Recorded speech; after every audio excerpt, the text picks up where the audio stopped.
Oh.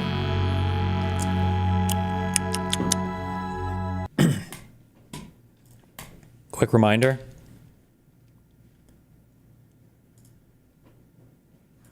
Hello, everybody. This fucking movie, Once Upon a Time in Hollywood, is a trash, not good movie. And if you were a Tarantino fan who was hyped as fuck waiting for his next movie,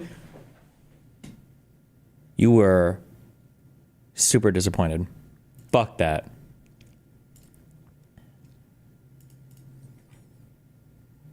Oh my god, hold on. Chrome update? I'm so fucking hyped right now. 1 second.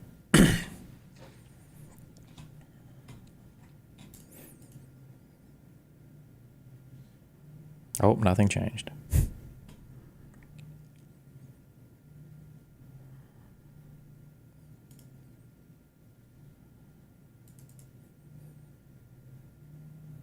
Okay, The Hateful Eight was also not very good, but Once Upon a Time in Hollywood was very not good.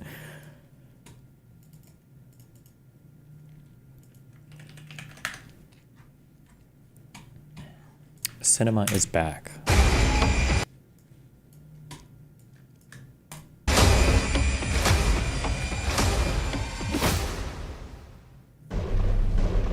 Wait, when did this start happening? I've noticed this. Why do trailers have trailers now? The H3 sub is glazing you? Yeah, what the fuck? I noticed I have a better reception over there than in my own fucking fan base. Jesus Christ. My fan bases are... They're optics hostages. What the fuck? I'll talk about that. I'll talk about a ton of stuff in like an hour. Fuck it. Actually, fuck it. Let's put it on the fucking title.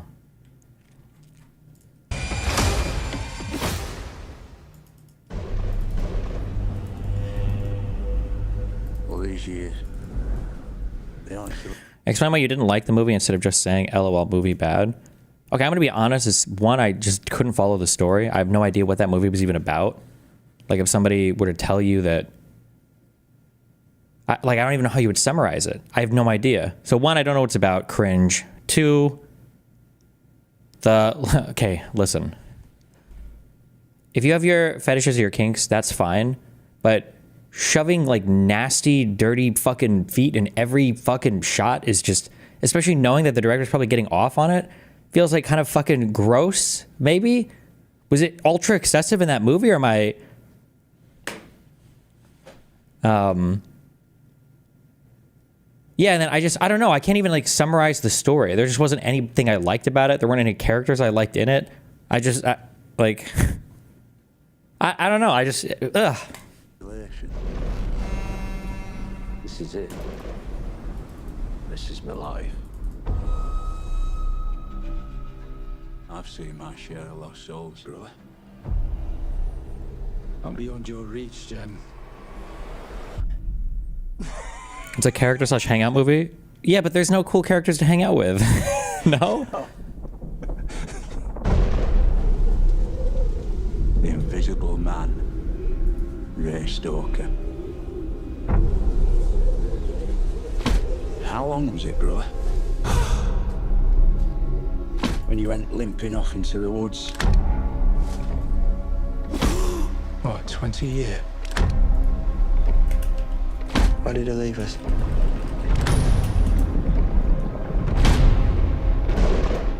The army teaches you to grin and bear it. The war with crime, and we were the phantom soldiers. Ray never spoke to me about what happened over there. I can't help you. Till he's telling me what happened. Is that a question? What do you want from me, brother? What do you want?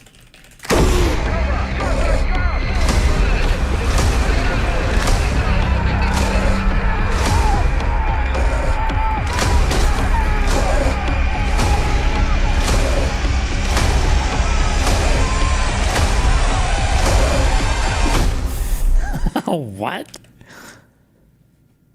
That looked like a Terraria bar. Or what?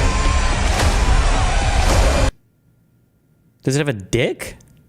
Is that a dick and balls?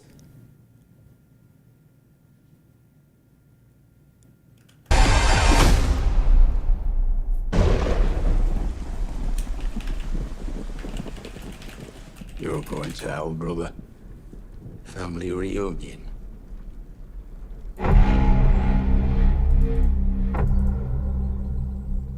It looks like a sea anemone. That's the title of the movie. Do sea anemones have dicks and balls? What's the... When I went snorkeling like 20 years ago, I feel like I saw... No, they were called sea cucumbers. Are those real? Were those real living things? They look like if you step on them, the whole thing would just explode. Or not even explode, but go smush.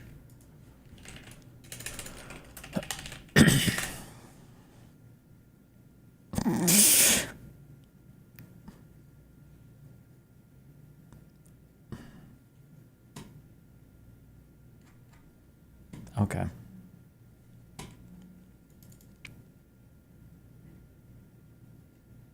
Have you watched Eddington? No, but I heard good things about it. I just haven't seen it. I'll probably watch that Weapons movie next. Okay, wait. Quick question before we get into anything. What, is there like a hidden meta to having like a sick desk? I feel like I should put more intentionality into my workspace, just because sometimes like things annoy me sometimes. And I feel like that since I spend like my fucking life at this desk, I should probably not have that. So I'm just like looking at like a standard. I have like a thing that like juts out like a shelf in the desk here. I don't like this. So is this just like, is there like any hidden meta OP desk stuff, or is this just is it okay to just get this? Like, do you think it's good to have the under, like the drawer that pulls out for the keyboard and stuff, or get a standing desk? I'm good. I don't need to stand. Fuck you. Also, it would be a nightmare with all my equipment going like up and down all the time. Fuck that.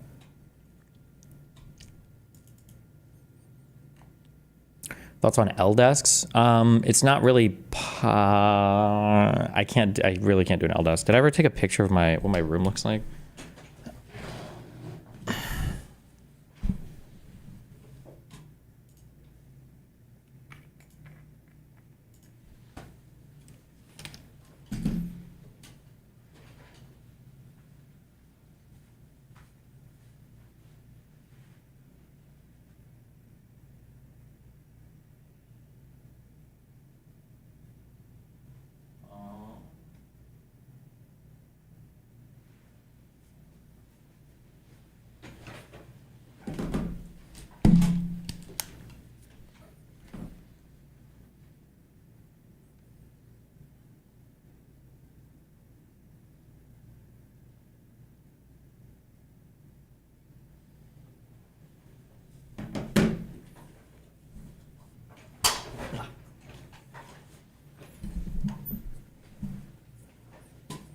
Hold on.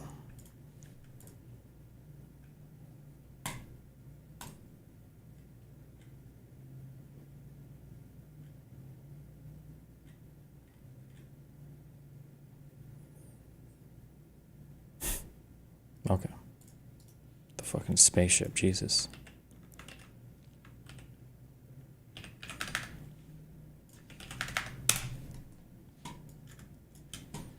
Okay, so I sit here. I can't really do an L desk because it'll block the door over here, right? I have one light here, one light here. I don't like this thing that like juts up here. It drives me fucking crazy. So I think this desk width, I measured it earlier. I shouldn't say that. Length is 55 inches.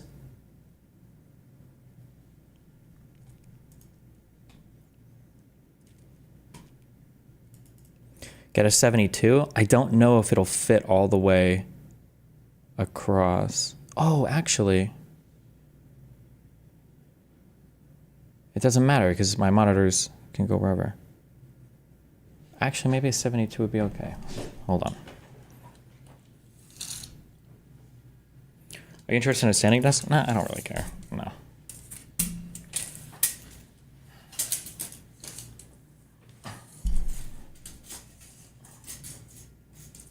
Stop.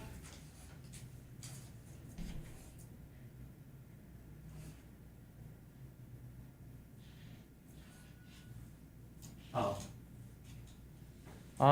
You know what? Maybe actually.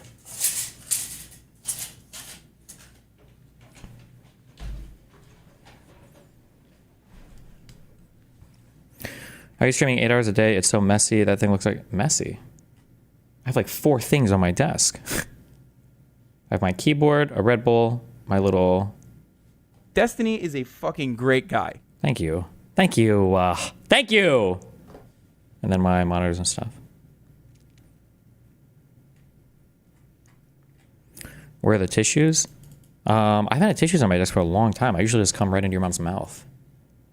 Okay, so 55 inches is too short.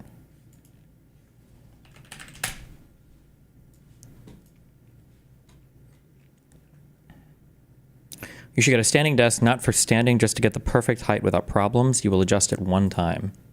Is it worth it to get a standing desk just for... just to adjust it to the correct height?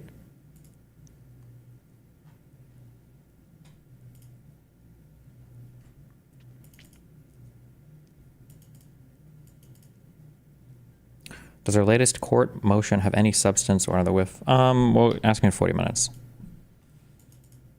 No, they're wobbly. Yeah, that's my biggest fear. I don't want it to be like wobbly.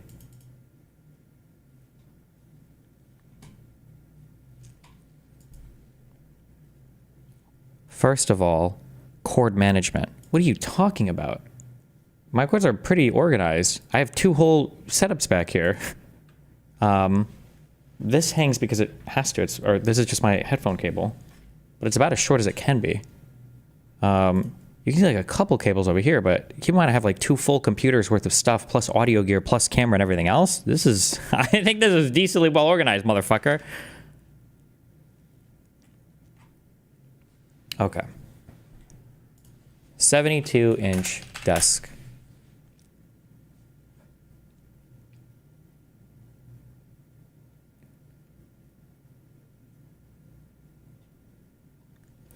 Okay, so like I've seen these. But yeah, it looks wobbly. Or maybe it won't be. Maybe I'm just being retarded. Like, I need this to hold, like, 100 pounds worth of monitors. Actually, I should just... How much do these all weigh?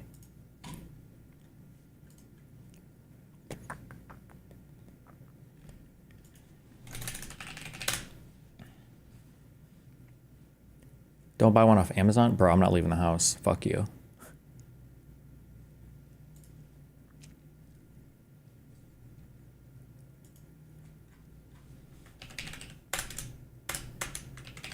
Wait. See more product details. Item details? Display? Does it really not say the weight anywhere? Measurement. Oh, okay, 19.4 pounds. So I have about 80 pounds worth of monitors. So I probably want the desk to be able to hold 100 pounds of stuff. This probably should be able to, right?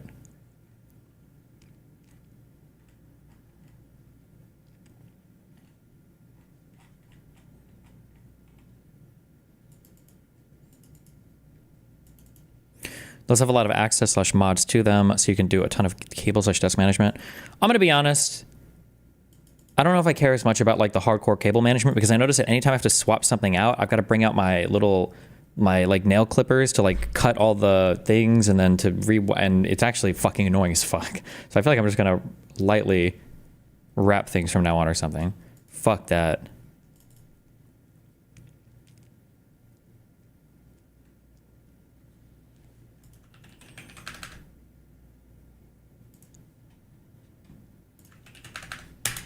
Use the Velcro ones instead of... Yeah, but even with the Velcro ones, it's just annoying to have to unwrap everything.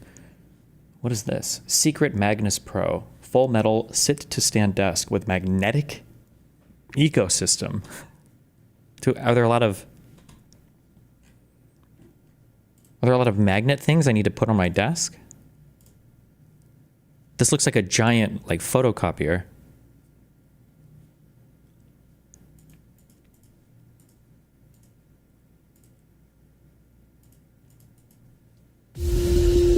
Oh shit, we got a 5.5-minute trailer for a desk? Please read the safety instructions and the user manual carefully before starting the assembly. The Magnus Pro sit-to-stand metal desk parts come in 2 boxes that you have received metal desk, so that leg seats to the other side. Seats back so that the desk is upright. Remove the foam packaging.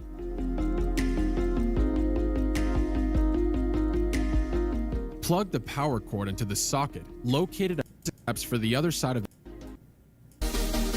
pad. If they don't have a bar going across between the legs, that shit's gonna wobble. That's why I went with uplift. You can just buy a pre-built frame and bolt/screw a chunk of wood on top. Bro, I am not a fucking carpenter. Actually, I put those walls up downstairs. Theoretically, I could do that. Okay, just somebody, I just need a good desk guy. Okay? Please I just need some guy who's like, oh, Destiny, I'm the desk master. I know everything about desks. And then just like, tell me which one to buy.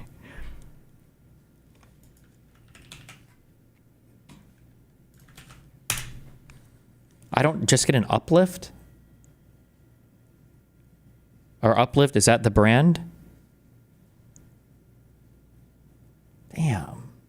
$1,000 for what looks like an ordinary ass fucking... Oh, I'm sorry, that's $1,800.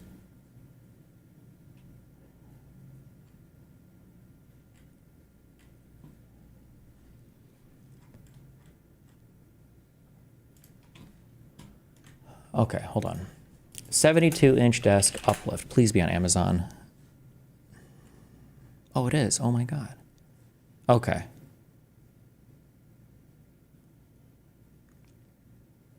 $72 by $30.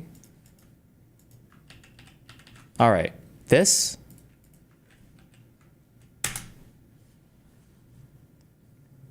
Just a plain ass $1,000 piece of wood stuck to two legs. This is good. This is fine.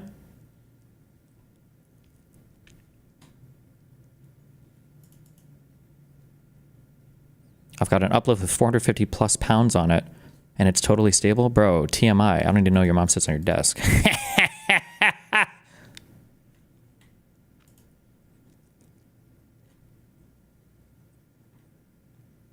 Doesn't look that deep. It's 30 inches deep. How deep is this one? 24 inches deep.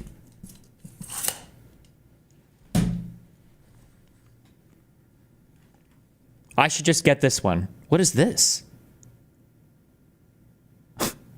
Does it come with a hoverboard?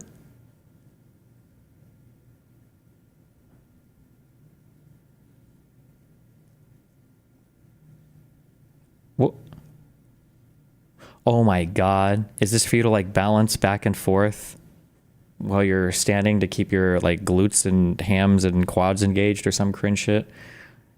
Oh my god. Okay, don't care. All right, I'm getting this one. If it's bad, it'll be like half a day of tearing all my shit out and putting it back in. So I'm going to lose some stream time and everything for my ultra consistent 8-hour a day schedule. So I just want you guys to know that if this just doesn't work or if it sucks, you've wasted our time for nothing.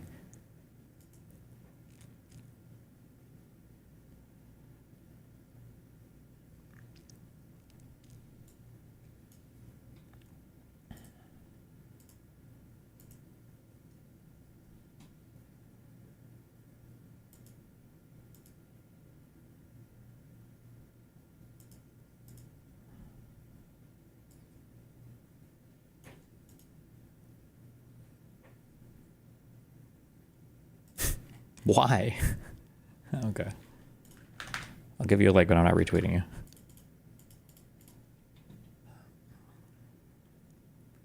All right. DK bamboo desktop, white frame, gray frame, black frame.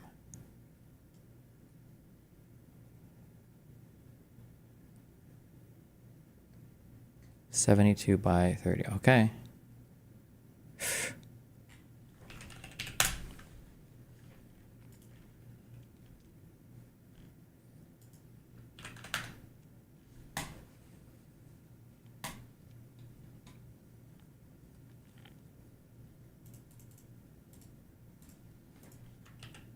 Oh god. What is this?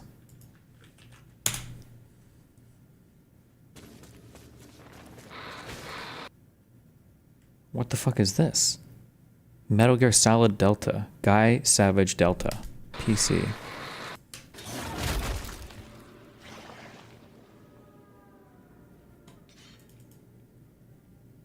Get an L1 or a curved one. I already told you why the L1 can't work. You saw the picture. I can't really put an L desk in here.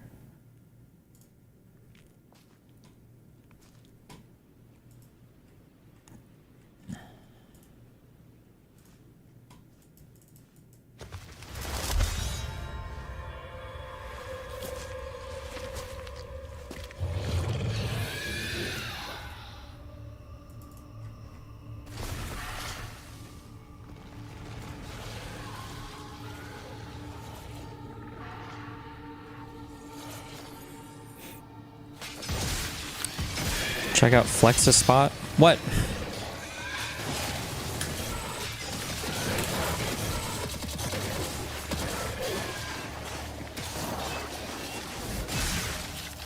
It looks like the same desk as the other one. It's just...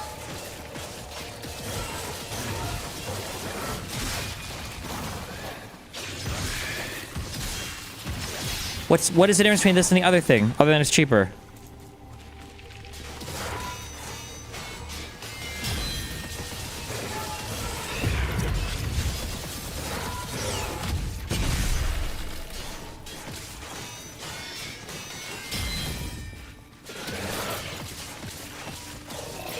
Okay.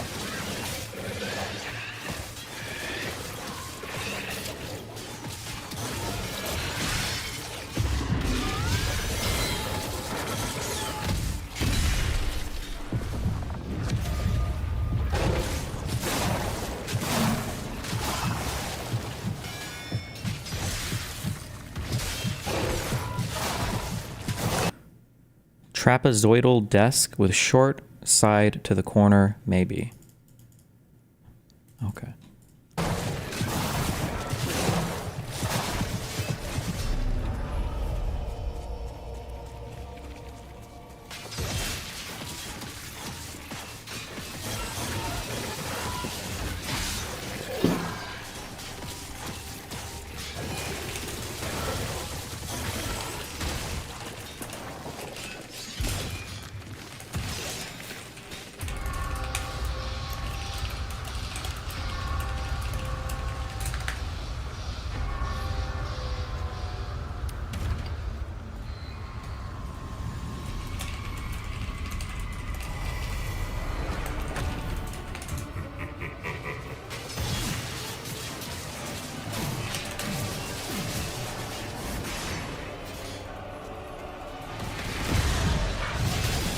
Okay, order placed. All right, why do I care about this? Why am I being shown this? I don't even know what game this is. Is this the nightmare that he has when he's in prison? Is that why we...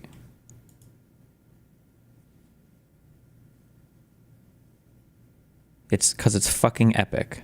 Okay.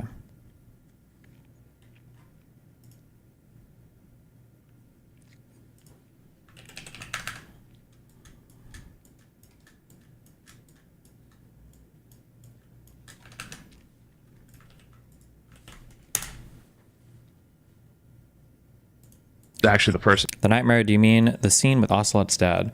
No, after the torture scene in Metal Gear Solid 3, you get moved to a prison, and in the prison, when your character falls asleep, there is you play like a Devil May Cry minigame, basically, until you die, and then Snake wakes up. I think that's Metal Gear Solid 3, right?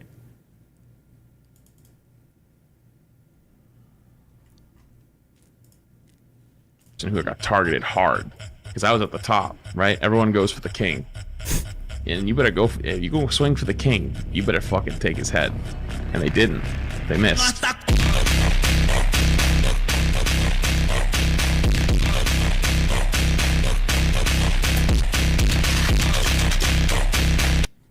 Okay.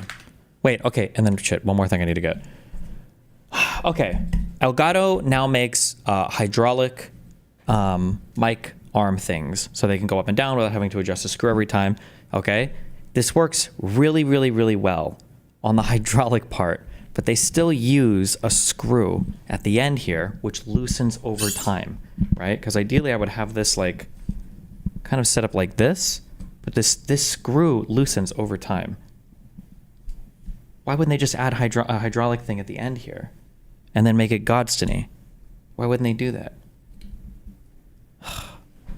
I'm thinking of buying the one, there's some brand that Joe Rogan uses. Actually, fuck, no, I'll just add that, fuck it. Okay, last thing.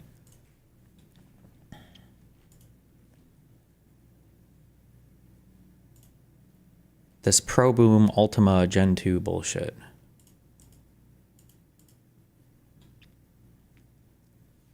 Click, motherfucker. RTBA, why? What? I don't care. What is this? What? They prefer to hunt alone.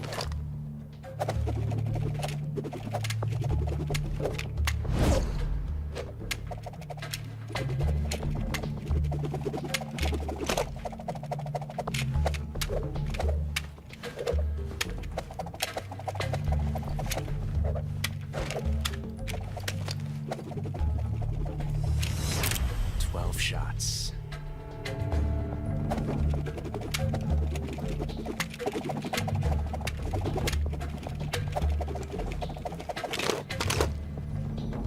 Why does he have fucking... Why does he look like a Blizzard character in armor? Wait. Jesus.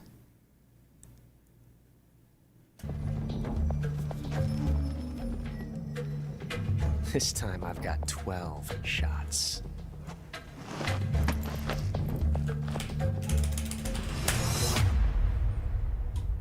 It's the Peace Walker suit, I believe. Oh, okay. Never mind. I think for the Metal Gear Solid 3, they actually did mocap, motion capture, for the PlayStation 2 game. Way back in the day. Don't use the JRE brand, OC White. They have literally one person working customer service desk in New York. Shit company. By Yellow Tech Mika.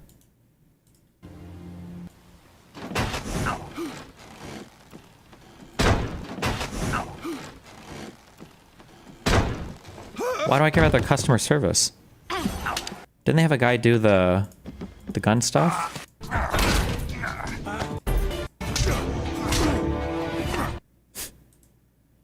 Oh yeah, look. The guy.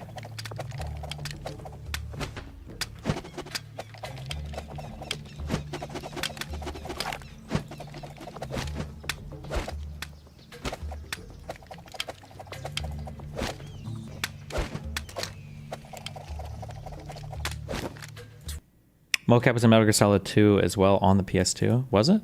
Oh, I didn't know that.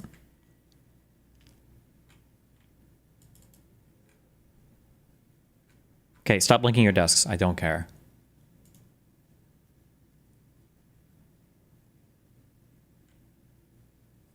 Oh my god, they don't have these on.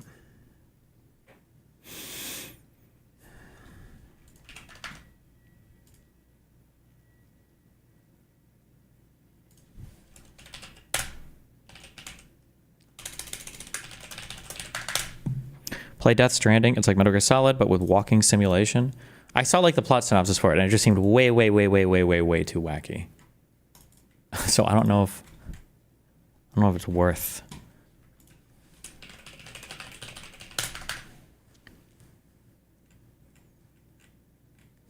Based.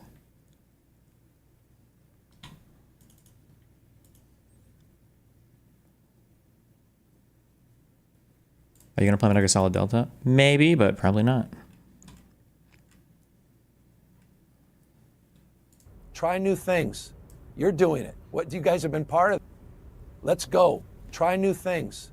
You're doing it. What you guys have been part of that. You guys are crushing it. You've been crushing it. It's about iteration. We can't do things the way we've done. This Adam Mockler guy, I think his channel is fucking slaying. And has been for a while. Fuck, what was the other site that showed shorts and longs? Like, even when you get rid of short form, his channel does really well. I think he came up with, like, the Midas Touch guys. It's like a whole bunch of young people that came up, and their channels do really, really well. And so far, hopefully, please, Lord God, he is like a base liberal, okay? Like an actual liberal. Not like a sock dem hardcore progressive with socialist leanings. Not like a dem sock who just wants like high minimum wage, wink, wink, wink. Not like a Bernie sock, but like just a super ultra awesome liberal person, okay?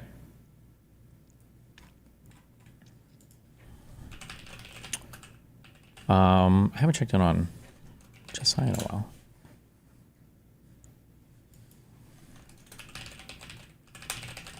He's he hasn't changed, right? He's still this. Nice. Yeah, still good. Okay. Josiah's still super liberal. So is Hutch, and Hutch is a god, okay? The trifecta. Let's disabuse ourselves of that. Period. Full stop. Enough to slow death. And I will say, and forgive me, I'll just close on this. There's a weakness about that. Did I say watch the living room where Hutch fights about Zoran endorsements? No. Who is he? Who's he fighting? Because if he's just fighting like the, like I don't want to watch a proxy fight between Aaron and him through Pisco. If that's I'm good on that. Boring. The Democratic Party needs to assert itself. We need to be strong again. Strong. Strength matters. True. People want conviction. They want character. Is Newsom too liberal, or is he a good amount of liberal? I think he's a good amount of liberal. I think it's a return to like the coastal elite liberalism kind of. Yeah. They want a sense of intention and purpose to give us meaning, to give us a mission. And so I'm not here to make any more excuses. I'm sorry. I know there's some people that are offended by our all caps parody of Trump, but I thought it's time to put a mirror to Trump. I know you may get offended by my 10-pack abs on some of these memes. I mean, this sort of craziness that's going online. I get it. My kids are like, Jesus, Dad, what the hell's going on? The point is to make the point of what is going on in this country. You have the President of the United States that's acting like a child. Why does that say not like social democrats? They aren't socialists. My appetite and my tolerance for all of the social everything is just at zero now. I have nothing. Until the political landscape changes more, I'm just on a big liberal binge. It's a liberal or bust. Anybody that identifies that has like socialist or social anything anywhere in the name, I just don't trust it anymore. And you've got the chatbots on Fox that repeat 24/7 and are weaponizing his grievances, attacking vulnerable people, traumatizing communities. We need to stand up, all of us, at this moment. Less judgment, more fortitude. Meet this moment, not for ourselves, but for each other, for this country. And this is a red line. They're not just changing lines of map. This is about raw power. This is about rigging the election. This is about ending the enduring values, the principles that define the last 249 years of our democracy. So forgive me for being intense about this, but I am, man. This is it. And there's no do-over if we screw this up. And so we're counting on everybody watching. And I'm grateful for the opportunity to engage you and share where we are at this stage. But it's November 4th that's going to matter. And that's why we need everyone to help us get this over the line. Based.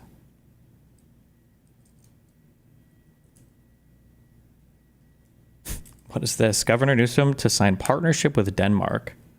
Wait, what is this? Is that even possible? I thought states can't do trade on their own. Isn't that like that's exclusively in the purview of the federal government? I don't know. I don't know if this is a troll or.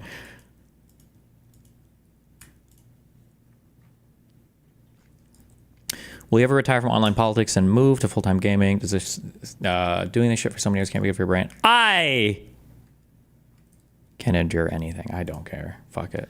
I will say I am currently more and more impressed by what Gavin Newsom is doing. Yes! And for a very simple reason compared to other people. One thing I think that has become a problem in the culture of the Democratic Party is it is highly risk averse. Yes! But I hope he hits on this. Not just risk averse for no reason, but risk averse for good reason. Because when you're on the left, when you do something you are not only exposing yourself to attacks from the right, you are always going to be attacked from the left as well. That's the issue. That's the issue, is why would you take any risks on the left? I joked before where I was like, Kamala, somebody could copy paste this entirely, but I remember like a year ago, or it might have been right after the election when Kamala lost, I said, when people talk about Kamala going on Joe Rogan, the difficulty is that not only does Kamala have to go on Joe Rogan and fight with Joe Rogan's not going to go easy on her. She's going to get slaughtered by everybody on the right, but then everybody on the left is going to attack her too. Like everywhere you go as a liberal, you're fighting on all three fronts constantly. You're fighting all the right, you're fighting your own party, you're fighting to the far left of you, and you're fighting the lay centrists on every single platform you go on. People in it, the leaders in it, are unwilling to do things that might make people mad at them. They're we need to thread the needle on this point. I don't know if thread the needle. You need to hammer home on this point. Unwilling to choose. That it's because of all of the fighting from the left. It is all of the attacks from the left as well. It's too much. Strategies that have possibly a high potential payoff and a high potential risk. And because what he's saying there, that high potential risk he's sitting in it, right? I don't know if he's aware of it or not. On the right, there is no risk. There's no risk. Trump cannot give a bad interview. Trump can't give a bad interview. The people, I joked about this if Republicans shit their pants, or I'm sorry, if Trump shit their pants, like Republicans would do it in solidarity. Trump had his little stare moment here, which nobody cared about, by the way. Nobody talked about this. The media had nothing to say about this. Maybe there was like 2 seconds of it.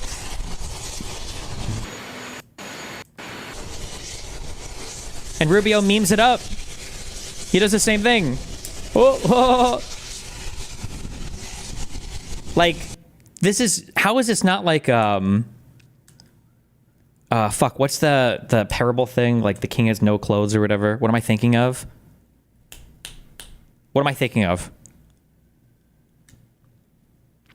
Oh, the emperor has no clothes. Is that it? Where everybody like pretends until some kid comes in. It's like, wait a second, this motherfucker's dick is out. Topical. You look at Newsom over the past year, and he's just changing, number one, right? So few politicians are willing to change over time. He is changing. Wait, isn't it a kid for the emperor thing? I thought that was why the kid broke it, because like a child comes in or whatever and remarks on it, and everybody's like, whoa, my God, what? Because the kid hadn't been propagandized or brainwashed. It is? Okay, yeah, fuck you guys. Giving abundance shout outs as he signs bills on housing reform, which I appreciate.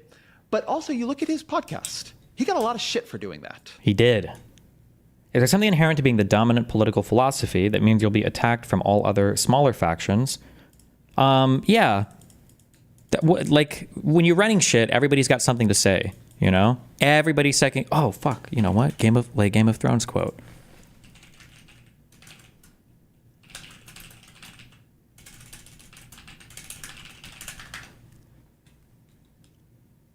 Is it this? No. Fuck. There's a part where he's standing on the wall looking at the incoming invasion. And Sir Alistair's talking to Jon Snow, and he's like, oh, you can say it. I told you so. I can't do a British, whatever the fuck it was. And then Alistair does a little thing where he's like, when you're the leader, you got to make calls. Everybody's constantly second-guessing you, but as soon as you second-guess yourself, you're fucked or whatever. And you know what? A lot of people... It was there. Go back. Where? Here? It's not this. Oh, is it one of these up here? It's not this. I linked it. Oh, yeah, it's here. Well, let's get the next load. I know. Hey. Do your duty for however long it takes to beat them. Twat with them. Like you suggested. It was a difficult decision either way, sir. Do you know what leadership means, Lord Snow? It means that the person in charge gets second-guessed by every clever little twat with a mouth. But if he starts second-guessing himself, that's the end. For him, for the clever little twats, for everyone. True. People talked about him, bills on housing reform, which I appreciate. But also, you look at his podcast. He got a lot of shit for doing that. And you know what? A lot of people talked about him. and he heard from people Democratic politicians don't often hear from or talk to, and he probably got a little bit stronger. But he was willing to get shit for doing something other Democrats would not try to do. Was it a good idea? I mean, it's ongoing. Is it a good idea? I'm not exactly sure. But it's an idea. It's a person trying something new. What he's doing with redistricting, where he's stepping out where a lot of Democrats wouldn't and saying, look, if they are going to do this, we're going to fight fire with fire. We are not going to lay down and play dead for it. We don't want gerrymandering to work like this, but if they force us, we will respond in kind. And again, he's put himself at the center of the conversation. When he was going and debating DeSantis with Sean Hannity moderating on Fox News, one thing Democrats have to become is less afraid. I mean, you've been a politician. You know this better than me.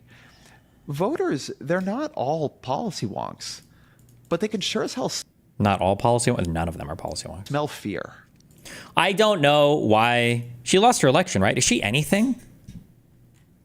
Like, what does she even do right now? I don't know why she tweets so much or what. God, I hate this person. Everything she tweets is horrible. This is the one who lost her election as progressive, and she like blamed the Jewish donos on the other side, right? Even though she like outraised her opponent 2-1 and still lost. Ugh. And smell caution. And smell when you're not telling them what you really think. And you watched, the last crop of National Democrats sit on a podcast or do something unstructured, and you could feel the fear oftentimes. You could watch them, like the thing they actually thought flicker across their face, and they tell you something else. And it doesn't work, not in this media environment, not Cenk endorsed her, no surprise. In this era. I will say I am currently more and more Trump supporters when they find out what tourism is. Okay. Cringe.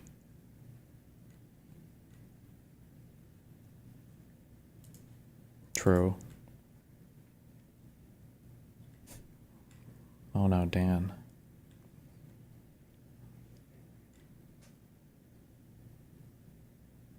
True. True. Where are all of these posts for the conservatives?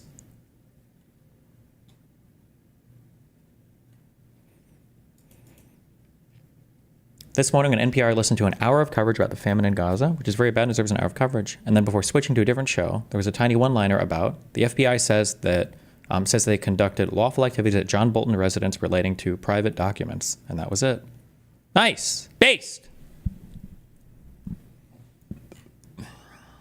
I thought it was the left that wanted to defund the police, but maybe I'm just mistaken. Well, there are people on the left who wanted to defund the police, but Donald Trump actually defunded the police. Oh, you think so? You Well, think did he sign the Republican budget? Yeah, having a budget is different than wanting to defund the police because you say that they're Well, no, racist. the budget is what funds the police. So if you sign a budget that cuts police funding, then you're defunding the police. You think so?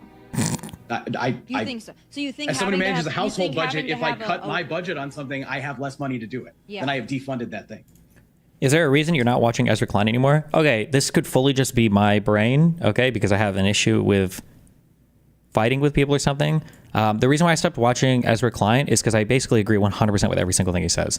So I didn't stop watching him because I think he's bad or dumb or anything. I just, every time I listen to him, I basically agree with every single thing he says, which I think is based. So I like that, but I just don't get much out of listening to it because of that. Yeah. But I think Ezra Klein is great to listen to. I love the dude. Cut my budget on something, I have less money to do it. Yeah. Then I have defunded that thing. Yeah.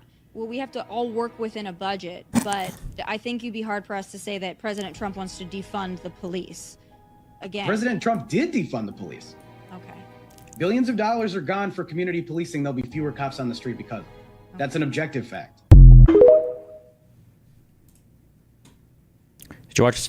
Stop watching Scott Galloway because he glazed Kara. For Scott and Kara, I think it was similar. I tend to agree with almost everything they say, which is based and cool. When I was playing through Factorio, it was nice to listen to, I guess, in the background. But if I'm like more actively engaged or listening, it's just me listening and then agreeing with everything.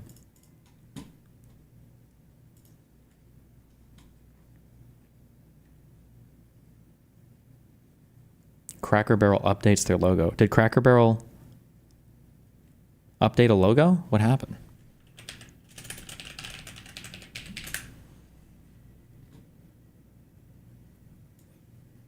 Cracker Barrel stocks plunge after new logo release. Is this new?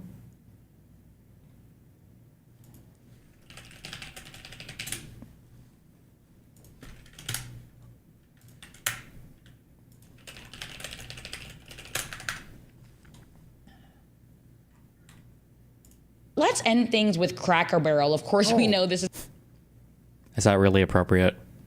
is a company that's been I'm really into in the story. focus. Explain it to me because I'm very confused. So much as to chatter why. online, right? I mean, everyone's talking about this company right now. Why? So we saw a slide in shares today, and that's after the company decided to change its logo. So if you're familiar with the company, their logo has always featured a man sitting on a one of those little, what do they call them, a barrel? Yeah, it's a rocking chair. Yeah, a little rocking with chair his little moment. Shoulder. We're removing that now. Elbow perched on, and that sent the stock down. Yeah, so we're moving on. People were really attached to this logo. I don't get it. I'm not to be pedantic, but I mean, this is somehow become a political culture war issue, and I honestly do not. Everything. I don't understand. Yeah, because everything is about the culture war. Everything is online, and everything is about everything, and it's the dumbest fighting for. Well, I mean, assuming there even is fighting about this, I don't even know. Is there? It. So explain it to me. Have you guys been to Cracker Barrel? Yes. Okay, so you're familiar when you walk in, you know, the vibe, the I mean, look, energy. if you want to reminisce about the antebellum South, it's a great place to go. We have a bunch of them back in Virginia, so I'm definitely very familiar with the restaurant. But seems as though people are not really happy about this shift that they're seeing here. Part of it is because the CEO... Jesus Christ.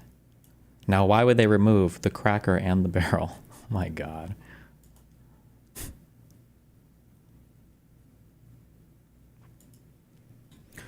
I don't get it. How does he not know about this? Every time I see him live, he's like learning something we've known about for a full 24 hours, and it's all over Reddit. Does Destiny touch grass when he isn't streaming? Sometimes. I've been hanging out with people a lot more, but also I just don't follow news and stuff when I'm not streaming as much right now.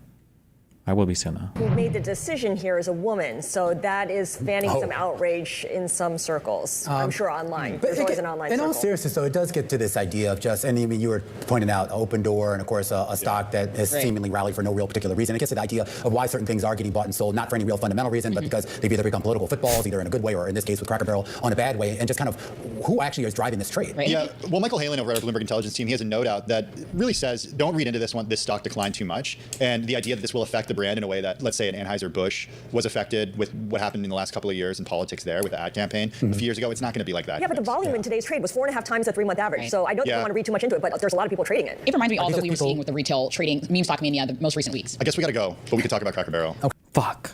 I just did my huge buy into United Health Group or whatever. I don't have the money for this. I don't have the liquidity right now.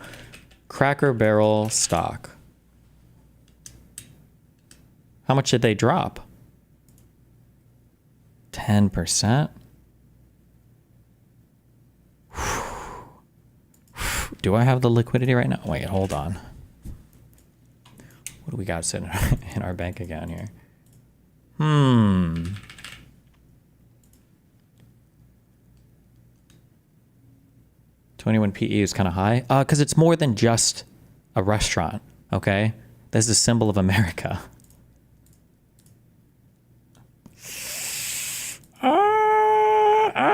You know what, actually? Actually, you know what? I think I'm good on this one. I think I'm good on this one, actually. I think I'm good on this one.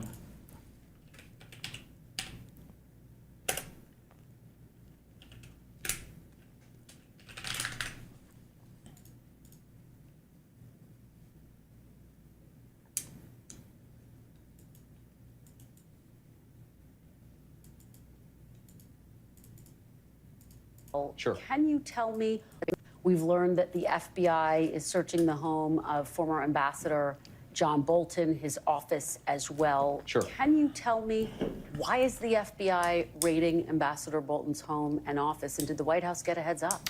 Well, so we're in the very early stages of an ongoing investigation into John Bolton. I will say we're going to let that investigation proceed. What I can tell you is that unlike the Biden deal,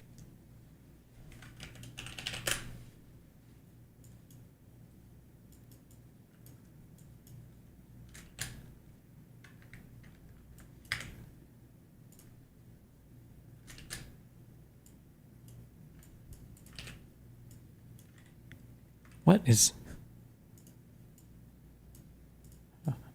Hold on. Okay, this is orange. Wait, how do I do the paint bucket? Okay, this is just orange.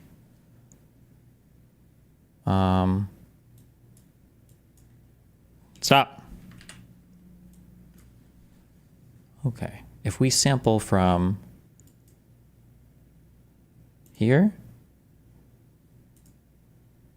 if we sample from here, here, okay, not quite orange yet. What's going on here? What's happening to these people? I feel like I'm watching some shitty parody of politics. They're all turning orange. What changed your mind on Scott after disliking his TED Talk about wealth? I mean, I think his takes are pretty good generally. There are some I disagree with, obviously, but Biden FBI, our law enforcement agencies are going to be driven by law and not by politics. And so if we think that Ambassador Bolton has committed a crime, of course, eventually prosecutions will come. But as you know, Kristen, this is all part of gathering evidence, trying to understand something that we're worried about. And of course, I'll let the FBI comment on the next stage of the investigation. What's at the root of this? Is this about classified documents? Well, again, I'll let the FBI speak to that. Classified documents are certainly part of it, but I think that there's a broad concern about Ambassador Bolton. They're going to look into it. And like I said, if there's no crime here, we're not going to prosecute it. What were we looking into? Did he say? I think that there's a broad concern about Ambassador Bolton. They're going to look into it. And like I said, if there's no... You don't subpoena and get a warrant for broad concern. There has to be something with specificity there. Why is the vice president even talking about this or knowing about this at all? This case was dropped in 2021? What is even being investigated? Well, we know why. It's because he's a political opponent to the administration. Crime here, we're not going to prosecute it. If there is a crime here, of course, Ambassador Bolton will get his day in court. That's how it should be. But again, our focus here is on, did he break the law? Did he commit crimes against the American people? If so, then he deserves to be prosecuted. As we Make DC safe again. Is this, do you call this lens anamorphic or whatever? What's going on here? Jesus.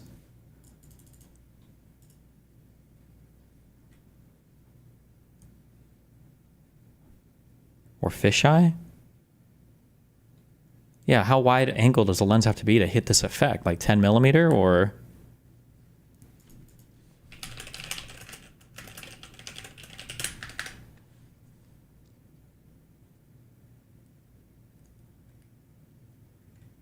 Or is the lens actually shaped differently and it's not just the focal length? That's why we brought as well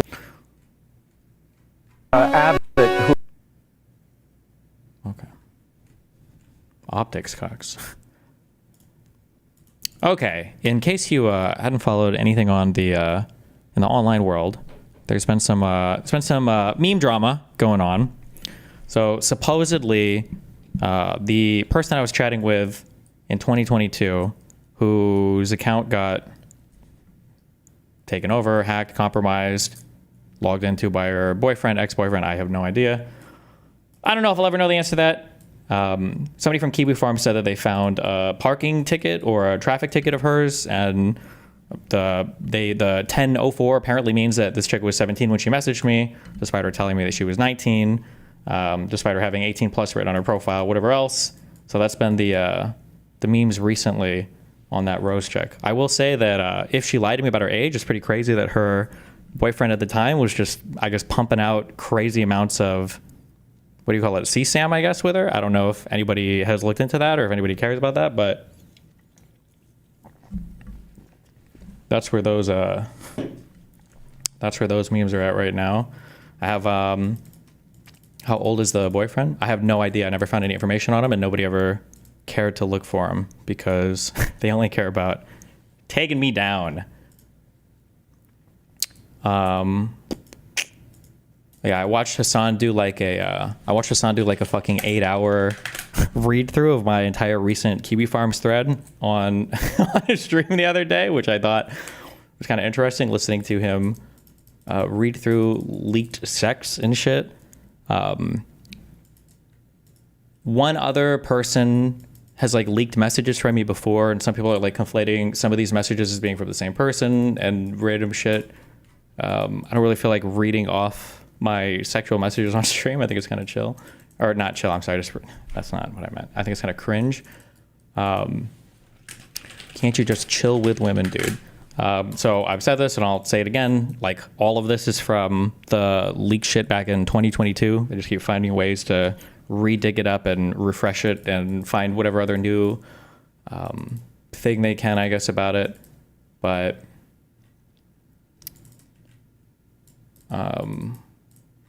they really farm that kiwi, huh? Yeah.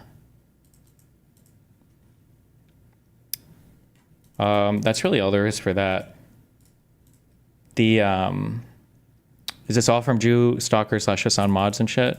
Well, it's from the Kiwi Farms thread, and then that it's the same thing as before. From the Kiwi Farms thread, and then it filters up to Justical and everybody else. And now, obviously, they all want to do debates and talk about it constantly. So if I understand this correctly, people are assuming the age doesn't even know her actual age. There's a ticket that was found, like some traffic ticket that purports that the 1004 means that she was born in October of 2004. If that is the case, for some reason they didn't check the juvenile box on the ticket. But I mean, I don't know who this person is. I guess, like, in terms of their birth records or anything, like, I don't have any of that information. I have no way to access that information. So, didn't she have a Tinder account too?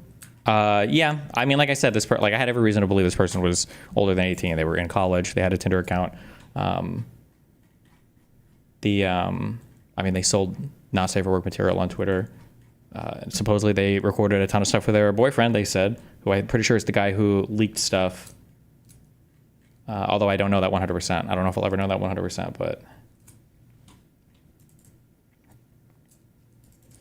Can't you still subpoena her? Well, that would have to be for a totally separate court case that I would pursue.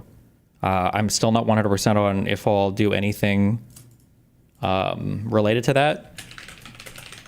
Just because of because all of the money I'm spending on the Pixie case, and two, I don't even know if it'd be worth it at this point. If there's any, I don't know if there's anything to be gained from going down that road. But maybe I'll see when my Pixie thing is over. Yeah.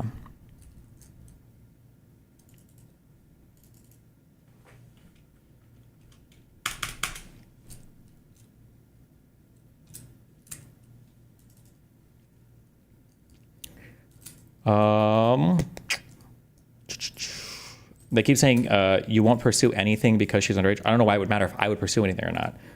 If that is the case, I mean, there's always people that can investigate and look into that. Apparently, that's what they're doing now. So,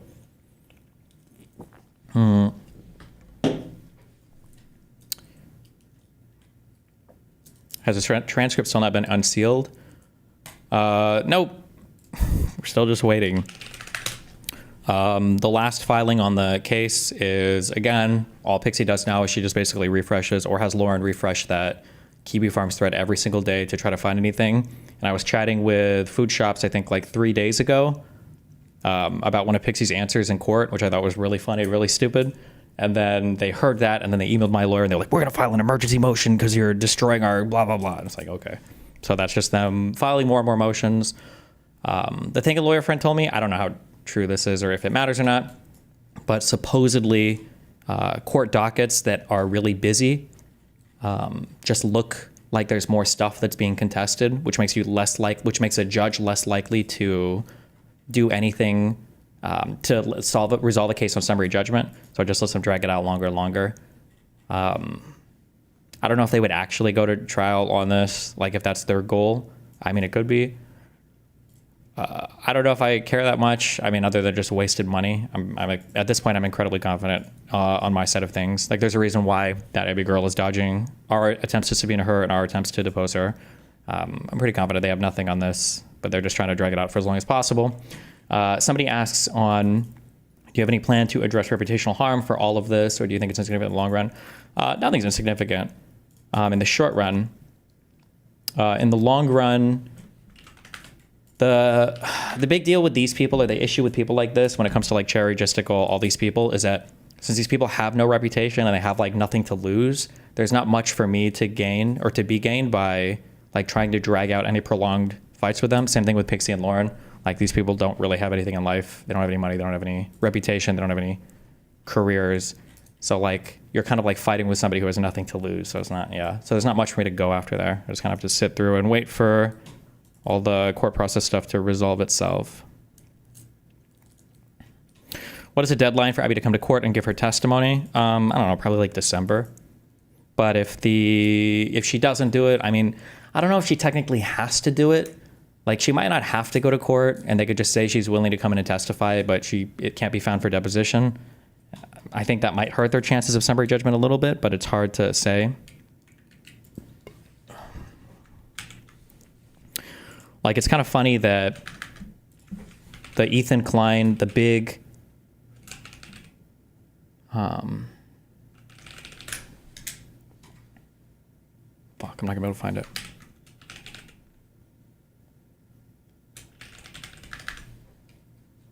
Oh, the huge Ethan Klein case on their copyright stuff. Like, this thing had 121 items on their docket. And then I think mine is already up to like 115, and we haven't even technically entered discovery yet.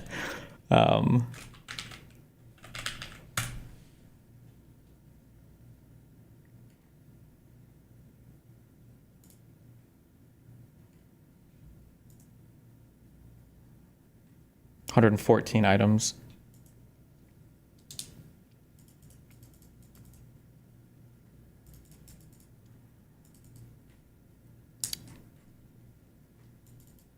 I would say the reason is you fight for the judgment so you can point at it in the future as the whole situation not being what everyone claims it. Yeah, but I don't even know how much it matters at this point, because I feel like I don't think anybody actually cares about the facts of it. Notice how like people change their mind on things depending on what comes out.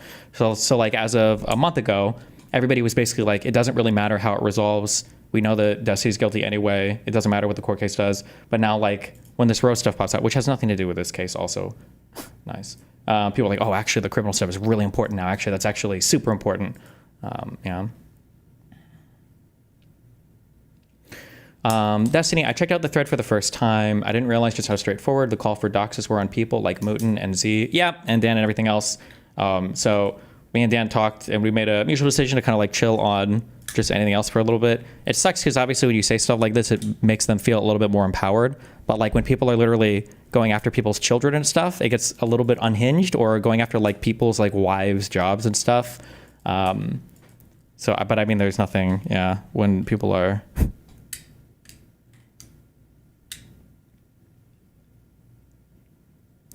Discovery will be clean. I think you've prepared for that at Destiny. Well, the thing is, there's just not much to really go over for Discovery stuff. That's the issue. I'm 100% sure she's not going to turn over to me relevant documents. I know she won't. She'll lie about things. I've already seen stuff she's lied about. And I don't have anything to turn over much to her because like I said, I would throw my DMs. I haven't shared anything of us with anybody else, so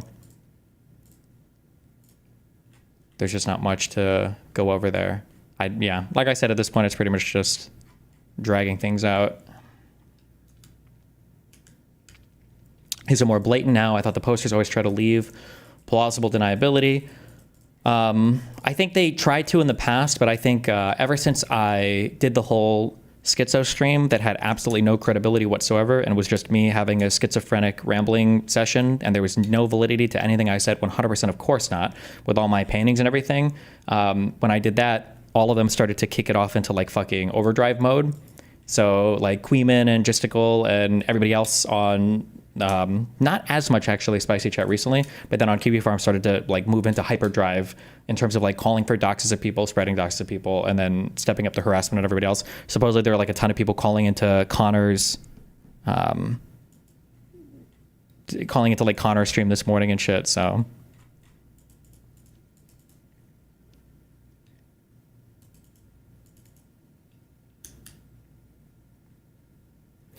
What are you looking forward to in the future? Anything positive? Well, being through all of this, would be good.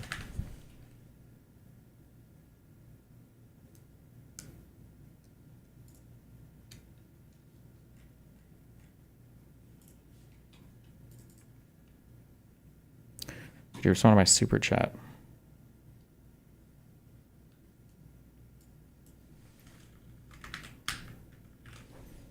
Wait, hold on. Somebody said, Destiny, really not trying to poke, but have you had a perspective shift and change who you keep in your life / pursue in regards to all the dramas here? I went over all this a few streams ago, but the big issue is I shifted the majority of the content that I do in 2024. So like all of these people are people from the past, unfortunately. Like now that these people are just people that I don't really associate with anymore and haven't for at least 2 years now. But because all of this is like from 2022, 2023, it's just stuff that keeps getting dug up from the leaker Deuterino. Do your lawyers have a working relationship with her lawyers, or is it all handled through motions in the court? I mean, like, we kind of do, but her lawyers are incredibly aggressive. Yeah, so it's kind of, the communication is not great. What is the end goal for them? For who?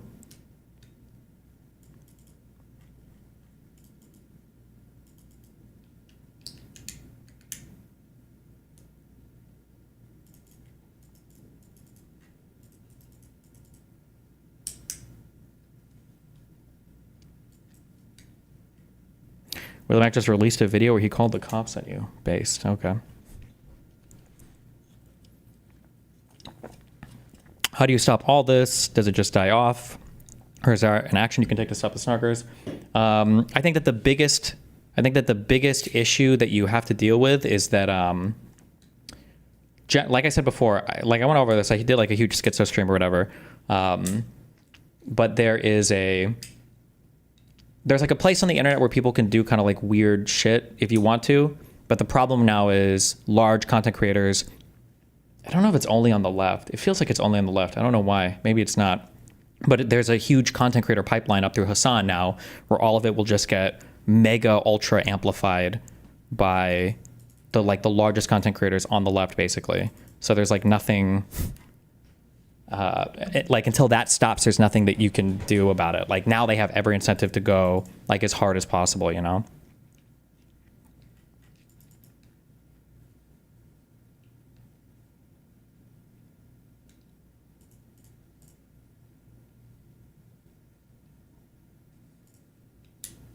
What about Lauren blatantly doxing you the other day? Something actionable? Again, there's nothing actionable because doxing is not illegal, and reputationally, she's like invincible. There's like nothing.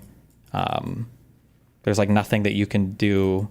She has no reputation to harm online, so there's like nothing that you can actually do about it.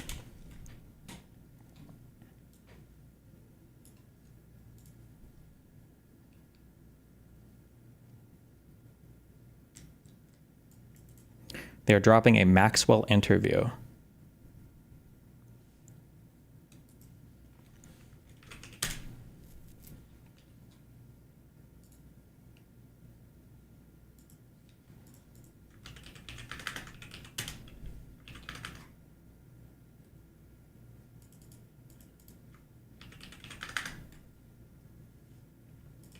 Couldn't it hurt her ability to find another job? Well, I mean, she's already crashed out as being a public defender. And so now she's like trying to raise money on that whatever website online.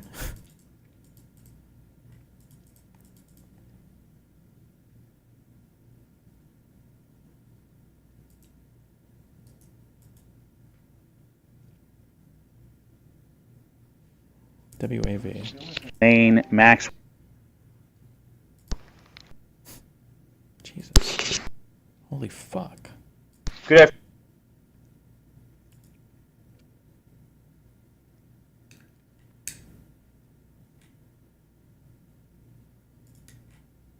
It's kind of an interesting raw drop. Okay.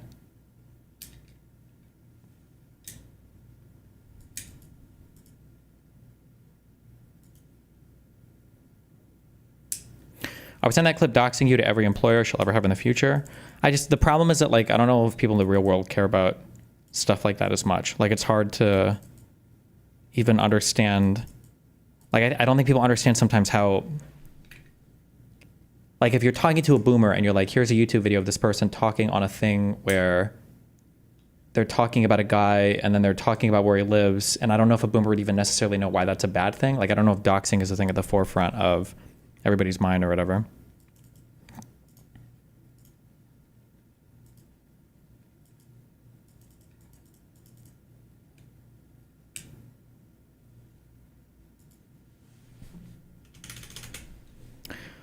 So Destiny, in effect, broadly speaking, have the snarkers won. You sound super doomer. I'm not that doomer.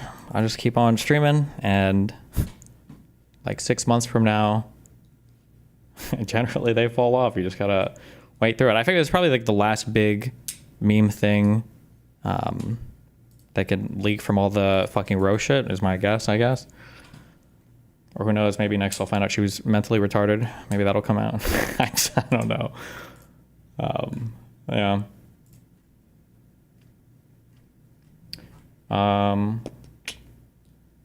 There was one other thing I was going to talk about with regards to this, but I don't remember what it was.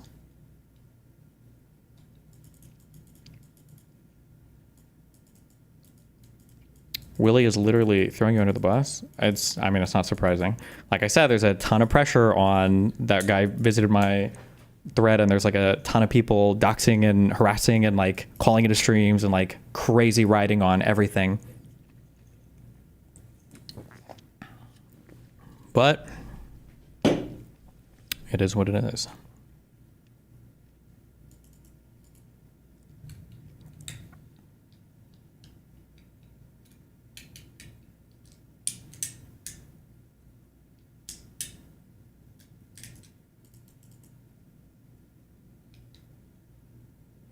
Why does Jessica hate you exactly? What did you do to him? My guess is it has something to do with me and Cherry. I didn't know until a couple months ago, or a month ago, however long it was, that Cherry and Jessica were like hardcore obsessed in love with each other since like the beginning of this year. I had no idea. So I don't know how much that affects her or not.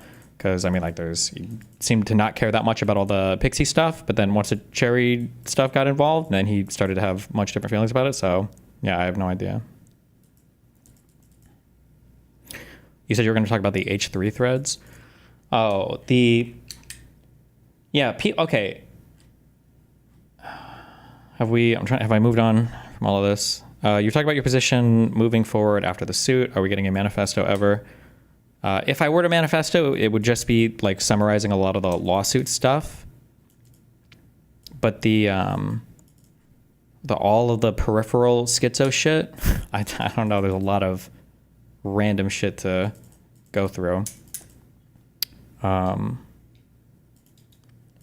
Yeah, I don't even know if it's worth. I don't even know if it's worth going through all of it. Because to put together something, listen, the J6 video has to come out first, okay. When it comes to the, good one. Does the drama feel different with your personal family getting involved online with it? Yeah, I mean, it's more annoying, but yeah, like I said, like people like it, like I'm pretty sure I watched, I don't know who this was. I think I was watching the food shops person. All of the things that they fantasized about Joe Biden doing to conservatives, Trump is literally doing to sometimes other conservatives like John Bolton, neocons. I thought they were all the same though. Fantasized about it. Now he's making it sound like there was a difference. Was this yesterday or the day before?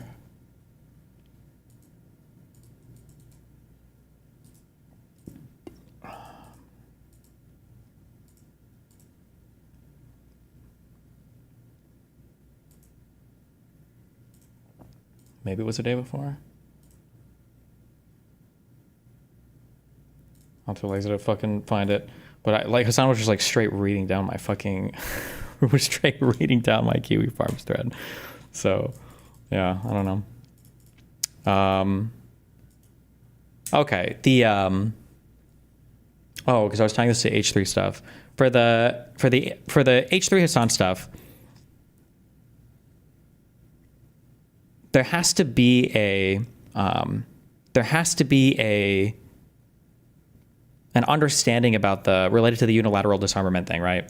So on the other side, like every single behavior has basically become permissible. And then on our side, even if you call things out honestly, people will still try to optics cuck you. So for instance, and I still stand by my comments, like I said, that like the stuff that Hassan is saying, given that people are being killed, given that there are like threats being posted every single day against Elon and everything else, like that is an unhinged, that is a crazy, crazy thing for Hassan to say. The fact that he can say stuff like that, and worse, because I would argue that stuff in the past has been worse, and still get like relentlessly and just like unequivocally defended by not only his community but everybody in his space. And then on our side, we're constantly looking for like, where are the optics cuck points, or like what are, like how is Hassan going to escape if something happens. I think that if you do that framing, I think you are always going to lose. I think you're always going to be in a cucked spot, because there's like two things going on. One, because I see a lot of people saying this, which is, no offense, you guys are delusional. People are saying things like, if Destiny wouldn't have made this one comment, Hassan would be cooked. No, he wouldn't. Hassan has said way worse stuff than this, and he's had about zero repercussions for anything, right? Like, again, he's openly watching terrorist videos on stream. There was some fucking Israeli documentary that got released with fucking Nick Pollum sitting there watching a terrorist documentary, or not even, just the guys like capturing the fucking boat. That is just so unhinged. You got Hassan like openly saying things like the rapes on October 7th were fake, that half the people were killed by Israel, that just like unhinged comment after unhinged comment after unhinged comment. And when people are like, oh my God, this was the one time Hassan was about to be held accountable, he wasn't. There is no accountability for this guy. I think at this point, I think you kind of have to move the conversation into like, if they're going to engage in certain types of rhetoric, then I think that on our side, I think it's fair to call that out. And I'm not going to say to mirror it exactly, but like basically. And then if they get to a point to where they're genuinely uncomfortable, then that's a good thing. Because it's like, okay, well, it's time to start bringing this down. Because on Hassan's side right now, Hassan is under the impression, and he's correct, and that Hassan can basically do literally anything that he wants on his end, and he will always get away with it. And then on our side, you have to play by this not even like reasonable set of rules. Like, I think it's fair to call out when people are being unhinged, and say that like, if you're going to be unhinged like this, like people could literally be unhinged against you. It's super justifiable. I think it's fair to call that out. I think factually it's correct. I think it's good to call out when people are literally wrong. Like if people are lying about things, or if people are incorrect about things. So if people start saying like, oh, like I think Hassan, like he murdered his mom, right? And like that's the meme that you spread, then that would be fucking stupid, of course. But if you are if you're constantly trying to, I don't even know like what the standards you're trying to hold yourself to are, and then allowing Hassan to constantly victimize himself and like weasel out of everything. I don't know. I think it's cringe. I don't think there's any point in doing that. But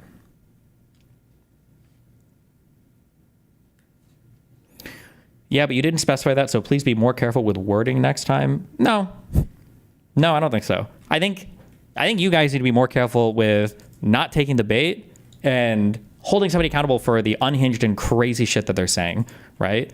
Like, if there was a moment, like, if you just back up and you think about, if you were to ask somebody who's like observed the totality of all the situation, you'd be like, wow, why did Destiny say that about Hassan? Then the answer would never be, well, he literally just said this thing out of nowhere and it was crazy. The answer would be, well, there's been a relentless amount of real-life harassment directed at every single person who is adversarial to Hassan that can include going after people's children, family members, and every other part of their real life. And Hassan, while people are getting killed in the United States for being Jewish, has continued to praise and worship terrorists and advocate for terrorist propaganda and name-drop people in the context of talking about how it's permissible to kill people. And then in that context, Destiny made this statement. I think that's meaningfully different than just like, wow, this is like a random unhinged thing out of nowhere. That's what I'm saying, okay? Yeah, this is dumb. Yeah. I think you have to. Okay, here's a question. Shut up!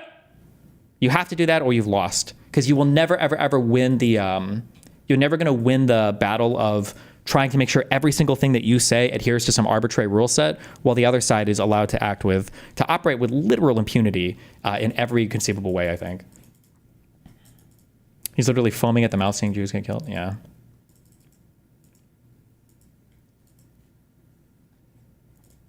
Here's the VOD you were looking for.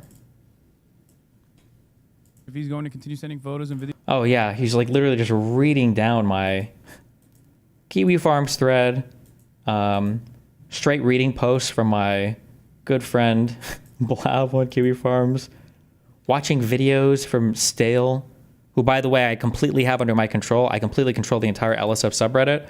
That's why there was a false post about me sexting multiple minors up yesterday until I got to 2,000 comment. I don't know if it ever got taken down or not. I saw somebody in chat ask about it. Maybe it didn't ever get taken down. But supposedly I'm perfectly in control of this subreddit. But I like how Assange is doing full on like personal hit pieces now, talking about me. He's retweeted stuff about my kid. Yeah, I don't know. I just think it's unhinged. Are you worried about the call Willie Mack made to the police? Nope. I do what I am supposed to under advice by 2 different law firms. Like I'm remaining within my obligations for everything legally, so on all my civil case stuff.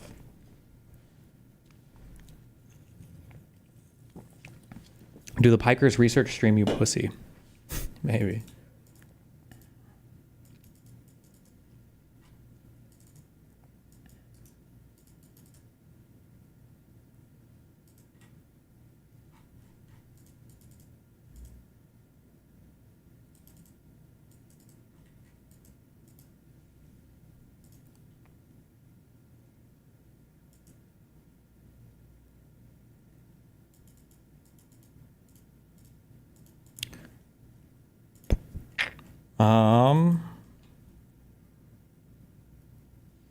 Yeah, I think that's all I have for now.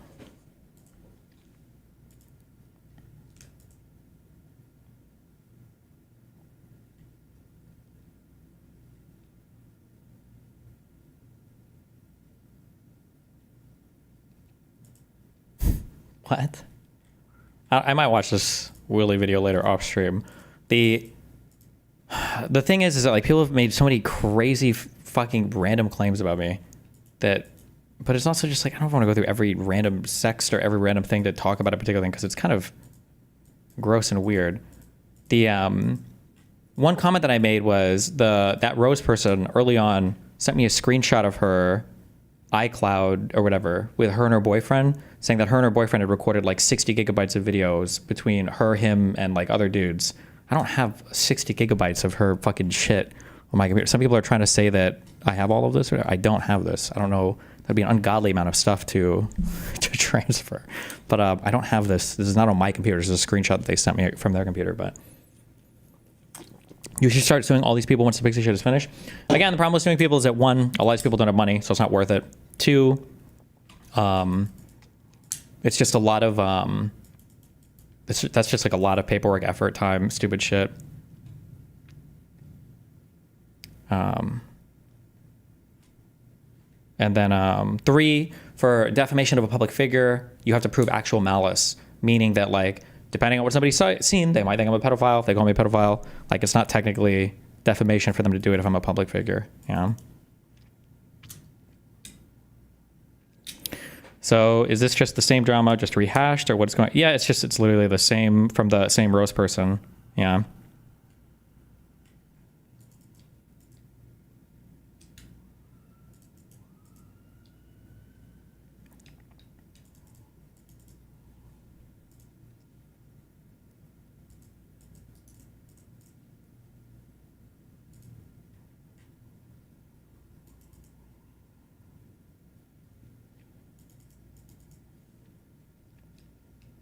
You have to pull an H3 and bait these losers? What, and pre-register my shit with the Library of Congress? Yeah, I'll get right on that.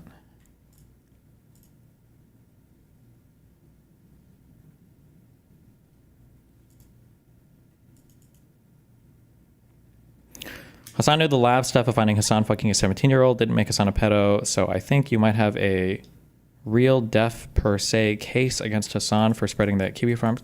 Yeah, but I don't think Hassan was with Paris when she was 17. No, wasn't that the whole point of that? That's what I thought that I saw.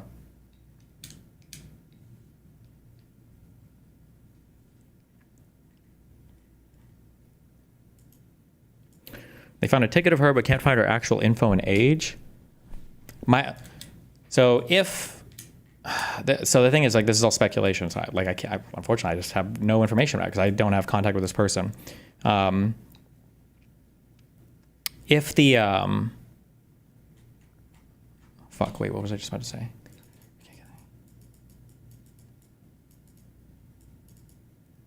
My mind just wiped. I don't remember what I was going to say. They found a ticket of her, but can't find her actual info and age. Oh, I think that my running theory, but I mean, I don't know 100%. My running theory is that the solo dude is her current boyfriend or ex-boyfriend, and he didn't really want to be found. So before he leaked anything, he wiped all of her shit and tried to clear her social medias. That's my guess, which is why it was so hard to find anything of hers. But I can't know that 100%. That's just my guess.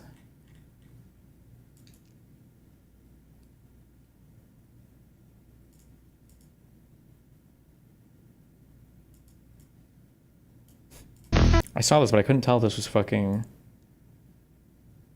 AI or not.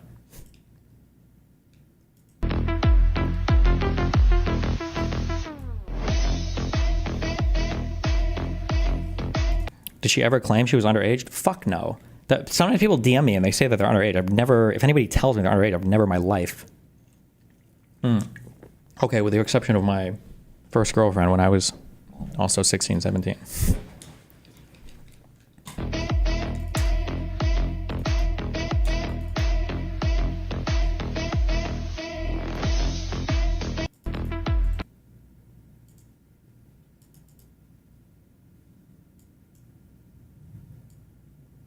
What kind of new laws do they even need to pass here?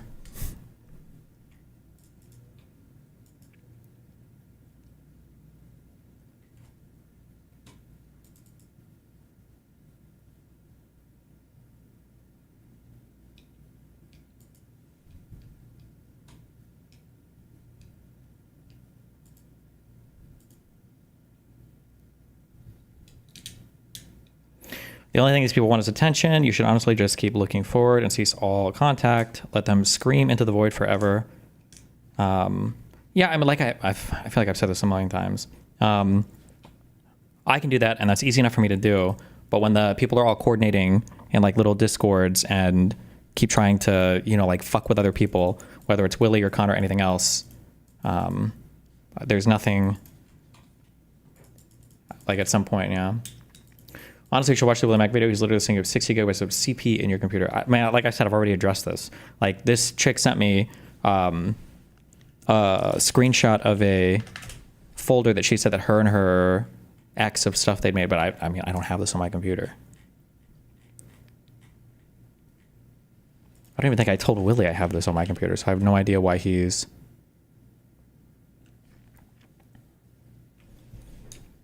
I don't know if Willie posted any of our DMs, but my message to Willie was, she told me she was 19 and she was in college when we were chatting. If she was actually 17, the people should be asking why that solo guy had recorded like 60 gigabytes of porn with her, plus all the other guys she recorded stuff with.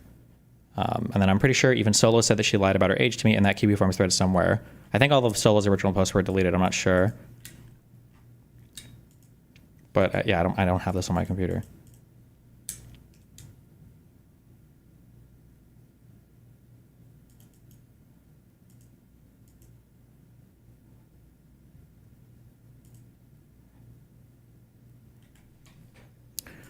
He has DMs in his video. He does his best to make it look insane. Oh boy.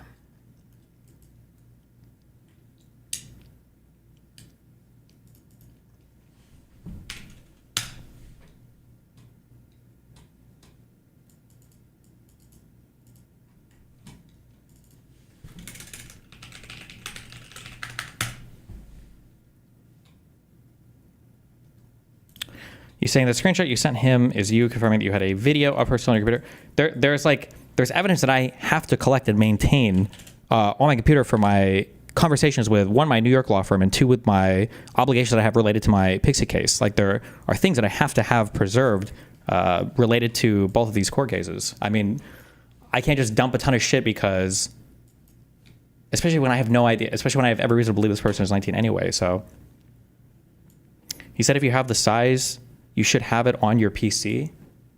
It's just a screenshot that she sent me of the folder. I mean, I could post the screenshot of what she told me. Are we sure this person is even real? Like, is she a catfish, or is it a Lauren De Laguna trying to get... I'm pretty sure this person is real. At this point, who the fuck knows?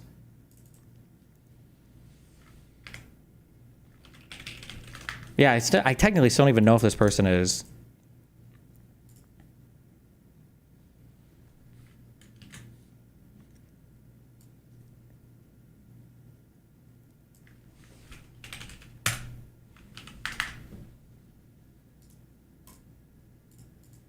Like, if this person was underage, this is like an insane...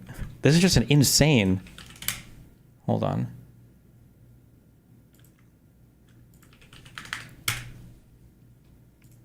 If someone ever hacks mine and my boyfriend's cloud storage, they will find a treasure trove. I swear I have 310 folders of photo sets. Total size, 61.15 gigabytes.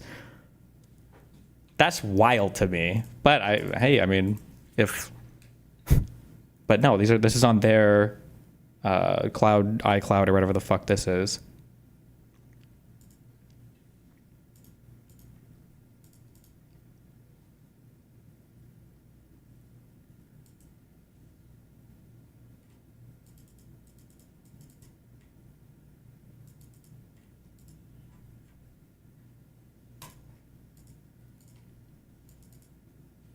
Demand a retraction for Willie Mac? Maybe I'll watch it. He claimed the DM you sent him was of a screenshot of 60 gigabytes on your computer. Wait, what? No? Hold on. Did he show that screenshot?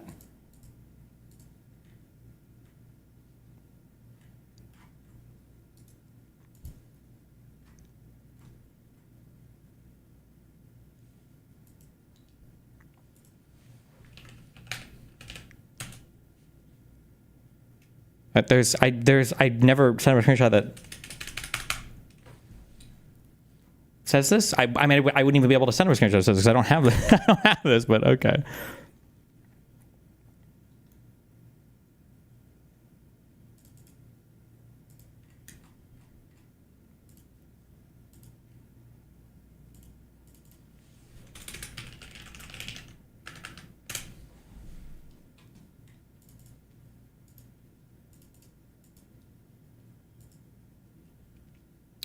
He's using these DMs as evidence.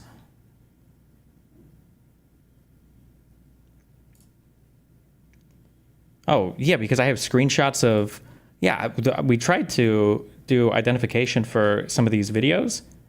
And I tried to find her through her boyfriend as well, because I have screenshots of when she would record stuff, she literally has, a lot of these were done via Skype calls with her boyfriend, which I didn't really figure out at the time.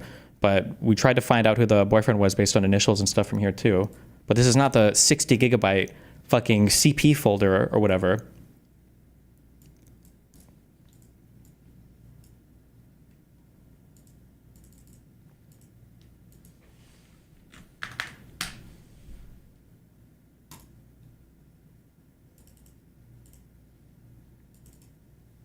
So the entire video is based on a false I don't know. I'll watch it after stream. I'll look at it.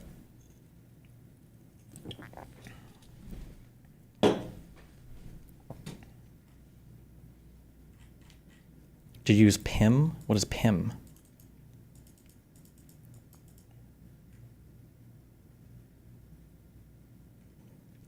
How about people who feel you were negligent in verifying her age and feel you probably should have been in other encounters with girls that might be underage? I don't know how to respond to that. I mean, like, you can argue that, I mean, nowadays, I have no problem checking an ID. Because if somebody feels, the problem is, like, even check, because the problem is, like, people have fake IDs. So that even that's not, that doesn't really tell you 100%. I don't know if there is, like, a 100% way to verify a person's age. I feel like context clues are usually your best bet there. So, like, for instance, if they're on OnlyFans or if they do something like that, I figure, okay, well, there's somebody doing some kind of ID verification here. For Tinder, at least my recollection is Tinder does an age verification, and she used Tinder a ton, plus is selling stuff online and everything. So I figure this is almost certainly, plus is recording with other people and everything. So unless, like, every single person she's meeting, like, has no idea what her age is, including classmates that she supposedly recorded videos of. Passports only? Oh, true, actually.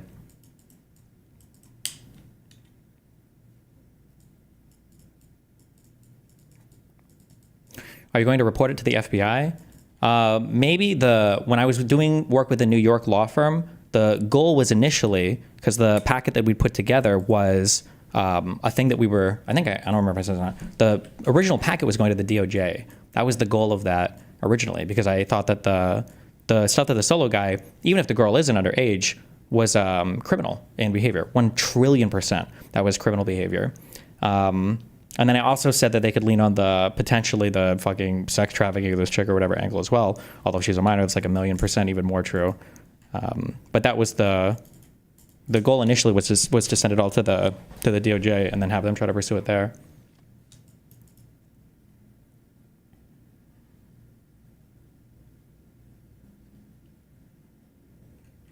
At the end of the day, for all of this stuff, like, I'm not worried about the criminal stuff. It's just the PR shit. It's obviously fucking annoying, but What do your lawyers think of what's going on with the weird procedural shit from the other side? I mean, basically, it's all just delay tactics or stalling stuff. You know her actual name, the name in the video, and the name on the tickets don't match. I don't. I still don't have contact with her or the guy. So I'm not even sure 100% if the information or anything is true. Yeah.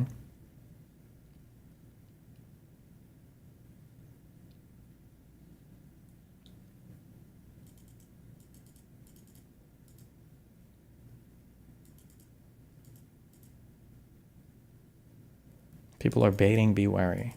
True. You just got, oh, catfished by Bad Empanada.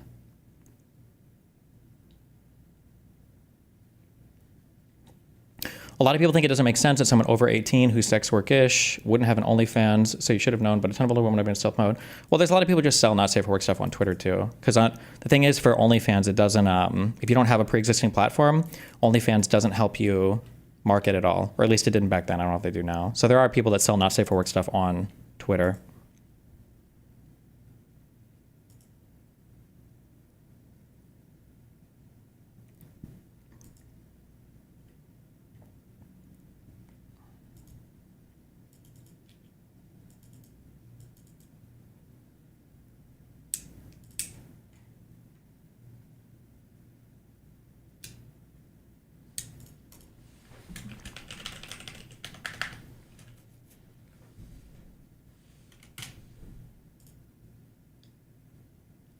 Kind of crazy how all of her sex and everything is just out there in the public, yet She-Rose hasn't come out to talk about it publicly. Seems sus.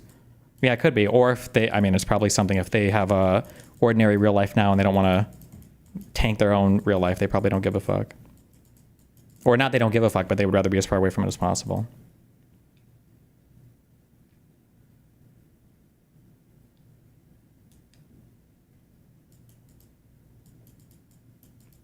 Why'd you post her public college and DGG chat? That was very reckless. Because I wanted somebody to find her. Because I had no idea who the fuck this person was. And I was able to find the person. What? But then there's another stupid thing too. Because people are like, oh, like Destiny was preying on her because he knew she was underage. Well, why the fuck would I post the picture or whatever? Yeah, I wasn't able to find the person. Because also the theory a long time too was that I was pursuing underage people. I knew this person was underage and I was trying to hide it from everybody or some bullshit. But I was just never able to find the person. And again, I have no reason to think she's underage. I still don't even know 100% if that's the case or not. But, I mean, if it was, not only did she lie to me, the solo dude said that he lied as well, so. Jesus. What do you think will win Drama of the Year for the DGG 2025 awards? Good question.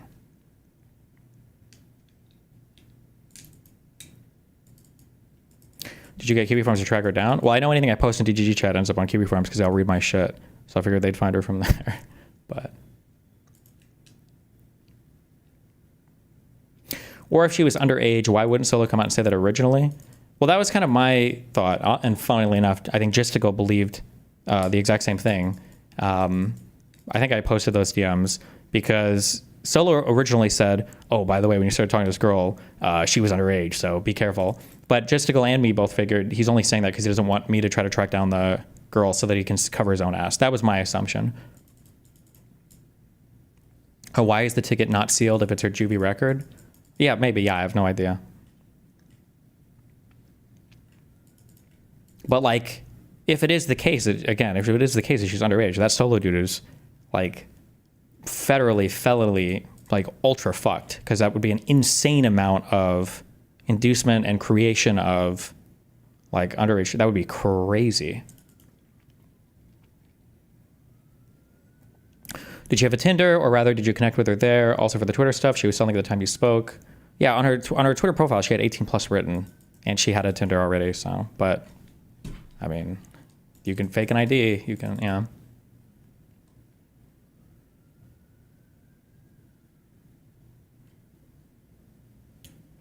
Set a DGG bounty for us to find him, and the finder reward gets 30K. Yeah, I could do maybe.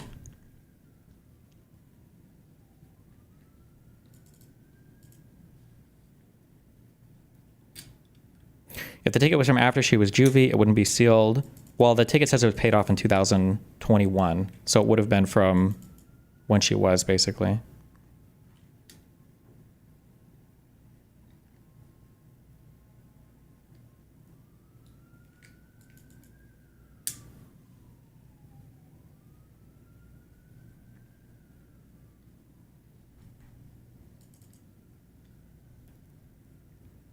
you have any reward for finding Solo's information? I'll give you a free tier 5 sub if you can find it.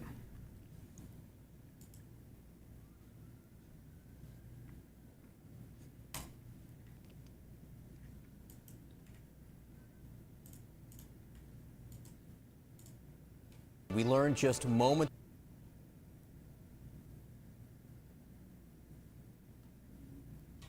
ago, according to a source, that the FBI conducted a court-authorized search at the home of John Bolton as part of a national security investigation. John Bolton, former U.S. ambassador to the United Nations, former national security advisor under the first Trump administration, a frequent critic of late of President Trump. What is the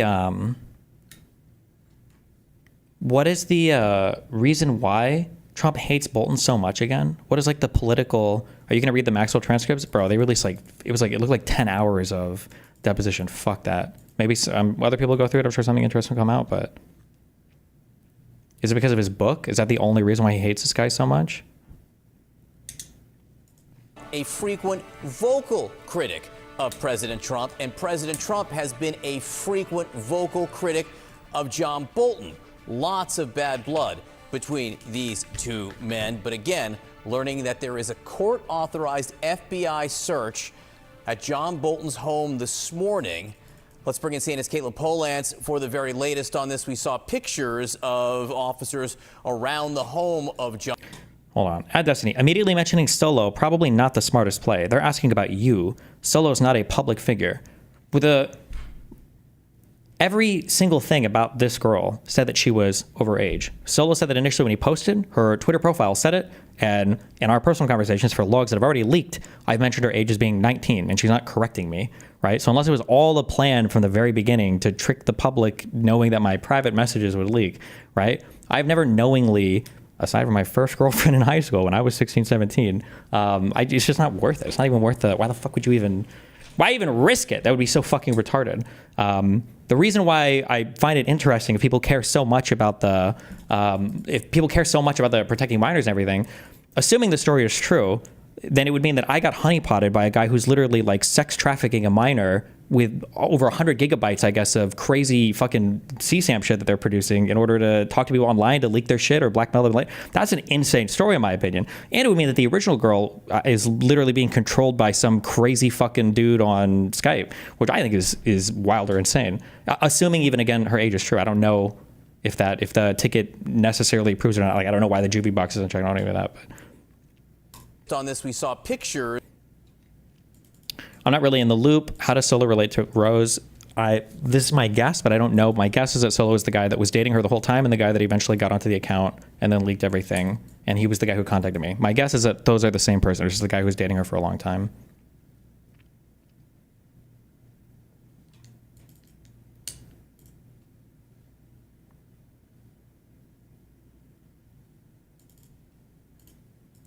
Of officers around the home of John Bolton. What's known at this time? Well, John, we are looking at these pictures of John Bolton's home in Maryland being searched by the FBI, or FBI officials going to his door to conduct a search. And we have confirmed that the FBI conducted that court-authorized search, meaning that they would have gone to a court as part of a very likely criminal probe. Our understanding is this is part of a national security investigation. Exactly what that would be and what sort of reasoning the Justice Department and the FBI would give the court for conducting that national security search, still a huge question here. But this is a person that Donald Trump has been very much on the outs with since he wrote a book about his service in the first Trump administration when John Bolton was the national security advisor to President Donald Trump. At that time, Trump was very unhappy that Bolton was talking about things that Trump did that made Trump look very bad publicly, ways that Trump himself handled other foreign leaders, national security, classified issues. And Trump at that time, back in 2020, was saying that John Bolton should face criminal problems for allegedly publishing classified information. Trump was saying that any conversation with him was classified and thus none of it should have been able to be revealed in John Bolton's book. That then led to a grand jury investigation of John Bolton in the District of Columbia's federal court. It resulted in no charges. So what this is there a link to that situation? This is official that we know has a lot of classified information over his long tenured service in government. So John Bolton now being under investigation again after not being in government for several years.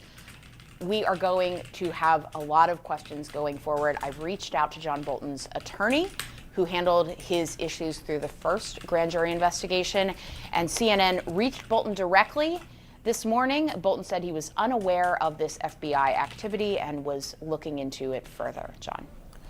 All right, Caitlin Polans for us, digging on this in Washington as this information continues to come in. One point Caitlin's making there. John Bolton had high-profile lawyers the first time around. He himself, a very accomplished lawyer as well. Just to keep in mind, those critics and supporters of him would both, I think, concede that point. Yeah, and remember, it was since Trump came into office, he also stripped Bolton of a security clearance as well. This is not the first time that they've gone after him. I remember at the time, Bolton, I think he kind of laughed about it because it wasn't as if he was looking for going to be leaning on that anytime soon. But let's continue covering this break. Somebody that I talked to at some point brought up that it's normal that you revoke security clearances from people who are politically not aligned with you. Just to be clear, this is absolutely not a normal thing. You don't revoke security clearances because it's a new administration. When a security clearance is granted to somebody, the security clearance is granted because the intelligence people have gone through their background. They've done, it's an SF-86, a standard form 86, and they've cleared them for being okay to possess whatever secret, top secret, SCI information. Like, that's it. It's not like who are you politically allegiant to. So Donald Trump going through here and he's like retroactively, well, I guess I'll return. He's like revoked security clearances from people, whether it was the law firms, whether it was that one guy that he wrote the EO about, or these like political opponents, or whatever. That's not an ordinary or normal thing. It's a very fucking weird thing.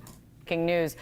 Andy McCabe is sticking with us. Megan Hayes, David Urban, Caitlin Polans here as well. David, I was just looking back to just last week because John referenced it, which is the president was very unhappy with John Bolton and what he was saying, his take and his analysis of the president's meeting with Putin. I'm going to read this for you. This is what President Trump put out on social media. This was just a week ago on August 13th.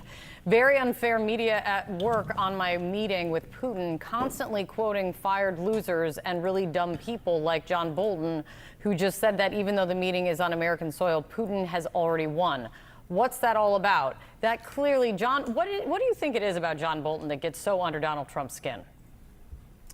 Well, he clearly doesn't agree with the president. He clearly, attacks him on a wide variety of fronts, some justified, some perhaps not. But it's been pointed out, this doesn't stem, I don't believe, from this past week. I think this stems going back to 2020 when John Bolton published this book and the manuscript was leaked after the National Security Council told Bolton's lawyers that it could not be published because it contained classified information.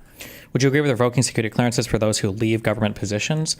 No, because a security clearance is given on or you're given access to secured files on a need-to-know basis. Just because you have a security clearance. A lot of people think that when you're granted a security clearance, it means that you can log into the computer and now you're like, okay, I have a top secret clearance. I can look up every single top secret file that exists in the U.S. top secret database. That's not how it works. You're only granted access to stuff related to whatever it is you're working on. Everything is on a need-to-know basis. So even if somebody was granted a security clearance and then they are no longer in government, even at that point, my understanding is not ordinary that you revoke the security clearances past that. They would just keep it until it expires. And it was going to be a problem. And the manuscript leaked to different news outlets, and it was quite a kerfuffle. If you remember back in, don't those security clearances get automatically moved when you're out of office? No, I don't think so. I think they expire at some point. Like I feel like I've known people who worked in. I don't want to call anybody, but I think even for Aaron, I think it's true. Like if you work in a place and then you leave, you quit. Sometimes people, if you needed a security clearance to get that job, like when they go job hunting for other places, if your security clearance is still active, that can be like a pro when you're applying to other places. You're like, oh, hey, I'm doing this, or I'm applying for here. Here's my skill set. Also, my security clearance is still active, so I don't have to go through the renewal process on that or whatever. I had one for an internship and it didn't expire for a few years. Yeah, it's not ordinary that you revoke those as soon as people. It's not ordinary that you revoke those as soon as people leave office. Wait, Destiny, no, that's wrong. If you leave your job, it only lasts for a certain amount of time. At my old job, if we were no longer using our clearance, they administratively downgrade us to uncleared unless we need it. Oh, I haven't heard that before. I've heard the opposite from friends that I've had that have worked those jobs. Maybe it's different for some types of jobs, or maybe they've changed the process, or... And it was going to be a problem in the manuscript. This segment is another classic CNN sane washing the shit. This is fascistic 100%, but they weren't talking about why Bolton may have had it this coming. The fact that the VP is talking about why they're doing it, mixing responsibilities, is unhinged and impeachable. Yeah, I mean, again, I think that a lot of them are afraid of, they don't want to be labeled as having like Trump derangement syndrome. So they talk about things like it's kind of like ordinary and normal. Yeah. Script leaked to different news outlets, and it was quite a kerfuffle. If you remember back in 2020, it was a big deal in terms of what was being published and what wasn't, and there was a lot of questions. And so I think this is, 100% about that, and not so much about the most recent brush up between John Bolton and the president. No, but the timing, I think, will be called into question, given, of course, that John Bolton hasn't held a government job in years and years and years, and it comes following some very public criticism from the president. Andy McCabe, to you, what exactly does a court-authorized search mean? What are the types of things that are searched for when officers walk into that house? And in a normal FBI, in a standard FBI, what hurdles would you have to surmount in order to get to the point where you go to a judge to ask for this warrant? Sure. So the court authorized activity, or however they're describing it, is only one thing. It means that the FBI has a search warrant, which means that agents who were already conducting an investigation assembled enough evidence together and presented it to a federal judge and convinced that judge that there is probable cause to believe that John Bolton's residence contains some evidence of a crime. I'm not a lawyer, but I read somewhere that removing clearance makes it fucking annoying in court when they present court docs, and his legal defense can't even have access to it unless they have security clearance. This is true for a lot of the law firms where they revoked all of it.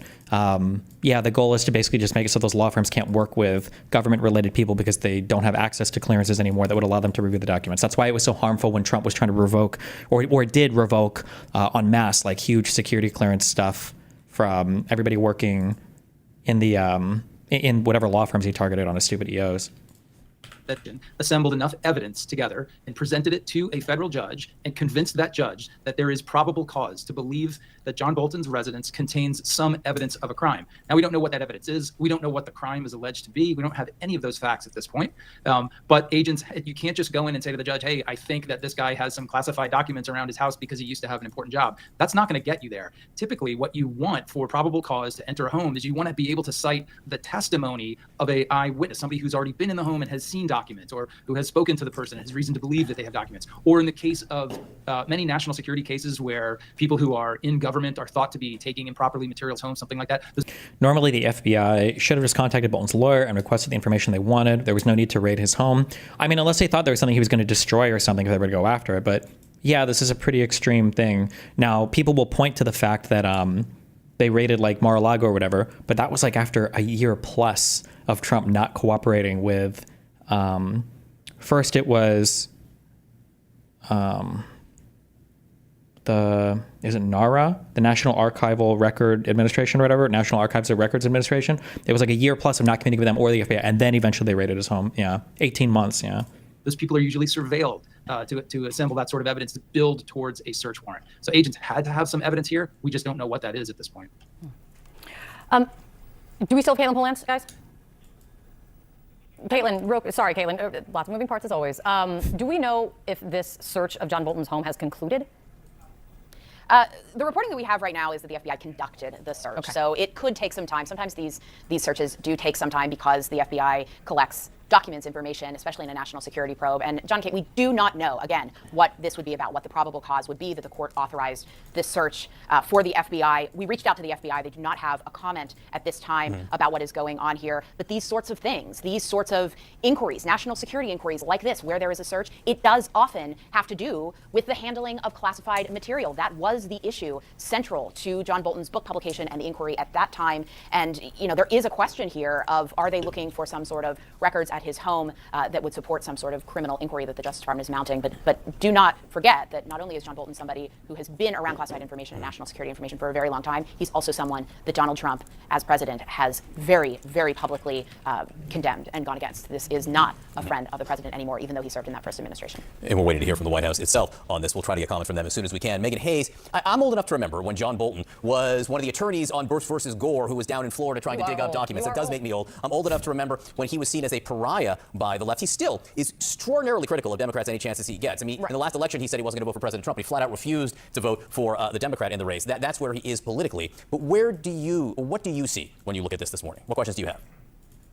I mean, without knowing what this search is for, it seems like it's a very petty act by President Trump. It looks like it's just more revenge and more retribution on his political enemies. It's unfortunate to continue to weaponize the DOJ and weaponize the FBI. I mean, they have other things I'm sure that they could be doing besides raiding his house or, executing the search warrant. So to me, it just seems extremely political, extremely petty, and just a really poor use of the resources of the DOJ and the FBI. I mean, to be fair, we don't really know why. Maybe they have evidence that he killed somebody, right? But I mean, I don't even know why I would say that. That's an ungodly amount of charity to give to this administration. I don't know about it. I saw it on television this morning. I'm not a fan of John Bolton. He's a real sort of a lowlife. Was he okay? I don't think they gave him the orange spray tan today. Jesus. When I hired him, he served a good purpose because, as you know, he was one of the people that forced Bush to do the ridiculous bombings in the Middle East. Bolton, he wants to always kill people, and he's very bad at what he does. But he worked out great for me because every time he doesn't talk, he's like a very quiet person, except on television. If you could see. Oh no, yeah, Trump was right about everything. Nice. There's something bad about Trump. He'll always do that, but he really doesn't talk. He's quiet. And I'd walk into a room with him with a foreign country, and the foreign country would give me everything because they said, oh no, they're going to get blown up because John Bolton's there. He's not a smart guy, but he could be a very unpatriotic guy. I mean, we're going to find out. I know nothing about it. I just saw it this morning. They did a raid. Do you expect the DOJ to brief you on this? Yeah, they'll brief me, probably today sometime. And the foreign minister. Those eyes, bro. Is he okay? I tell Pam and I tell the group, I don't want to know, but just you have to do what you have to do. I don't want to know about it. It's not necessary. I could know about it. I could be the one starting it. I'm actually the chief law enforcement officer, but I feel that it's better this way.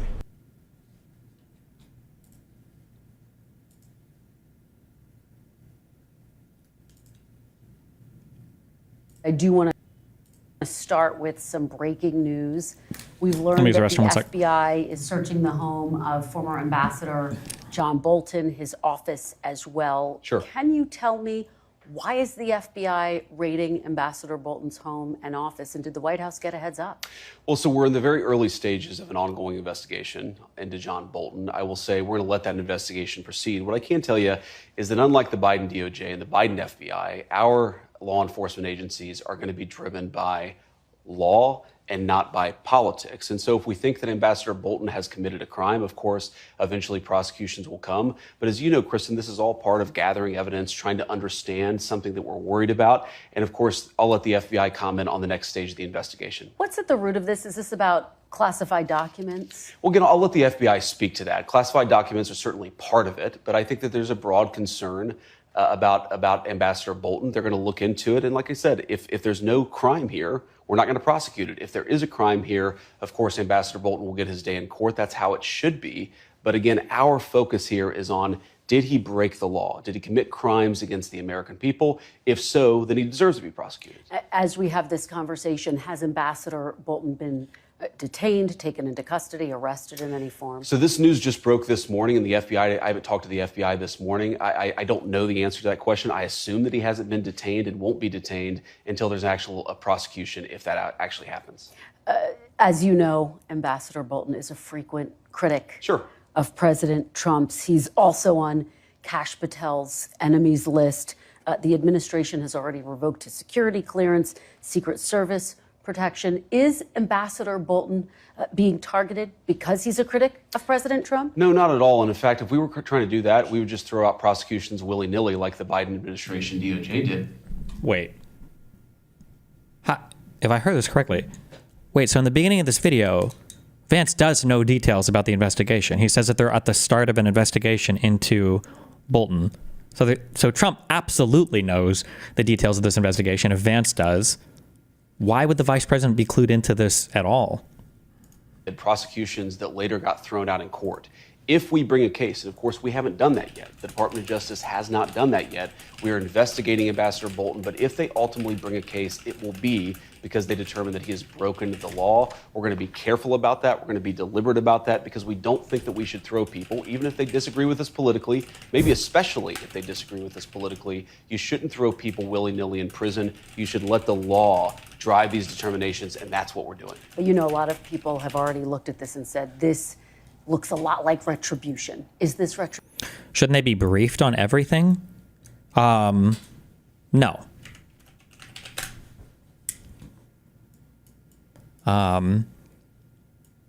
If you have like, this is like the office of the presidency. Is it called the office of the president? The office of the White House. If you have like the president, holy shit, this was the worst. I actually put that I behind the S somehow. I don't even know how. I believe from the president, you have your Department of Justice. And then within the Department of Justice, you have the FBI. Unless it's like some insanely sensitive issue, I have no idea why. You also have the Office of the Vice President. I have no idea why anybody in the FBI would be communicating with the Office of the Vice President. It doesn't make any sense whatsoever, right? If any communication is happening, it should be with the Department of Justice's head or beneath that, which would be the Attorney General or the Deputy AG or some other Associate AG maybe. But with the Vice President, that's a weird loop around, unless they're all kind of like in it together doing retarded shit, you know? Retribution? Well, who has said it looks a lot like retribution, Kristen? A lot of people who tried to throw Donald Trump in prison for completely fake charges that were later thrown out by multiple different courts. I suspect that if the media and the American people let this case actually unfold, if they let the investigation unfold as it's currently doing, they're going to find out that what we're doing is being very deliberate and being very driven by the national interest and by the law here, and that's as it should be. We thank you for watching. I just want to say it's so crazy to me that the head of the FBI who's doing these investigations, I don't know if I have done this enough on stream, just so we're all aware of this, right? You remember that he wrote this fucking book. The Kash Patel wrote this book.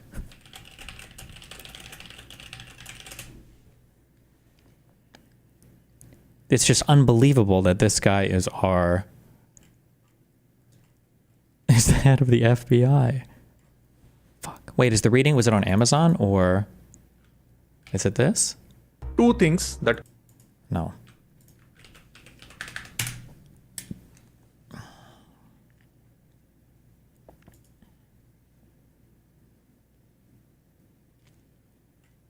Fuck. Where was the, I feel like we watched a song about it.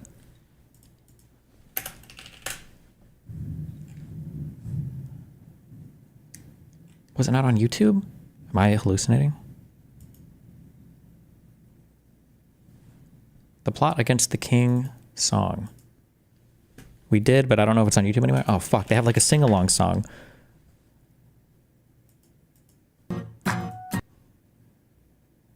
Baby Bean story time. Wait, why? What the fuck? Written by Kash Patel, art by Laura Vincent. So it's a new book. I'm going to show you pictures.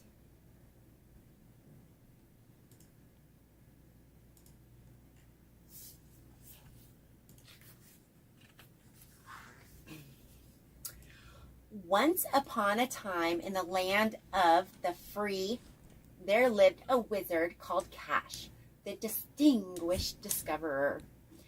They do a song of this, I think. I don't know if this is it. I won't make it listen to the whole thing, but like. Once upon a time in the land of freedom, the heralds got together and they took away the tweeting by order of the evil old queen. The plot against the king. It doesn't hit the same without seeing all the pictures, but the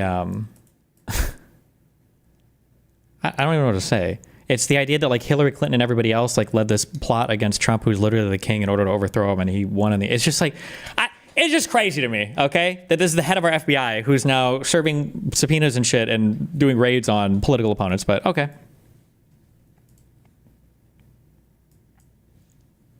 Mar-a-Lago was getting raided. And by the way, when Mar-a-Lago was getting raided, to your point about the media, 3 years ago, John Bolton was on television. Yeah, there's the Mar-a-Lago. Everybody doesn't even matter. Everybody on the conservative side is going to compare this to the Mar-a-Lago raids. But again, remember, the Mar-a-Lago raid stuff was happening because Trump was literally not communicating with the National Archive and Records Administration, or I should get the name of this thing down. Hold on. National Archives and Records Administration, yeah, for like a year plus. And then the FBI tried to contact him for missing documents. And then after all of this, and also, by the way, this was when Trump was showing things to reporters, saying, I probably should have declassified this, but I didn't. And also, this is, he was telling the Noida guy to like move boxes around and hide them from his own lawyer and from the FBI raiding and everything. Like, it's just so not even remotely comparable to the raid on Mar-a-Lago was... I'm not even going to say it was justified. It should have happened a year fucking earlier. I don't know why they gave Trump so much fucking time to respond to this. It's so unhinged that when Pence and Joe Biden found classified shit in their offices or whatever, they basically called up NARA immediately. And then there was special counsels appointed. That's where the Hur report came from, because of the whole investigation of this for nothing, even though he called it in. And somehow Trump got away with this completely. This is just Trump completely and totally got away with all of this and will never, ever, ever have any types of accountability for any of this. Like the boxes memes that you see, these are all classified documents that were never supposed to be out of the White House. Well, I won't say what they were never supposed to be, but they contacted them afterwards to get them back. And yeah, it's just completely fucking, it's just crazy that he'll never be held accountable for any of this. Meanwhile, Biden found like a thing in a folder, I think. Sorry, this was the fucking music video. Oh my God. Kash Patel, this is the head of our FBI, wrote this. This is like one of 3.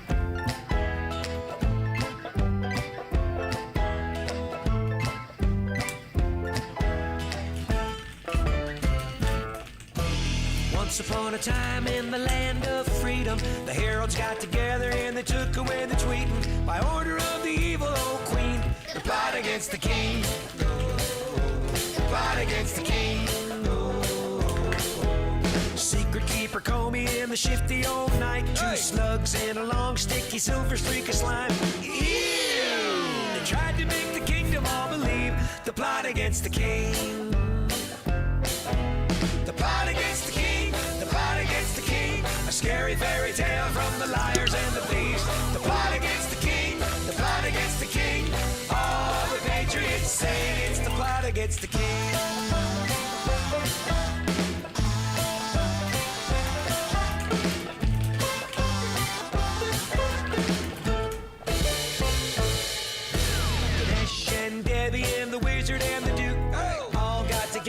They fought the fake news. Hear the 2,000 mused say.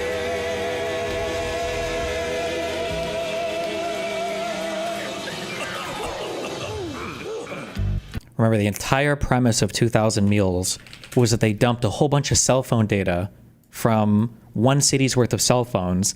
They saw cars that had routes that took them past multiple mailboxes, and they assumed that all those people were ballot harvesting. That was 2000 Mules. That was the whole thing. There was never any evidence anywhere. Well, I'm so sorry. I misspoke horribly. They did have evidence of at least one person ballot harvesting that they put in the video because a guy pulled up and dropped off ballots, or no, 2 people. And both of those people were hunted down. The first guy worked at a retirement home, and old people would give him ballots to drop off, which is perfectly legal and fine. I think he might have sued. I don't remember. And then the second guy was a black dude who dropped off 4 ballots, and they were the 4 ballots for his family, for like his wife and his 2 adult children. I think that guy sued. But that was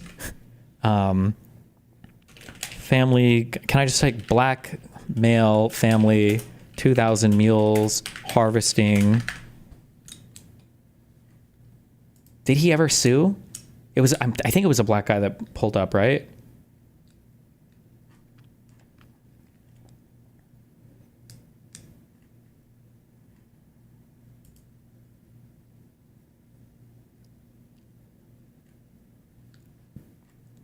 fuck. I thought there was one guy that did it. Oh, wait, hold on. 2,000 meals, man sues.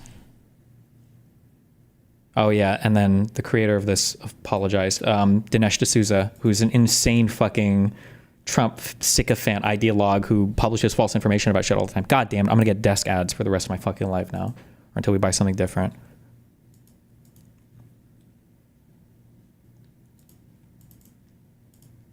Brandon got it.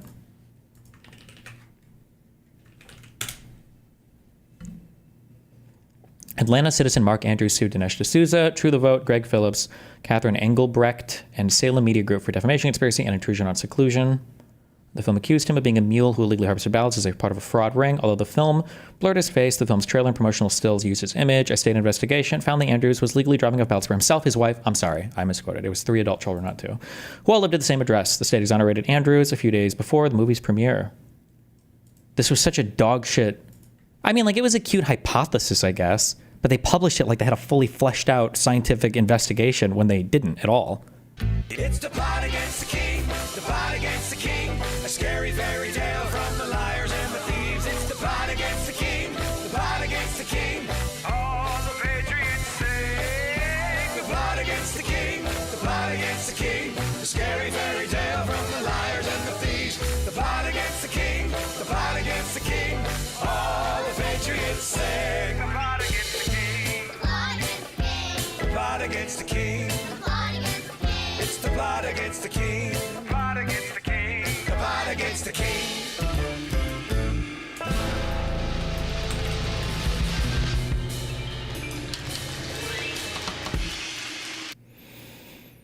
And by the way, when Mar-a-Lago was getting raided, to your point about the media, 3 years ago, John Bolton was on television throwing fuel on that fire and making sure that everybody knew that President Donald Trump was a criminal and this had to be investigated. So, you know, things kind of come back to get you sometimes. And those previous statements and the attacks against the administration. Things come back to get you. What are you implying there? You can't argue that Bolton was not surprised this morning. I'm sure he was not. His attorneys were not by what Not surprised about what? Political retribution? down this morning. Well, and by the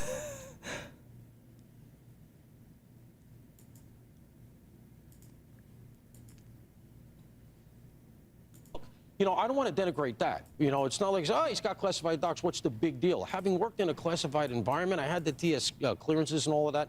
It's serious as a heart attack. I used to have a stroke if I thought, oh, my God, did I take a piece of paper out?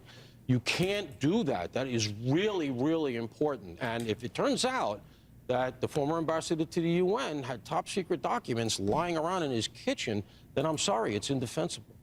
Look, you know, I don't want to denigrate. I don't think they can just be lying around in his kitchen, though, right? This would have, because they would have needed, you need the standard of evidence is probable cause to get a, like a search warrant, basically. And it wouldn't have just been random stuff they found. They would have needed some prior thing to go in and raid his house, right? But who the fuck, that's what you would imagine, but who the fuck knows at this point? Okay, hold on. I'm going to chat with my good friend soon about our new Pragmatic Papers edition. But first, wait, I saw this guy died today. JFC Cobra? Is this it? JFS? Oh, King Cobra. Who is this guy? Wait, let's read.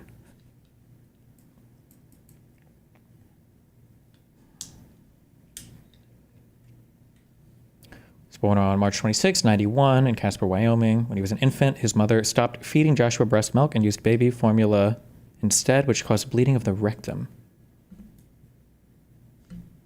Wait, is this a troll wiki?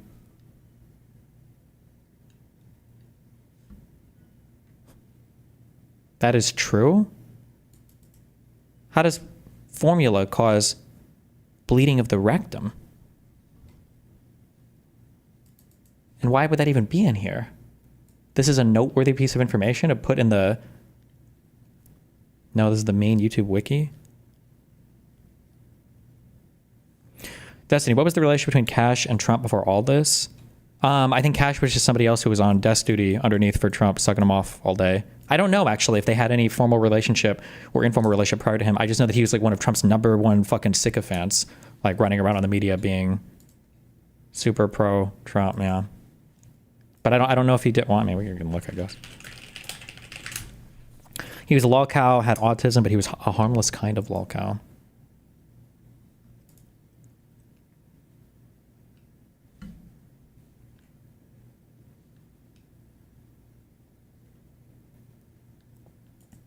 He was the principal deputy director of national intelligence. Okay, so this was Trump's first term for a few weeks. Chief of Staff of the United States Secretary of Defense. For like a month or two, maybe. Acting director, and then this is his current term. Okay.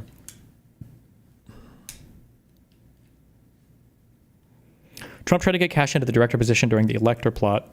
It fell through for reasons I can't remember. Read the second paragraph. Patel studied criminal justice and history at the University of Richmond and graduated from the Pace University School of Law in 2005. He began working as a public defender in Miami-Dade County, Florida, and later as a federal public defender for the Southern District of Florida. Patel began working as a junior staff member at the Department of Justice in 2012, becoming a prosecutor in the National Security Division in 2013, and working in the Counterterrorism Division in 2014. In 2017, he left the Obama DOJ and became a senior aide to Devin Nunes, the chairman of the House Permanent Select Committee on Intelligence, where he was the primary author of the Nunes Memo.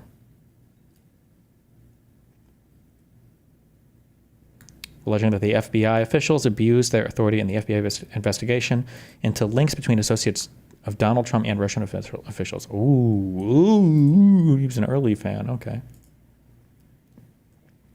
Joshua began making YouTube videos in 2011 about his daily life.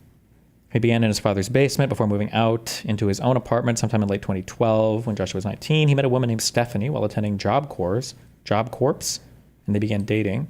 Stephanie and Joshua broke up in 2014 after they both cheated on each other. Based.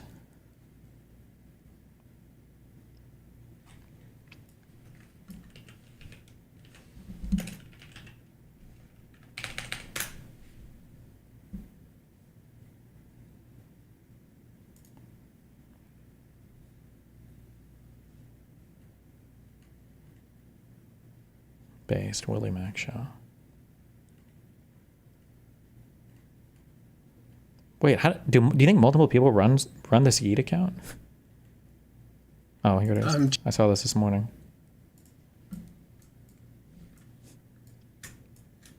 Yeah, me and Dan run it. Hello, I'm Josh's dad, and there's a lot of rumors going around, so I wanted to make a video for Josh. I went to Josh's house yesterday to take him to the doctor, and when I got there, he was sleeping. I tried to wake him up. He was not responsive or breathing. I realized that his lips were blue, and I tried to revive him, but he was already dead.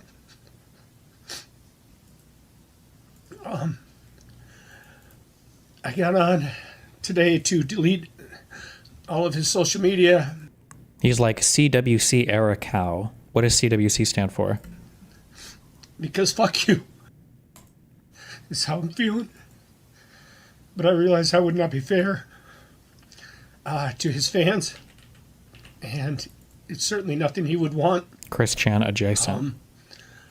As you all know, Josh was harassed and bullied terribly his whole life. Was he friends with Chris Chan, or was it just like in that era? I mean, from the time he was 3, it was just nonstop. It's like he had a neon sign that said, "Please pick on me." And for some reason, so many people on this earth felt that picking on him was okay. That just because it's him, it made it all right. He has nothing to do with him. him. He didn't matter. But he did matter. And I want to thank all his fans because you made him feel like he mattered. And you made him feel very special. And he lived for you guys. Do we have any idea on what happened? I'm creating a brand new King Cobra JFS fangirl merchandise on my customized girl. He was a fucking alcoholic? Sure, but how old is an average alcoholic dying? What, of like cirrhosis of the liver at 34?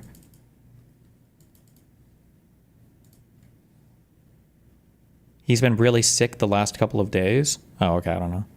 Apparently ate a 2 days old Wendy's that a fan delivered to him that sat outside in the heat, and then he got super sick. Can you even get can you get food poisoning from fast food? Didn't they do like an experiment where they let like where they put like a McDonald's cheeseburger like in a thing for like a year, and it barely even molds or whatever, because it's the stuff is so, not to shut at McDonald's, but it's not conducive to the preservatives and all that shit, make it hard for anything to grow. I don't know if that's true. I don't know. No, don't do that. I'm not advocating for that. Okay, it's the Cobra Angel official t-shirts, because this is how I see it. If you're a female fan, you're a Cobra Angel. If you're a female fan, you're a Cobra Angel. If you're a female fan, female Cobra Angel, like fallen angel kind of thing. If you're a female fan, that's how it is. Okay. Apparently it was a bone infection from what I read, which is why my thoughts are addiction related, like heroin shit, but nicking the bone. How often do you nick your bone when injecting heroin?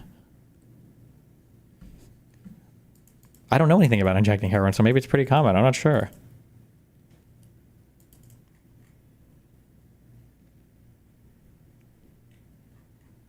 Wait, where is my doctor guy at? Why is it that you can inject some things like randomly and other shit has to go right into your veins? So like people that inject insulin put it in the, is it called the subcutaneous area? Like you put it on your thigh or your arm, back of your whatever. Or people that do like, people that when you get a vaccine, it's usually into your deltoid muscle. But like if people are injecting other stuff, it goes like right into your vein. Why? What's the difference? Like what goes right into the vein and what doesn't? He didn't do it. He didn't do it well. Look at his cooking and you will see he didn't do a lot of things correctly. Intramuscular injections versus intravenous. Yeah. Why one and not the other sometimes? You can inject anything anywhere. It depends on how quick you want to feel it.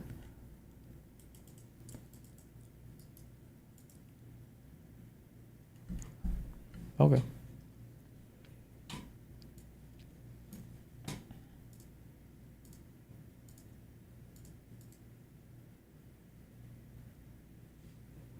Okay, hold on, I'm coming, Kafka.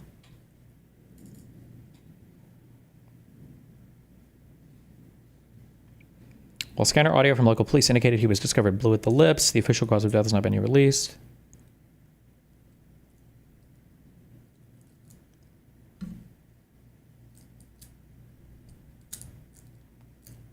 We just don't know. You probably just get a better high in the veins. Yeah, but why not? What, like vaccines, my understanding is vaccines are like never given in the veins. They're almost always given intramuscular.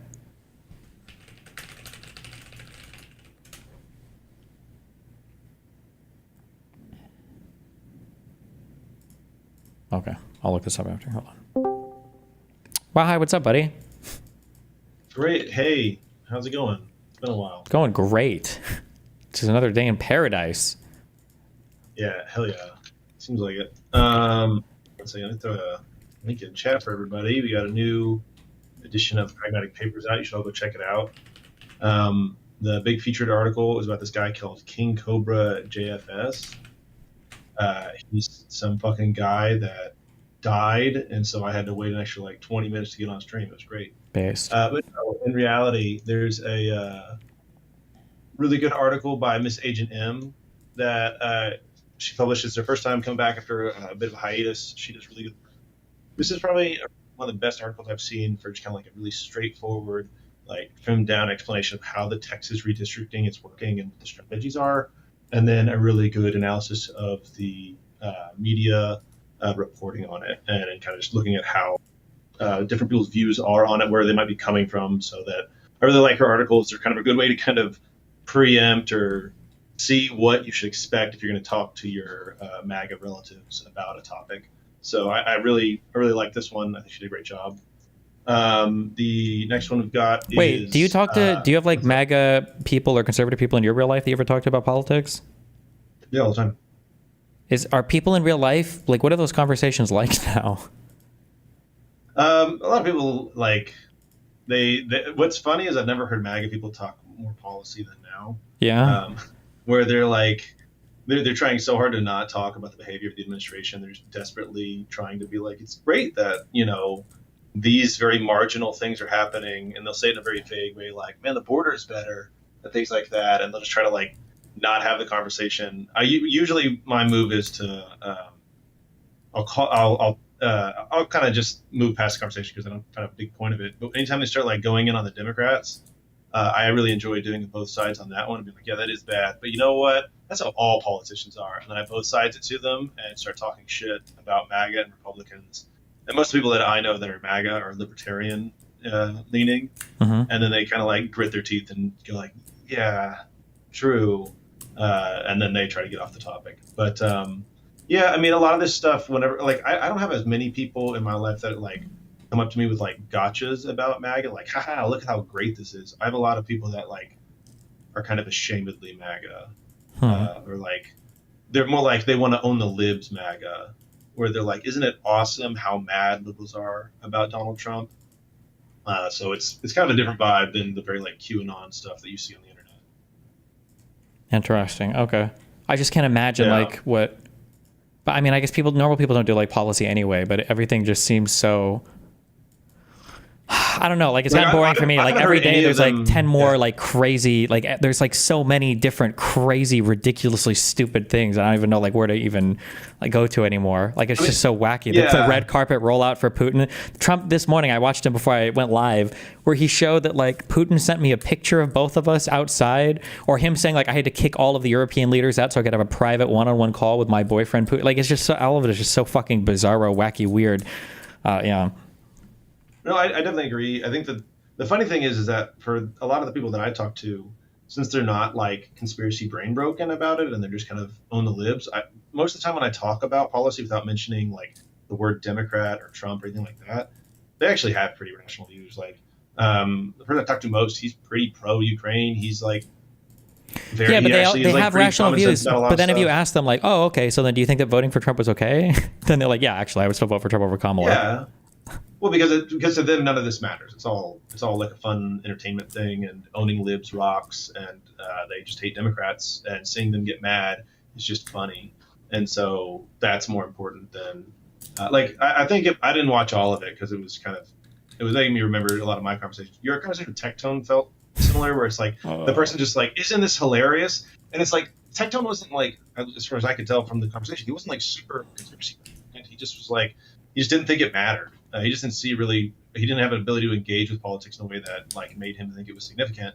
So for him, it was just like, this is funny, or this is cool.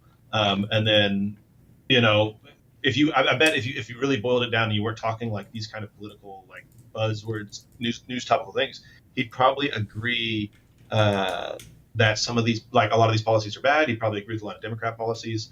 You just can't use those words with him. But when it comes time to vote, he's not going to think that way. He's going to go, ha ha, funny, Republican, stupid, liberal, stuff like that. Mm-hmm. 1 second. Oh yeah, sorry, I kind of diverted you. Yeah, You're good. You're fine. No, I also just got distracted by something.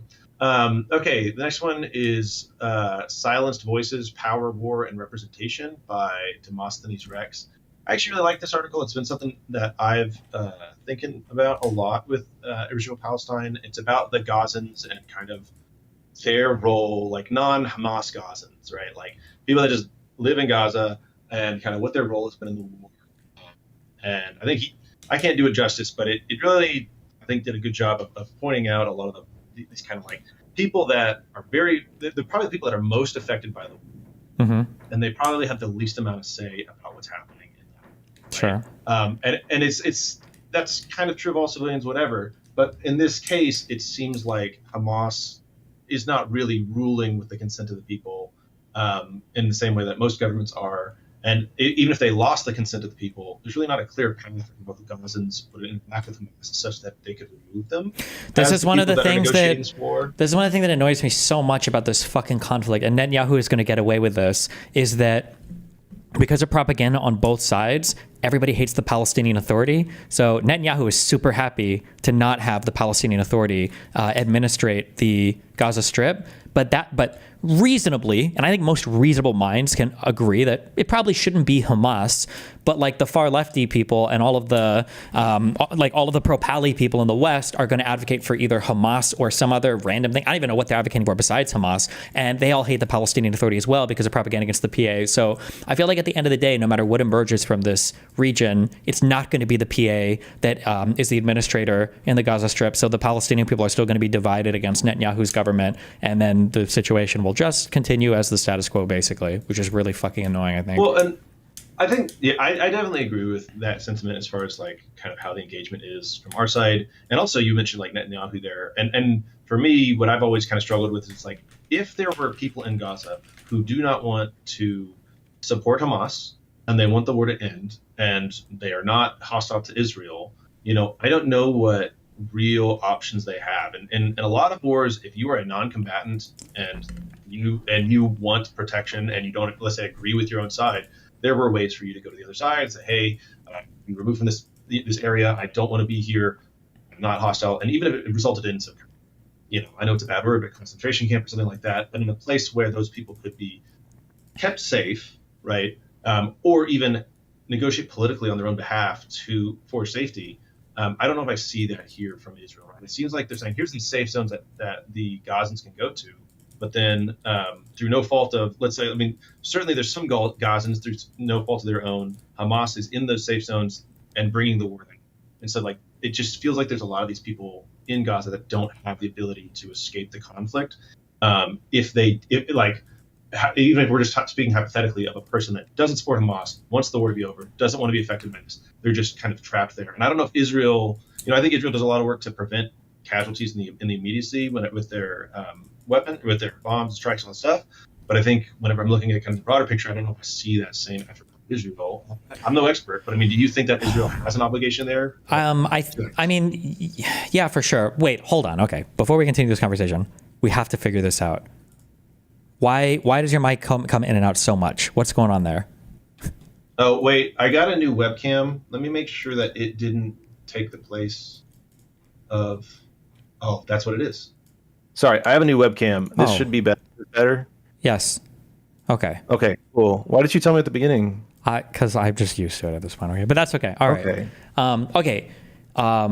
Yeah, but so the thing that makes this so challenging, and it's why sometimes it's annoying when people try to apply standard paradigms of analysis to Israel-Palestine. Although, I mean, like, they still work, but you're torturing them a little bit, and you have to try really hard to make it fit. The issue is that in some ways, you don't really want there to be an option for the Palestinians to flee the Gaza Strip. And that's from the Arab perspective. There's this, it seems paradoxical if you don't know anything about the conflict, not you using the royal you, but like, because technically, if Israel could get the majority of them or 1 million of them plus to flee the Gaza Strip, technically it puts Israel in a position where they could just annex the Gaza Strip or whatever, have the demographic majority, and then not let any of those other people back. Like, it's a unified effort by the Palestinians and the Arab world to not have the Gazans flee, because if they do, then if you're not there anymore and you're not allowed back, you could lose your ability to have that land at all. So it's like a really weird spot, you know, where civilians are sometimes by their own choice kind of being used as pawns to maintain Palestinian legitimacy in that territory. I agree. And I'm not, to me, I would actually not say they should be like fleeing to Egypt. I think that Israel has I would argue that Israel should have some kind of obligation to take the Gazans, keep them within a safe area of Gaza that they control, or even in Israel proper that they control, and say, okay, you people are saying you don't agree with Hamas, you don't agree you don't want this war to keep going, you don't want to be affected by it, so we are going to take you to a place away from this so that you are safe and protected, to reduce casualties and to potentially create a group of Gazans now that aren't under the control of Hamas, who can argue for political rights and argue for a peace between themselves and Israel, so that we have a group that is now separate from the control of Hamas, who could come back and say, we care about Gaza, we want to control Gaza, we do not want conflict with Israel. I think, to me, I don't know enough about it, but it seems to me like there's in this article, I feel like is kind of pointing to this, that these Gazans don't have a political outlet and instead are just kind of, whether there's a lot of talk about them being happy to be hostages or human shields, but there's got to be some amount that aren't happy about it. And the people that aren't happy about it have no way of changing that situation, even if they were in a majority, I would argue. But yeah, no, I agree with that. I hear what you're saying. So that's a great article. I got to go fast because I got to head out soon. But there's a really great one by Case about the Chinese trade attitude over the last 7 months, about how Trump being a cuck has really made it so that China can like step forward on the stage as a leader in trade, but also it is showing how much Chinese investment in the last 4 to 8 years has really paid off in preparation for this administration. Really recommend that one. It's not a super long read. And then the last one, I know you know a lot about this already, so I'm not going to go too much into it, but it's about in-space nuclear propulsion. Oh, for sure. Yeah, so it talks about nuclear thermal propulsion technology for like engines in transit between Earth and the Moon or Earth and Mars. And so it's an easy 16-page read. There's only like 4 or 5 different formulas in it. But joking aside, it's really actually a good article to kind of show you how complex some of the questions government is asked to fund. And it's actually, I feel like it's kind of a catharsis for Elindasil. I apologize. I spoke Elvish wrong. Oh, there. for the author, yeah. It feels a bit of a catharsis because I can see the frustration where we've had this technology for 60 years, but it's so difficult for a lot of people to understand, and it's also scary because that's the word nuclear in it, that we just haven't gotten funding. So I really recommend people read it because it's just kind of like, it's really fun to see. At least I enjoy seeing into the mind of like real subject matter experts, and just like seeing him just like pare it down and being like, this fucking rocks, we should have it, we don't have it, and that's stupid. It's a good time. Also, he submitted that. He's not a regular contributor. He is one of many DGGers that has been submitting work. Everybody if you have an idea for an article, please send it to us. We'd love to see it. destinynews.ggg@gmail. We will workshop your piece with you and try and help you get it to a point where we can publish it. Wait, what was that email address again? destinynews.ggg@gmail.com. Sorry, did you already have that? Or no, there's 2 dots in it. destinynews.ggg@gmail.com. Yeah, if the dot before at doesn't really matter. You can just. Oh, never mind. You're right. I'm being retarded. Never mind. Okay, gotcha. Yeah, that's cool. I'm used to it. Okay, I saw last two things for me. Or actually, I'm just gonna do one more thing because I gotta go. I saw your recent video about that doctor that was faking the insurance stuff. And you talked a lot about the insurance industry and health insurance stuff like that. She wasn't faking, but highly exaggerating stuff. Yeah, highly exaggerating. Sure. I don't care about any of this stuff discussed in there, except for I appreciate you shitting on doctors. As a lawyer, we have to deal with doctors. And you know what? They suck. They're really bad people, and they're really annoying to deal with. So I appreciate you getting the truth out there about them. Jesus. And I'm being a little strong. There are some good doctors out there. Most of them are in the ground because I don't want to have to deal with them. Oh my God. Anymore.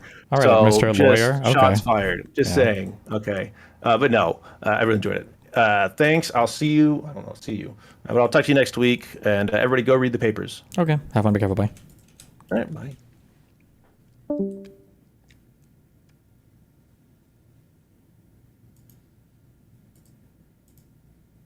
I am honored to welcome to the show Governor Gavin Newsom of California, who has been leading the fight to redistrict the state of California directly proportional to what Texas Republicans are doing, trying to rig the midterms in Republicans' favor. Well, now we have a fighter in the Republican Party. Governor Gavin Newsom, how are you doing today? I'm great. Thanks for having me. I appreciate it. I just want to start with this framing. So I've been doing a lot of debates about this redistricting, and it often gets caught up in this tit for tat, which party redistricts more. That misses the point. Can you lay out the stakes of what's unique about this? What's unique about a mid-cycle redistricting? History be damned.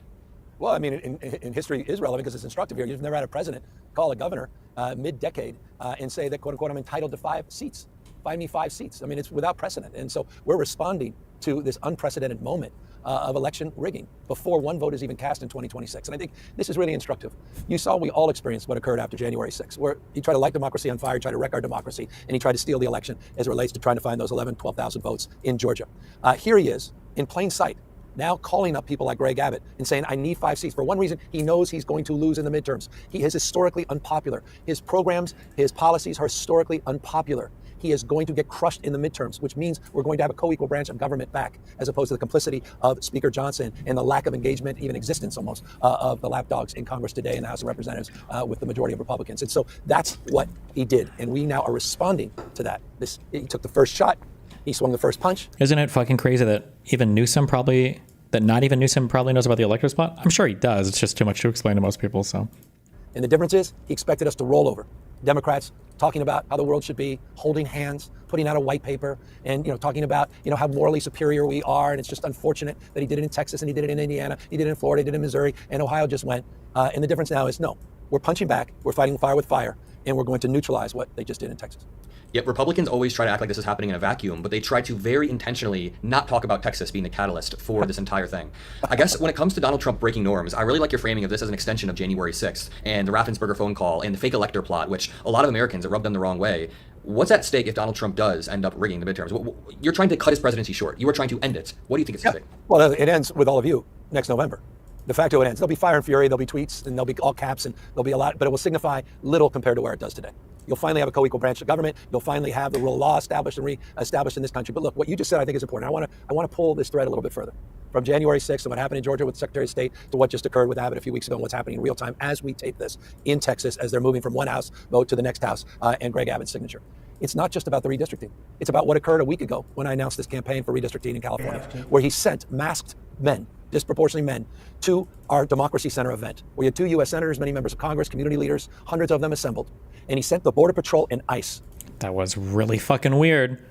I don't know if there's another thing, but somebody open this. And we have to. And after we do this, we'll go to another location and we'll make it safe also. We're going to make our country very safe. We're going to make our cities very, very safe. Chicago's a mess. You have an incompetent mayor, grossly incompetent. And we'll straighten that one out probably next. That'll be our next one after this. And it won't even be tough. And the people in Chicago, Mr. Vice President, are screaming for us to come. They're wearing red hats, just like this one. But they're wearing red hats. African-American ladies, beautiful ladies, are saying, please, President Trump, come to Chicago. Please.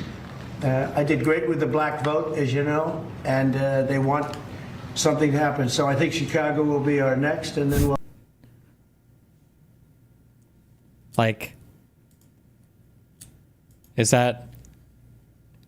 Is he just going to start sending the National Guard to every state? I mean, I'm saying this like it's hypothetical. When he hasn't already done it in D.C. and California. Pretty spooky. To intimidate folks at this event. That is a preview, I assure you, of things to come this November and next November around voting booths and polling places all across this country. $175 billion to back that assertion up. The largest funding for... No Dems at all are complaining. I mean, I think people are complaining. The Dems in Texas tried to avoid the quorum vote on the redistricting thing. I think they did basically all they could, right? If they would have stayed away longer, he could have just replaced them in the seats. Newsom is doing everything he can to fight for redistricting in California. I don't know if there are other Dems that are fighting on the redistricting thing, but I don't know... I don't know how you can fight against the forced nationalization of the National Guard. Remember, I have to keep stressing this, okay? The checks and balances is only when everybody's playing by the rules. Checks and balances is there to keep the game fun. It's not for people that want to explicitly break the rules. If the executive decides to just start weaponizing the National Guard everywhere, you can challenge it in court. But remember, courts are not here to prevent bad things from happening. Courts are just there to make people whole after a bad thing has happened. So when you're relying on extraordinary measures from courts, like temporary restraining orders or preliminary injunctions, these are exceptional things that a court can do. And it's just not in the ordinary business of a court to be preventative or to try to stop a bad thing that's currently ongoing. That's not generally the job of the courts.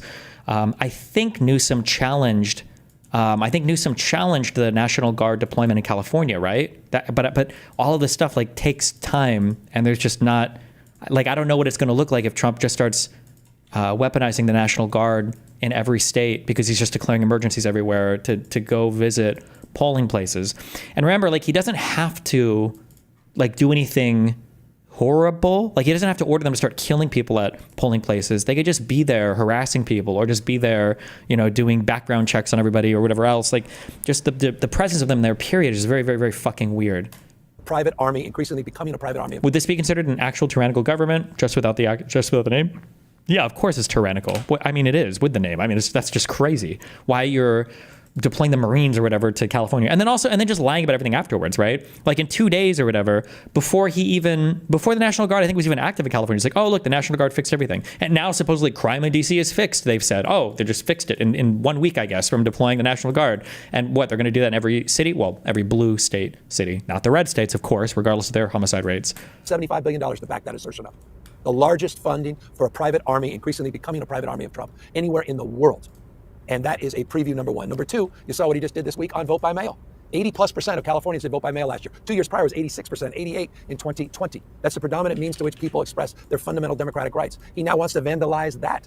And he's now asserting he has a legal authority to do that with an executive order. And finally, if you needed any more evidence, how about that guy, J.D. Vance?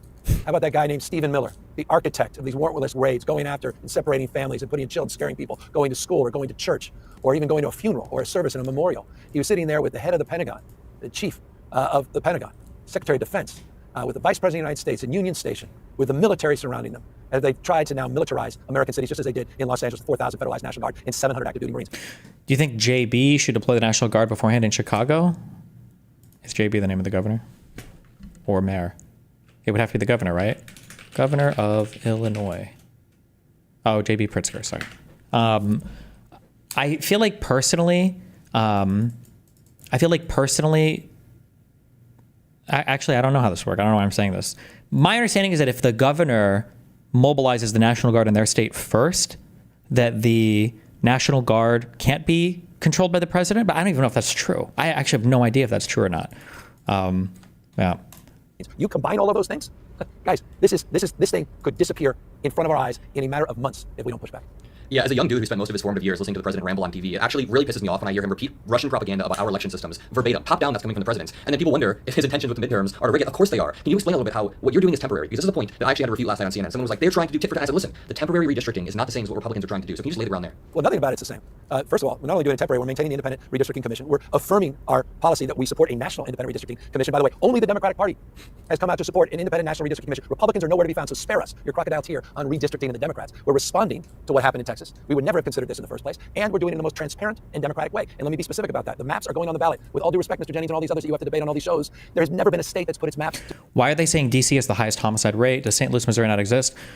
I think that when they say this, I think they're careful and they're technically true, but in a really dishonest way. I think they say that if DC were a state, it would have the highest murder rate. But that's because DC is a city, right? So as most states, the murder rate, if you start equalizing it over like rural areas or areas where not a lot of people live, it comes down significantly. But if you treat DC, the city, as like a state, because I feel like it was Ted Cruz that I heard say that if DC were a state, or maybe it was somebody else in Trump's cabinet, if DC were a state, it would have the highest murder rate in the union. It's like technically true, but it's also kind of like misses the point because it's a city, right? Like if DC were a state, it would also have like the highest per capita population of any state in the union. If it was a state, it would have the highest, probably like there'd be so many things that would have the highest of in the union, but it's because it's a city, right? To the people, that's called direct democracy. It is in stark contrast, temporary, transparent, and democratic compared to any other state, particularly what's going on in Texas. Give me a break. What a weak argument on their side. I think it's also worth pointing out that Democrats, when they were in power twice, tried to ban per capita population. Wait, per capita density per capita population. You know what I mean? Population density, I should say, I guess. And gerrymandering nationwide, and Republicans have the power to do this right now. Rather than doing this, they're doubling down on the most aggressive gerrymandering and then trying to direct all the attention towards your state. It is sickening, and you can see how the media ecosystem works when all the conversations are centered around you, but you're directly punching back to Texas. So what message would you have to the people in Texas who have been holding the line, the people in Texas who have been, fighting? I just want to hear what your message is to them. Just gratitude. I'm serious, it's gratitude. What they did is they elevated this issue. And by the way, I'm not just saying that rhetorically. I'm not just saying that, just to compliment what they did. Let me give you a numeric. It's fascinating. This is interesting, and I don't know if it's insightful. Then if St. Louis was a state, it would have the highest homicide rate. If any city was just treated as a whole state, it would have the high. Yeah, everything would be really wacky. Yeah, of course. Yeah. But it was really instructive. When we did our first poll on redistricting in California, there was about 60% awareness, which was, by the way, remarkably high, I will submit. After what they did in Texas, and the fact that they had courage to break that quorum and to go to all these states, including my home state, to go to Ronald Reagan's old mansion where we all met here in the state of California, and talk about this issue and raise the consciousness in America, it's over 85%. We're getting close to 90% of Californians are aware of this issue. That would not have happened without the courage of these leaders, and they are by definition leaders in Texas. And so, look, it's a reminder, you don't have to be something to do something. I mean, you don't have to be in the majority to make a difference. You don't have to have title to have authority. There's two kinds of authorities, formal authority and moral authority. And everybody watching, you have abundance of moral authority, if you have the courage, if you have the character to stand up and share your passion with action, and they took action, they did something bold, they put themselves on the line, they risked being arrested, they risked being quote unquote hunted down by their attorney general, they risked assault by Senator Cornyn to get the FBI to be weaponized, to track them down in other states, not just find. There were bomb threats, there were personal attacks and assaults on their family, not just on their character and their reputation. That's a hell of a thing. So you ask me how I feel? Deep pride, deep gratitude.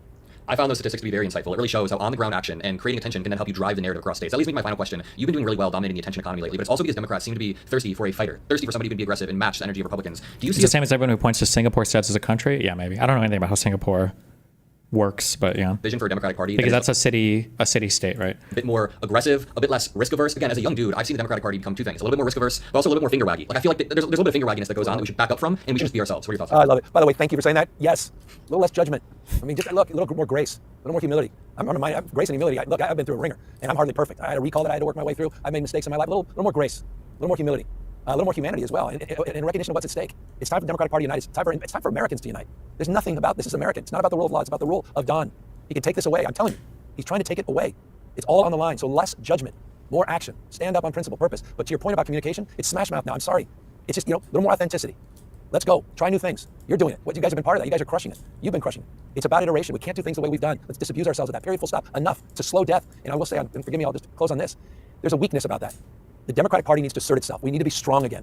Strong. Strength matters. People want conviction. They want character. They want a sense of intention and purpose to give us meaning, to give us a mission. And so I'm not here to make any more excuses. I'm sorry. I know there's some people that are offended by our all caps parody of Trump. I thought it's time to put a mirror to Trump. I know you may get offended by my 10-pack abs on some of these memes. I mean, this sort of craziness that's going online. I get it.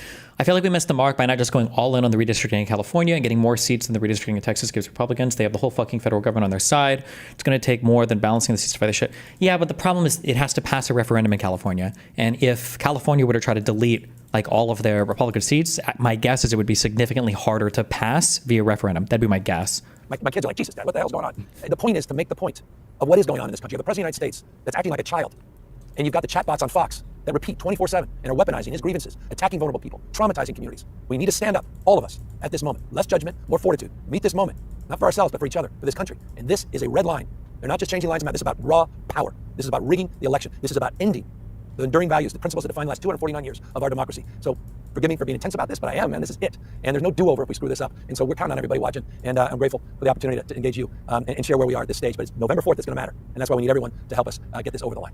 I promise you we are grateful to you as well. You can find all the links to donate in the description below. Something I always say is that norms in a democracy work a lot like consent. You can't have meaningful consent between two parties when one is breaking that. Just like you can't have meaningful norms when one party is breaking that. So it's time that we punch back. And that is why we're grateful for you, saving this experiment that we all do love. I appreciate all of us. And thank you for Would have been a good spot for a rape analogy, but you know what? We'll allow that. Everything you're doing. Thanks for being out there in the field. Thanks for taking the punches. But also thank you for throwing them back as well. Thank you. I'll keep telling my grandma that these memes are not real. That's not a real meme of Governor Newsom. That's a fake 6. Well, wait, now some of those without my shirt may be real. You never know. They may be not touched up. Yeah. Thank you, Governor. I appreciate this. Thanks, Yeah, Will, great to be on. Thanks for laying that out for the American people to understand. What effectively has been true is that Republicans, unfortunately, for too long have unilaterally disarmed. Like you have to be so fucking lost to buy into this. It's just you've just consumed Fox News for your whole life and every crazy conservative outlet. Allowing Democrats to basically monopolize congressional districts using gerrymandering, while Republicans played nice, trying to have maps that weren't as gerrymandered. And that has resulted in a place like Texas, where your district makeups are like close to 2-1, but yet you've got roughly about a 60-40 makeup electorally where Republicans win across Texas. But you got California, which is roughly 60-40 the other way, but they only have 9 Republican seats out of 50, 3 or 4. You've got, as you pointed out, Massachusetts has 0. I think Illinois, it's 17% of the total seats is Republican. They've been playing the game a different way. They're just mad that Republicans are now starting to do that to them. They're mad that Republicans, by the way, are using going in and doing forum shopping and going into district courts where you've got a friendly judge and we get good results. They were doing it for decades. Who's the party that's always opposed federal redistricting, fair districting things, or eliminating gerrymandering? It's generally always been the Republicans that are opposed to this stuff. As a lawyer, how important that is. They're just mad that we're catching on and we're actually now beating them at their own game. That's what's really going on. And Gavin Newsom wants to fundraise off of it. But for the theater.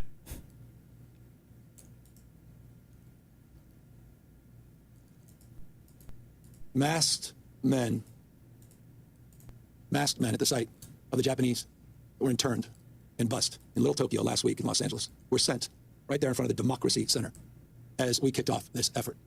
That's a preview of things to come all across the United States of America. Mark my word, just as we let folks know what was going to happen in other cities, what is happening in Washington, D.C. They literally steal our talking points. It's like that one kid in your group project that's nothing, then writes his name on the slides that you made. Or like Hassan when he steals my talking points. Yep. 2 months ago, Los Angeles is a guys, they've got this whole propaganda network that works against me, guys. Really, let me talk to you about it. It's like, okay. Preview of things to come with the federalization of the National Guard, with the militarization of the streets of America. And I'll remind you, Donald Trump never sent the military, active duty military, in his first term or now even in his second term anywhere overseas. He sent them to a United States city. What does the Iran mission thing count? They remain federalized National Guard, interestingly, through Election Day.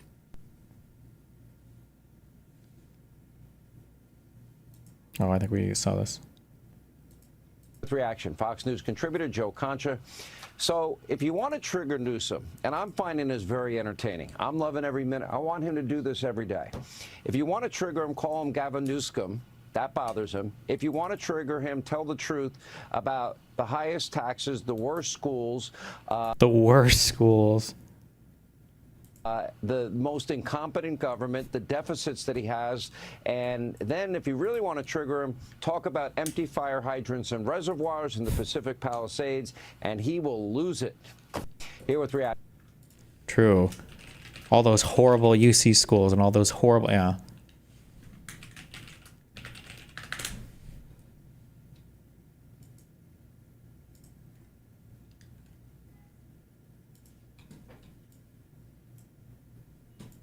For anyone that's accused of SA. If they were found like convicted of SA, no, I want to support them. Why don't you take a look down at your shirt? Was Tupac convicted of that? Yeah, he was. Oh no. It's not hypocritical because I didn't know that. Oh no. Oh, you didn't? Are you gonna wear the shirt again? Probably not. No, found it in my girlfriend's No, it was a gift. Your girlfriend's shirt. So your girlfriend supports someone that's convicted of SA. Neither me nor her knows anything about anything about what Tupac did or didn't do. So it's okay if someone supports Trump. And that's your main argument against Trump, is that he's a despicable person and he's been accused of SA. But you have someone on your shirt that you're wearing right now that was convicted of the same crime. Bro, do you expect me to like take my shirt off right now? Do you want? Yeah, I think you should go. I think you should go change. Do you want to see my? Do you want to see my body? This is weird? I think you're projecting, but no, I think you should change right now. Well, I'm not gonna go change right now. Thank you so much for telling me that about Tupac. I had no clue. That's very kind of you to inform me. You're still wearing the shirt. Okay. Well, I'm not gonna take my shirt off right now. So you do support him? No. I'm just not gonna take my shirt off right now.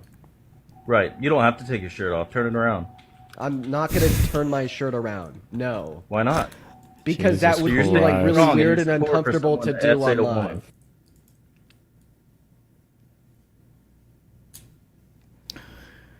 Palestine signals Fed may cut rates soon, even as inflation risks remain.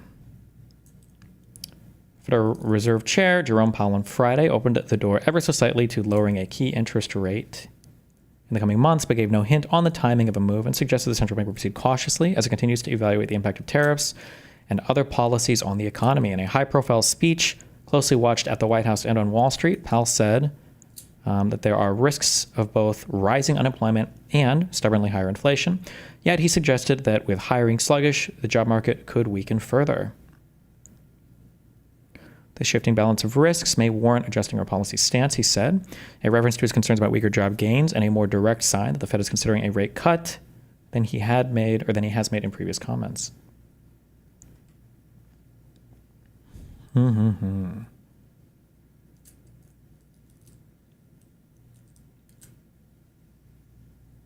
I don't know if there's anything that I read.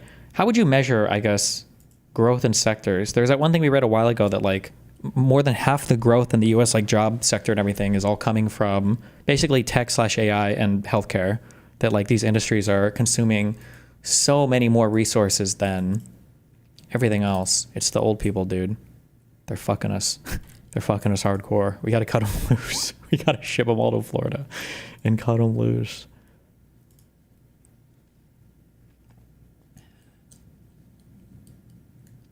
How much longer do we have Powell for? He's going to be gone, is it next year?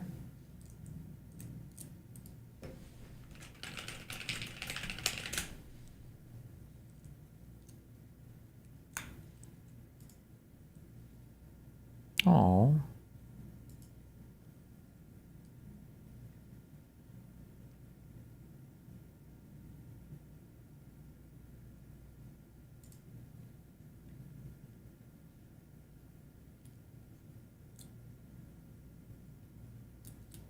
Oh, wait, we can just ask Google, right? When does Powell's term end? May 15th, 2026. Whew. It's going to be spooky.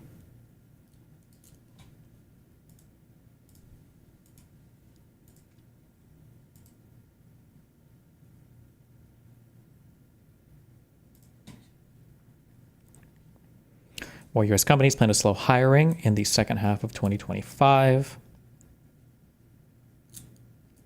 1 in 5 U.S. employers surveyed by the Conference Board plans to slow hiring in the second half of 2025, nearly double the rate of companies that anticipated bringing on fewer people at this time last year. Latest report from the research group, which has more than 1,000 public and private corporations as members, marks the second year in a row that many chief human resource officers polled were planning on fewer new hires. Optimism has steadily declined. Novo Nordisk, the company behind the blockbuster drugs Ozempic and Wegovy, said Wednesday that it would pause hiring in non-critical areas as it tries to fend off competition from knockoff versions of its medicines. Meta Platforms, which has been on a hiring blitz for AI workers, is pausing that effort. The staffing company GEE Group cited hiring freezes as a headwind to its business, and AMN Healthcare said hiring freezes at hospitals were slowing its physician staffing business, according to the research firm AlphaSense.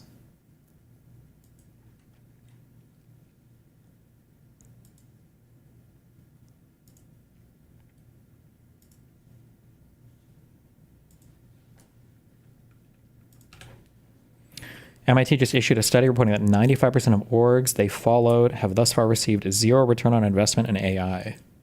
I mean, that's not that unbelievable, right? Like, isn't the goal to plan for the future? Like, you're trying to get ahead of the curve and hope that in the future there's going to be like these massive returns.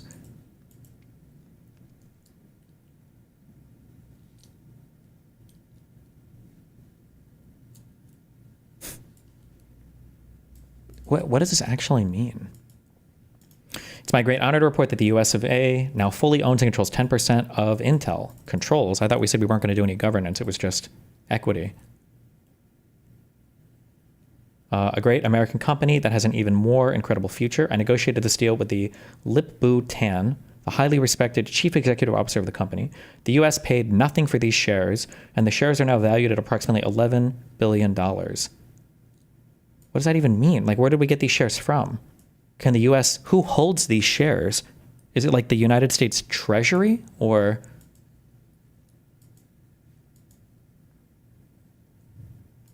Like, do we sell these, or can we take out a loan against these? Or Intel and Trump administration reached a historic agreement to accelerate American technology and manufacturing leadership. The United States government will make an $8.9 billion investment in Intel common stock. Wait, so then we are paying for them. We didn't get them for free. It sounds like this comes from the CHIPS Act money or whatever.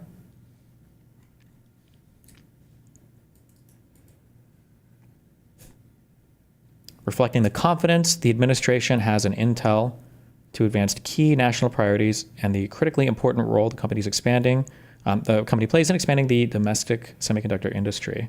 The government's equity stake will be funded by the remaining $5.7 billion in grants previously awarded but not yet paid to Intel under the U.S. CHIPS and Science Act, and $3.2 billion awarded to the company as part of the Secure Enclave program. Okay.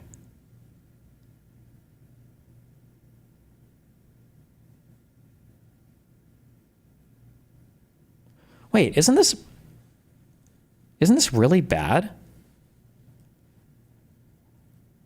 Like, let's say that you were to create a $10 billion grant for a company to expand manufacturing in the United States, theoretically. Like, oh, like if you build a plant here, we'll give you $10 billion. If instead you just said, how about we just give you $10 billion and we'll buy some stock? Isn't that kind of like the worst way to do this? Like, why would you? Because now they're not doing the thing. Now you're just buying stock in the company.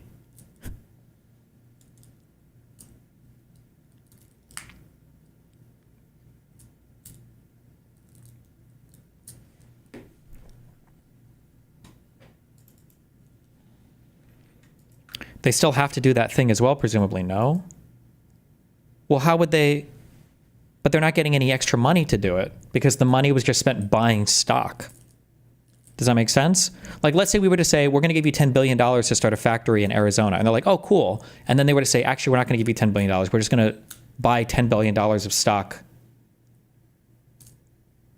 Am I like, that's just like buying, the company issues new stock, I imagine. Then, so what? So everybody else's shares are diluted a little bit?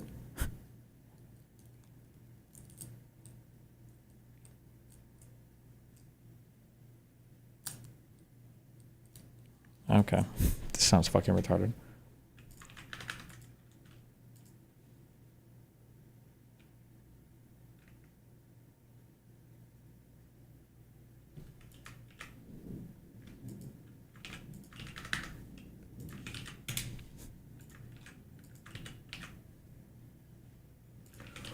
Question you initially is the most interesting. Who owns those stocks? I have no idea. Like, can the U.S. government as an entity like hold stock? I have absolutely no idea.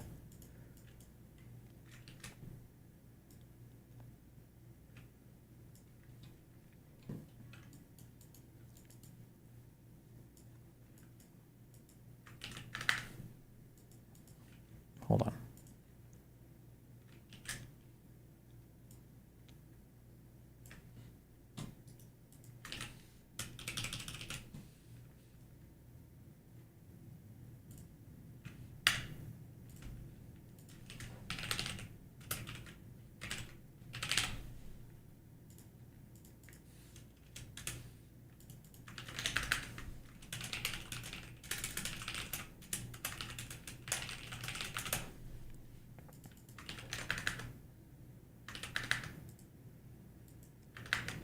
When people post the link separately from the main tweet, are you allowed to post it as like the next tweet? Like in the same post? Or do you have to do like a second one to not get deprioritized? Actually, I don't know how that works 100%. Hopefully that works.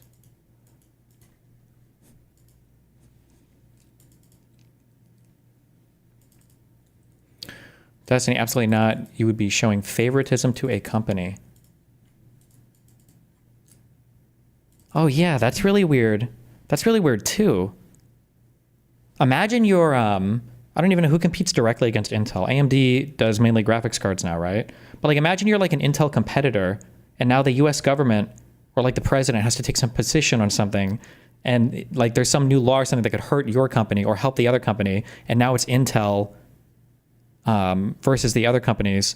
Does AMD, is the lion's share of CPU sales now? What does AMD make most of their money now? Is it CPU stuff or?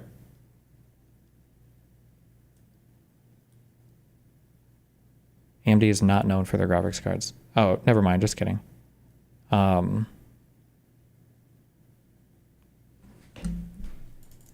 just kidding. I was just going to say that. How, like, imagine the U.S. starts passing laws or whatever, or enforcing certain laws. Like, how is the U.S. government supposed to remain impartial there if the government has a 10% stake in one of the companies? There are no major U.S. competitors to Intel, though? Okay.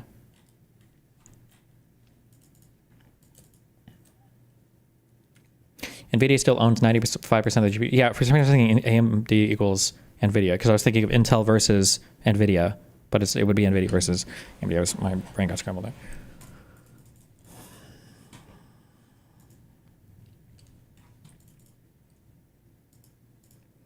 Imagine Intel continues to flop year after year. Do we just keep pumping money into them so they don't fail? Yeah, I have no idea. I don't even know. Like I said, I don't even know what part of the government owns like Intel. If it's like the treasury or I have no idea. I don't even know what the structure that would look like. Be looking to halt H20 chip production after trying to crack down on purchases, reports say.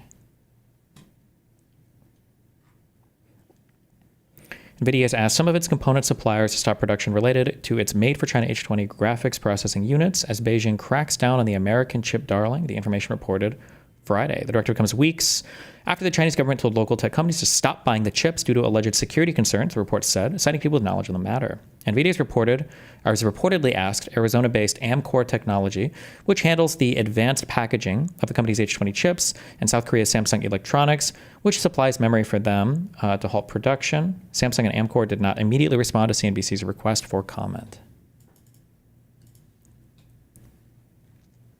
Is the H20, is that like a big AI chip or whatever?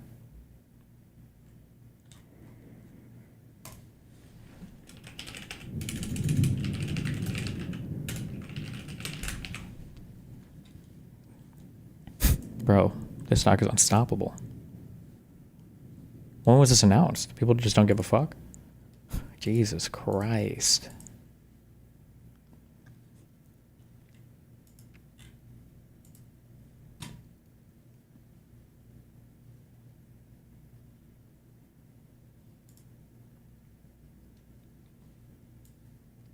This is why. China tells tech giants to halt NVIDIA H20 orders after the U.S. official's addiction remark. Chinese leaders called Lutnick's comments insulting. You want to sell the Chinese enough that the developers get addicted to the American technology stack. Secretary Lutnick.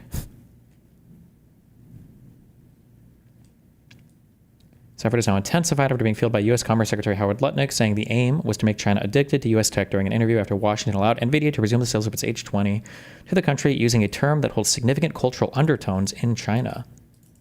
Is addiction like a really, really bad word there or something? Or...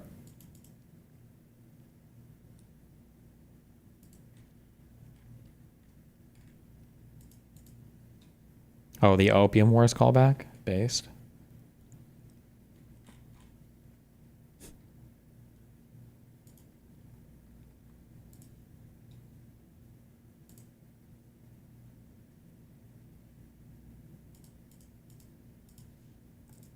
Prime Minister Narendra Modi has welcomed... Stop!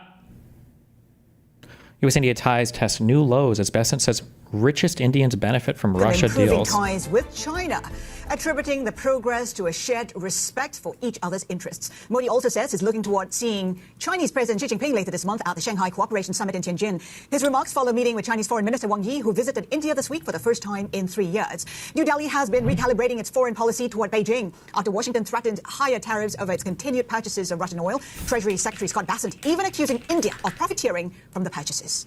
They're doing what I call the Indian arbitrage. They're buying cheap Russian oil, selling petrochemicals back out. Much of that is going to the richest families in the Indian arbitrage.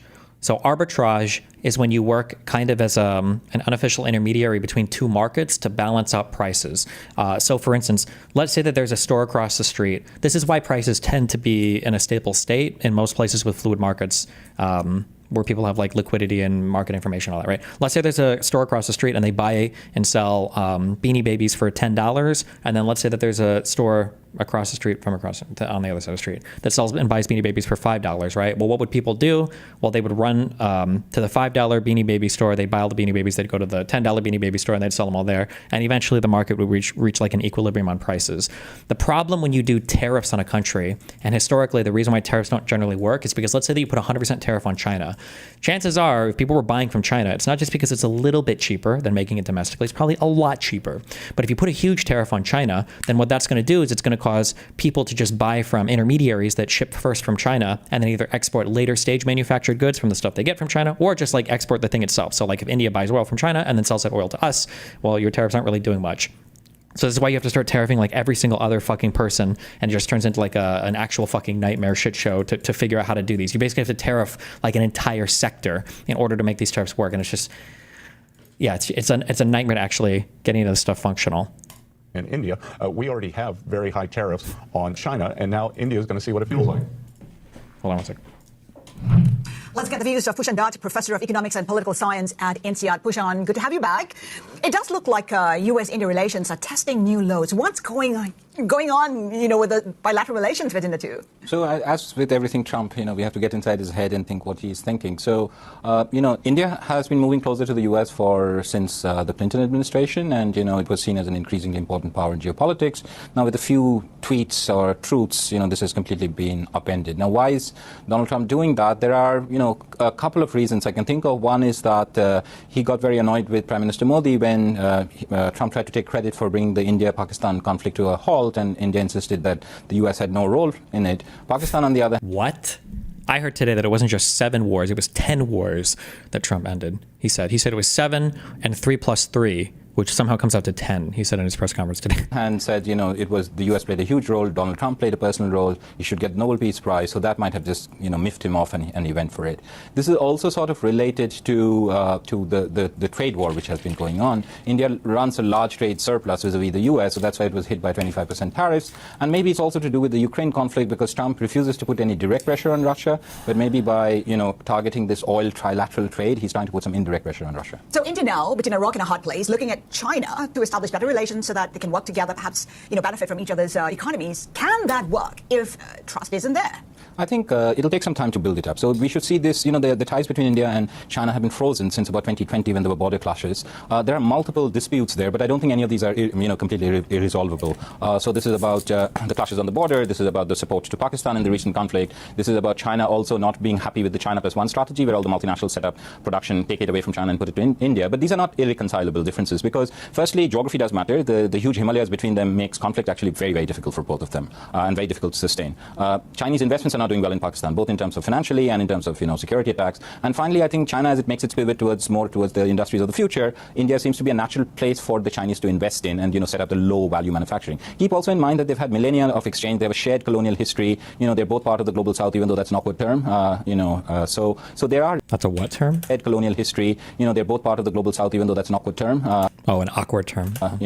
So there are lots of things which make them natural allies. So given that Modi's looking forward to meeting Xi Jinping, how significant is that, one? And two, what can be achieved realistically? I think, again, it has to be small steps. Like if you just look at the visit of the Chinese foreign minister, small steps were put in place. Things like visas, things like, Indian religious tourists going into Tibet, easing of export controls on critical minerals, fertilizers, etc. Then have lots and lots of, yes, have the top-level dialogue, but also have lots of different dialogues. But most importantly, I think this is what they're trying to do, is they're trying to separate the economics from the security concerns. So that's why Wang Yi's visit was, partly with Jaishankar on the foreign relations part and partly with the national security advisor on the security side. So slowly build up trust, and I think Trump might actually push both of them into each other's arms. But might Trump also be playing one against the other? If you take a look at how much more lenient Trump is towards China versus India. I mean, take a look at Russian oil purchases. It's holding back in terms of new sanctions against China, but it's slamming India for it. Yeah, so notice the irony in Scott Bessent's comments.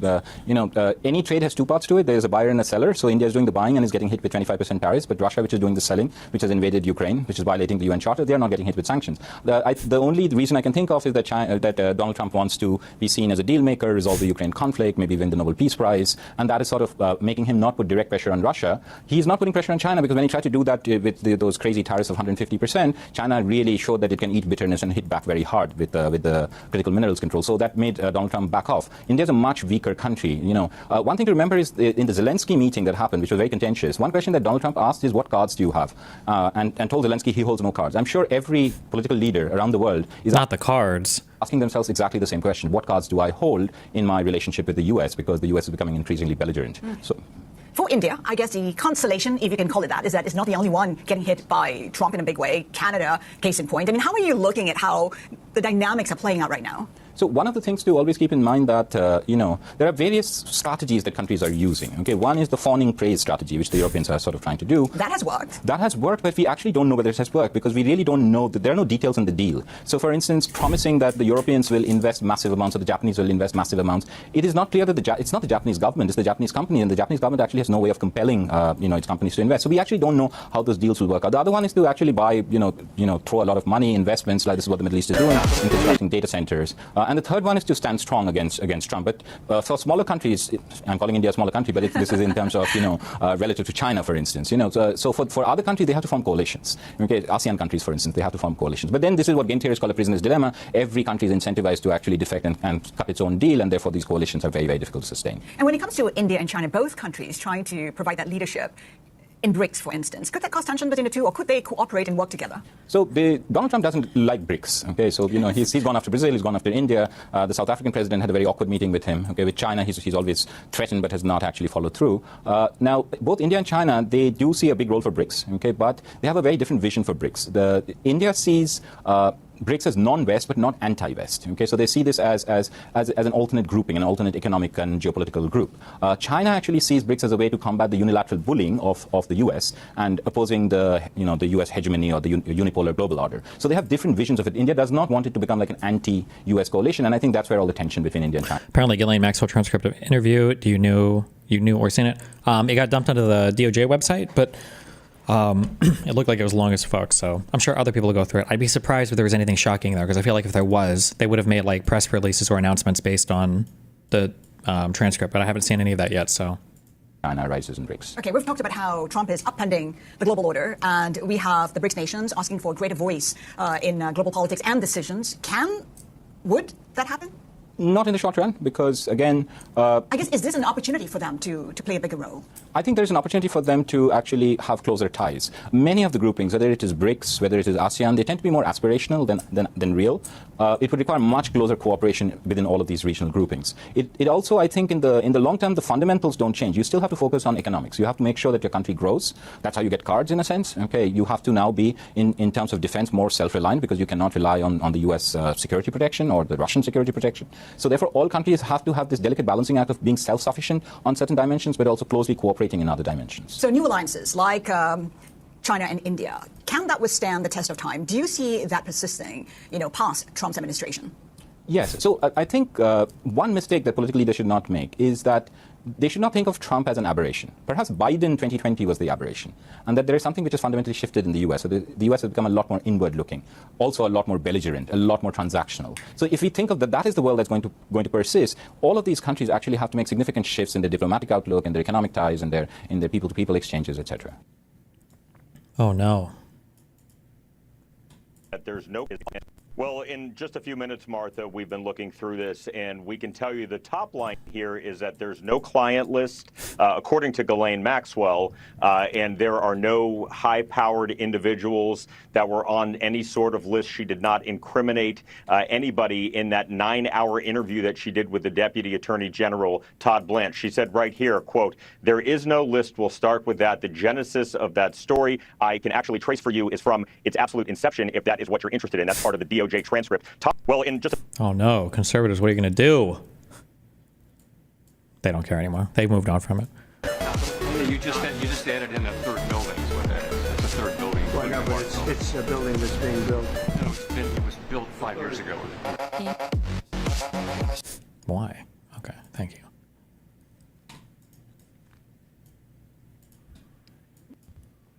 Hey, do you support Trump?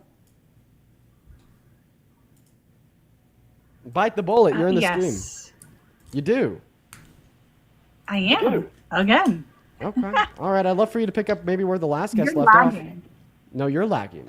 You're lagging pretty bad on me. You're lagging. I mean, like your voice is like not moving with you look like a Chinese person. What? Your lips, I guess it's my phone. I don't know. What do you mean I look like a Chinese person? What? Oh God, is he about to soy out for 2 minutes about this? Okay, like when you watch a Chinese movie and their lips are not moving with the sound. Oh. He doesn't get it. Wait, I wonder if she's older. Or no, I guess this could be a modern thing too. I remember, I think this is the thing where everybody's dad and grandpa likes Westerns and like Bruce Lee, like Chinese Kung Fu movies or whatever. And when you watch them in the past, the dubs, they don't even try to like line up with the lips. Like it'll be like, hello. And it's just like completely fucked. That's what she meant here when she said this. Oh boy, but he's about to go on a soy rampage. Oh no. Are you talking about like dubbed movies? Oh no, he does know. Okay. Well then it should be fine, right?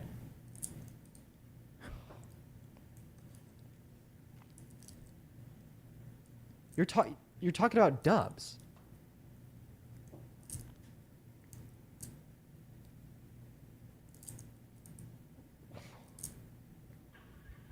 It's okay. No matter. I'll just like not look at you because I can at least still hear your voice. I don't even like. I don't know how to like respond. It's fine. It's fine. We don't need to. It's not an issue. It's not that big of an issue. Wait. Okay. Aren't movies like produced? Like all movies ever, they have like dubbed versions for individuals that don't know the language. I watch you a lot. It's just not normal. I don't normally see that on your videos. So, but anyway, like maybe she's just like a particularly big fan of anime or something. Me? No, I'm. No. What? No. What? 40 years old. I don't do anime. That's not who I am. But anyways, I don't know. It was just like weird to single out Chinese people there, but. Well, because that's. Oh wait, never mind. Wait, when he said dub movies, then maybe he doesn't know. He just assumed it was like an anime thing. It's not an anime thing. Kind of it's a common thing. Maybe anime would be a better way of saying it, but it's actual people, physical people that talk, and then the sound comes 3 seconds after their lips move. It's because it's dubbed over in English because it was not recorded in English. Okay, I was just giving you an example as to what your video was doing with your own voice. Okay. I was saying your video is lagging to me, but that doesn't matter. Let's jump. I'm just like dubbed movies aren't based on like race. We're gonna talk. Well, but I don't think you. What other dubbed movies were popular in America for Gen Xers and Boomers besides like kung fu movies? I don't know if any. Maybe there were, and I'm just not aware of it. But I feel like it was usually like kung fu movies and shit. I don't want to play these because I don't know which one of these are going to be like fucking memes versus like actual movies or whatever. To demonstrate the skill of Shaolin, the special technique of shadow boxing.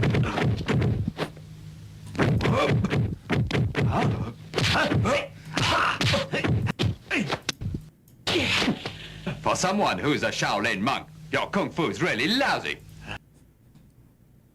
Okay. Yeah, the bad lip sync. Well, because there's was it Kung Pao Enter the Fist? Or am I making that up? That was like intentionally done that way because it was like a meme movie. I don't know how many of these exist. Oh, is that okay? Yeah, I haven't seen this movie in like 20 years. Talk about politics, Okay, right? just know that like dubbed movies aren't based on like race. Oh my god, he's so fucking soy, dude. I feel like this is exactly the.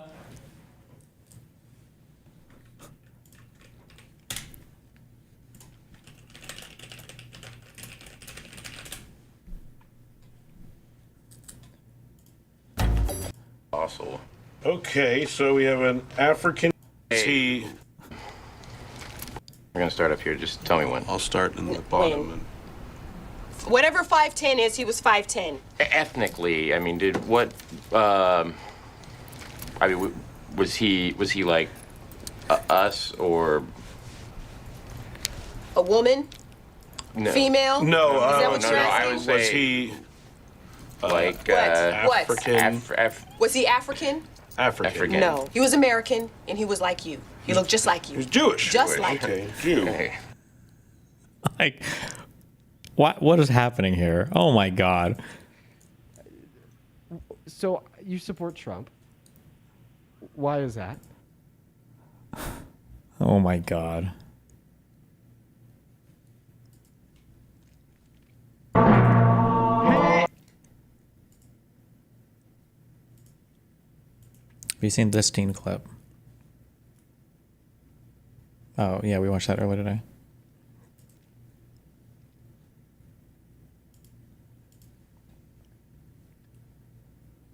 Right, it doesn't really matter about the $10,000. It's just a little bit.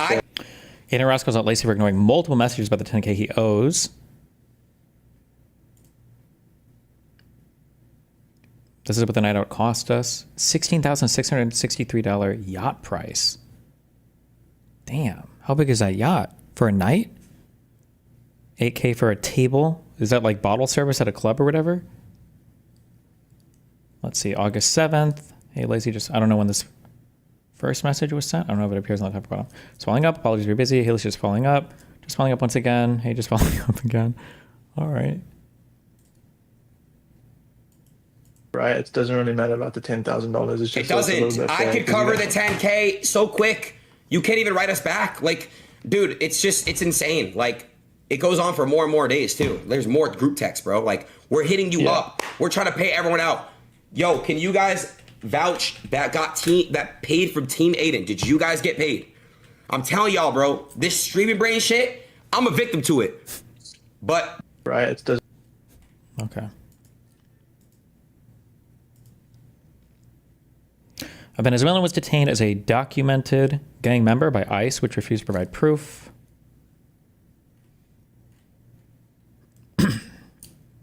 Oh, apparently I saw that the, I don't know if it's here, but I guess Abrego Garcia is out of prison at the moment.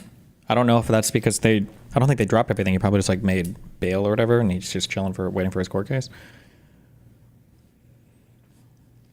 48-year-old Venezuelan asylum seeker says he was en route to work at a construction site on the morning of April 9th when a group of immigrant agents and state and federal police officers stopped his car in a rural area near Bryan.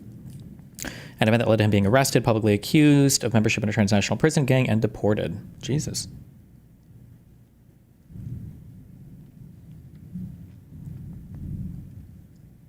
Escalona Mujicas told the Texas Observer that one of the agents said he had an outstanding deportation order, a claim he disputed by saying he had temporary permission to be here and a pending asylum case. ISVA spokesperson maintains that he had no immigration benefits that prevented his arrest and removal. Okay, kind of vague. All right.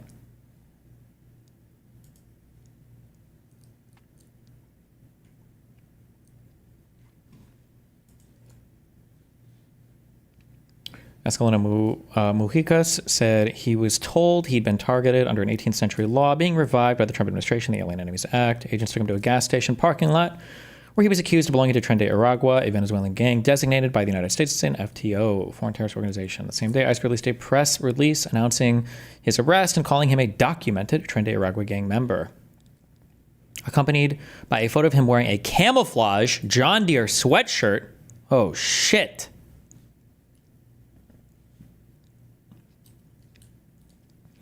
Days after, his friend started a social media campaign saying he'd never been imprisoned or had a criminal record. His life has always been marked by hard work and integrity. He had no connection to the Tren de Aragua case.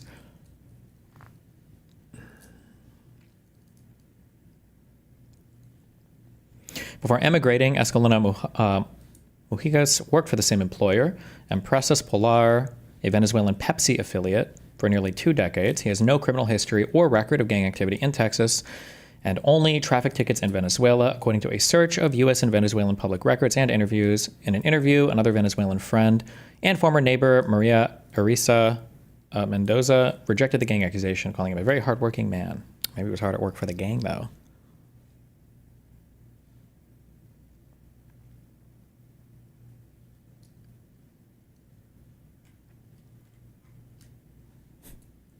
Well, Destiny is laying out our labor force along with our low unemployment rate. The best way to explain why tariffs are bad to incentivize domestic production. I mean, you could explain it that way. You could explain it like a million different ways. It's like stupid from 15 different angles.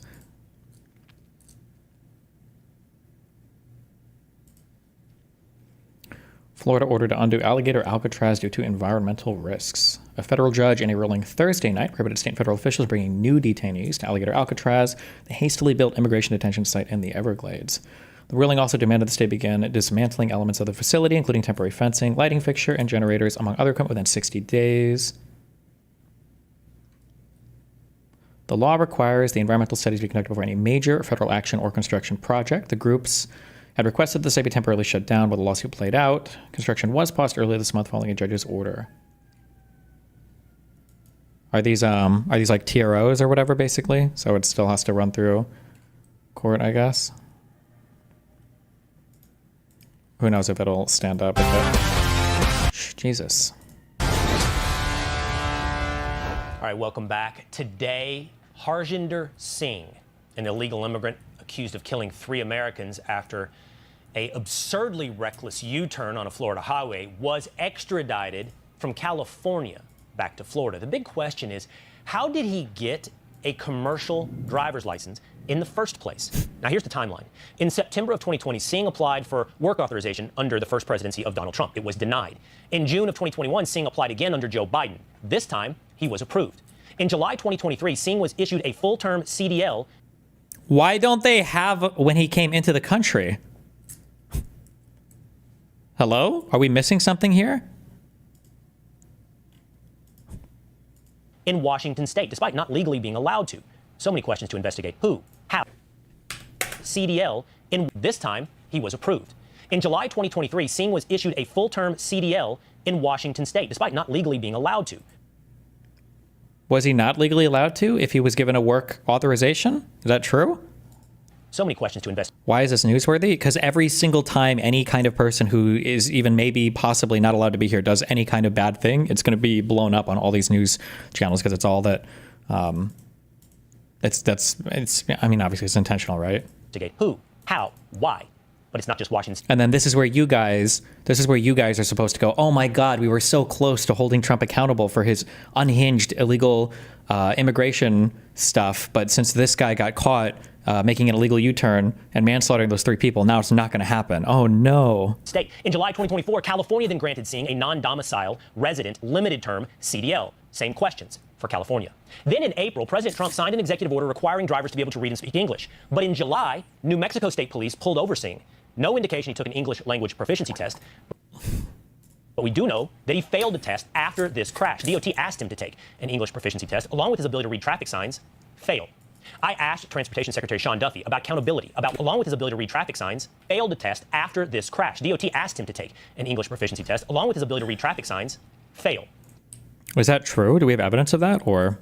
I asked Transportation Secretary Sean Duffy about accountability, about Washington, about California, about New Mexico. Here's what he had to say.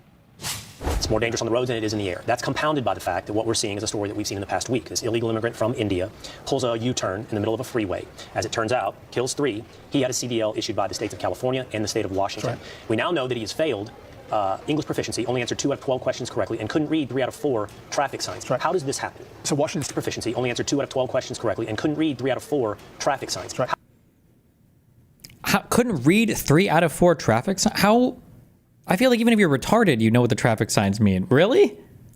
What is the source for this? Or what did they show him? Like, how do you not know, like, what a stop sign is? Like, no? How does this happen? So Washington State should not have given him a license. They gave him a full-term CDL license just like he was a U.S. citizen. Shouldn't have happened. But then he went to California, and he got a non-domicile license. We're going to investigate that. But here's the big thing, Will. In July, when this was in full effect, this driver was pulled over for speeding in New Mexico. And he can't speak English. He can't read road signs. And per our rule, he should have been taken off the road. New Mexico didn't take him off the road. They let him drive away and get to Florida, where he killed 3 people. So again, we are going to investigate all of these states, and we're going to take appropriate action. And there's a lot of tools that we have. I need all the information first before we do that, but I'm going to use those tools to make sure that there's compliance in every single state in the country, because when I did this at the start, I talked about safety.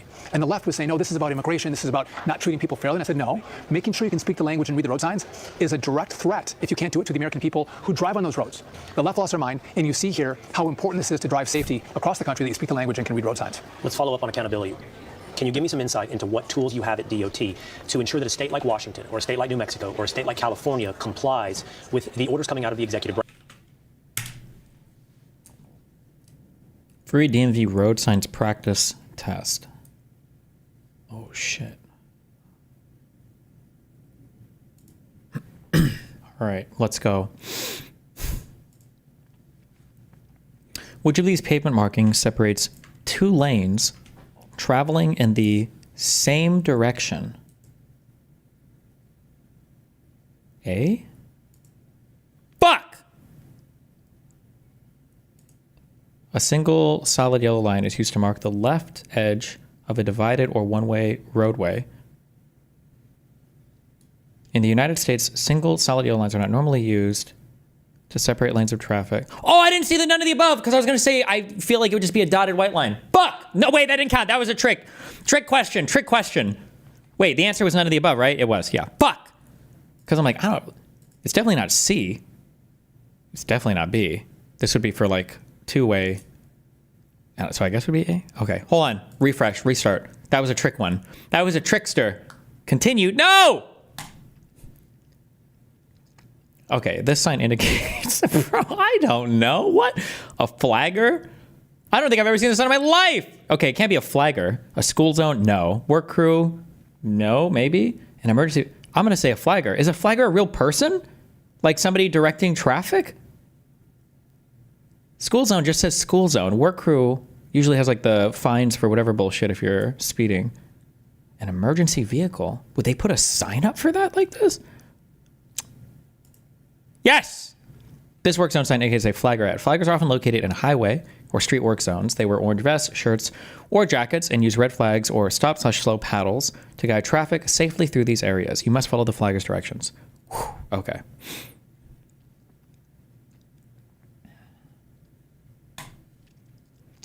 Restricted lane ahead. Ah, that's for the hovers. Wait, right? This lane is reserved for right turns. This lane has toll booths ahead. This lane uses vehicles in both directions to make left turns for certain purposes or certain vehicles. It's got to be that one, right? Yes. Such lanes are typically reserved for buses or carpool vehicles in rush hour traffic. Okay, okay. What does this sign mean? It means you're a dipshit. There's a bump in the road ahead. There's a detour ahead. There's a road work zone ahead. There's a low place in the road ahead. Dips are like the bumps, but the reverse bumps, like a low place, right? Is this supposed to be too easy? Or is this like misleading? Okay, okay, okay. All right. What does this mean? Oh, trucks. Downhill ahead. Trucks carrying heavy loads aren't allowed. Trucks aren't allowed. Okay. It just means the roadway goes downhill ahead. There's like a warning for trucks so their brakes don't overheat, I think. Right? Yep. This sign warn. Oh, fuck. I see these everywhere. I don't know what they mean. Fuck. I see these so much. Keep left. No. Keep left. Oh, no. No. Keep right. It's probably just a keep right sign, right? Yeah. Okay. Obstacle bullshit. All right. Easy. Okay. No U-turn. Easy. Which of these signs directs you to a hospital? The H one. Easy. Soft shoulder. This sign warns you to move onto the shoulder at reduced speed. Fuck!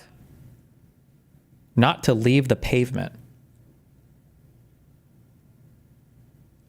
Don't those signs usually just say no shoulder ahead or whatever? What the fuck does this mean? Moving onto the shoulder at reduced speed is incorrect because the sign is warning drivers that the shoulder is soft and they should not leave the pavement unless it's an emergency. Well, that's why you go to the shoulder if it's an emergency, right? No? While reducing speed is generally a good idea when moving onto a shoulder, the sign is specifically warning against leaving the pavement due to the soft shoulder. Okay, I've never seen a soft shoulder sign in my life. It means your car will sink off the road. Oh, okay, well, based. All right.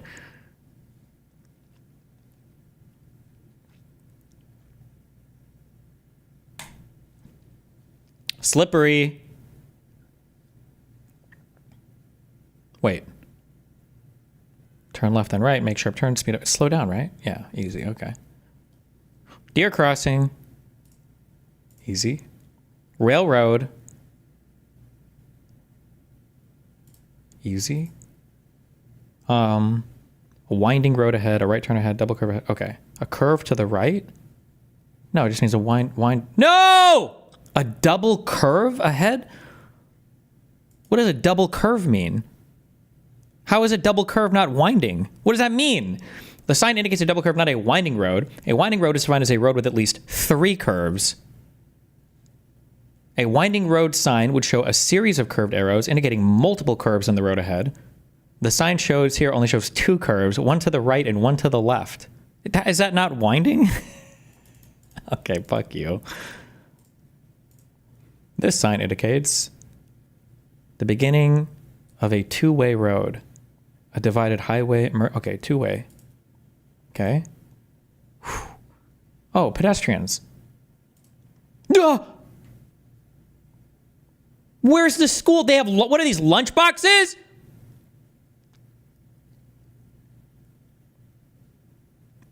This sign does not indicate a crosswalk ahead. A pedestrian crosswalk sign is a diamond-shaped warning sign featuring a symbol of a pedestrian walking.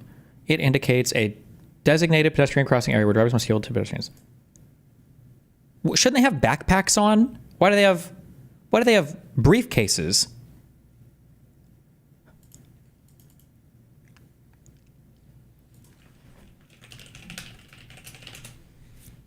Fuck this. I don't believe this.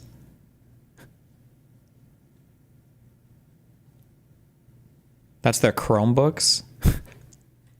Okay. What does this sign indicate? Fuck, Switzerland? I don't. Okay, hold on. A crosswalk, a hospital, a crossroad, a railroad crossing. It's a crossroad. Okay. When you see this sign on a limited access highway, you should drive at over 30 miles per hour when exiting the highway, not exceed 30 miles per hour when exiting the highway, drive another 30 miles to the next exit, increase your speed to 30 miles per hour. Okay, don't exceed. Bicycles. Bicyclists may use the lane only where the sign is posted. Bicyclists should not use this lane. A bikeway crosses the roadway ahead. A no passing zone for bicyclists is ahead. Bicyclists. A bikeway crosses the roadway ahead, or bicyclists may use the lane only where the sign is posted. No, it's got to be this one, right? Oh my god, oh my god, oh my god, oh my god, oh my god, oh my god, oh my god, oh my god. What the fuck? Is this a transformer? A corset? What does this sign mean? A railroad crossing ahead, a narrow bridge ahead, a hill ahead, okay, narrow bridge. Easy! The shape of this sign provides advanced warning of the I think it's merging traffic ahead, two-way road ahead, no passing zone ahead, or no zone ahead. No passing. I have no idea, bro. Not two-way. That would be stupid. Merging traffic, like a yield sign? No passing zone or no? I'm gonna guess no passing. Fuck yes! Hell yeah. We passed, I think. Brush up on pavement markings and the subtler warning signs to avoid confusion at trickier intersections. Oh my god.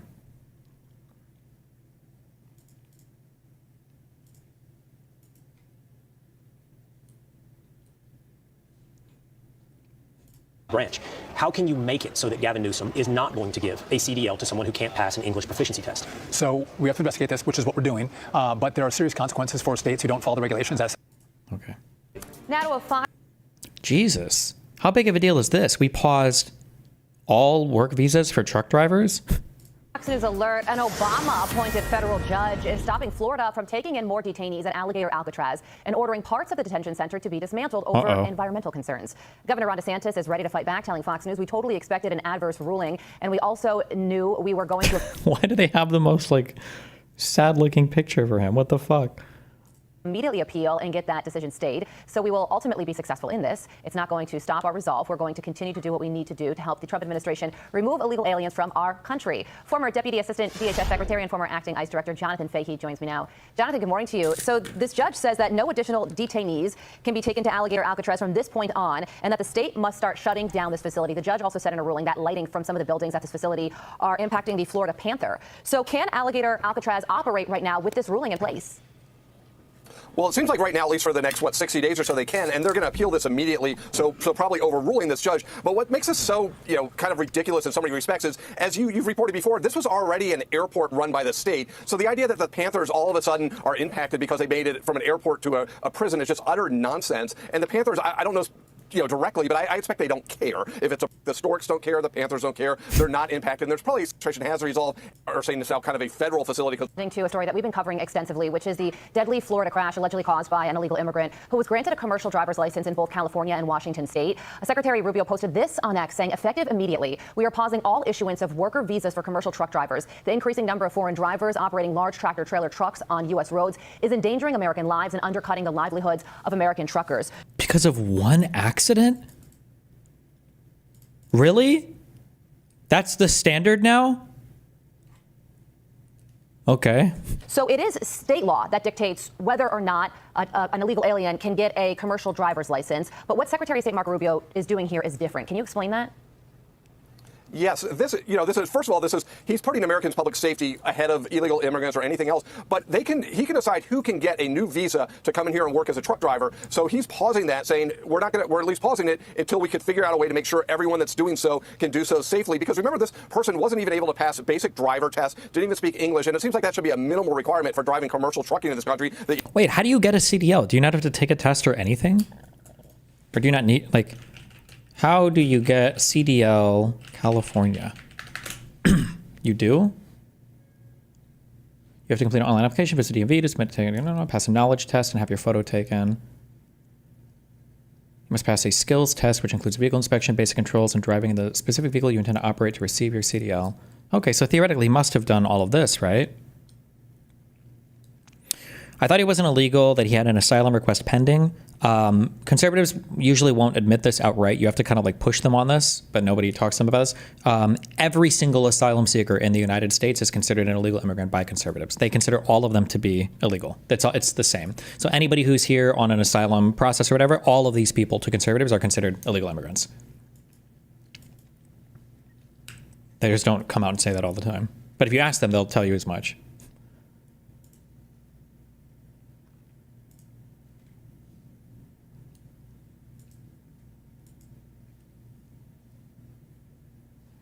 He goes, what do you think about, and he goes, what do you think about, he mentioned a streamer's name, and if you're in the streaming space, you know this streamer does not like me.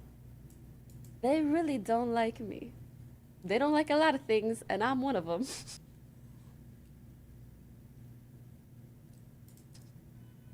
They go, what do you think about this streamer? And I was like, I couldn't tell if he was drama baiting because his camera was down. So I'm like, oh, he's not recording. And it was like a photography camera. And I was like, oh, maybe he just like, again, like wants the tea behind the scenes. But I'm not about to gossip about someone. I don't even know this man. So I tell him, oh, I've never met him in person. Like, I don't really know him. I've never met him in person, which is true. Does he talk shit about me all the time? Yes, but I don't know him. I've never met him in person. And that's all I have to say about him. And he goes,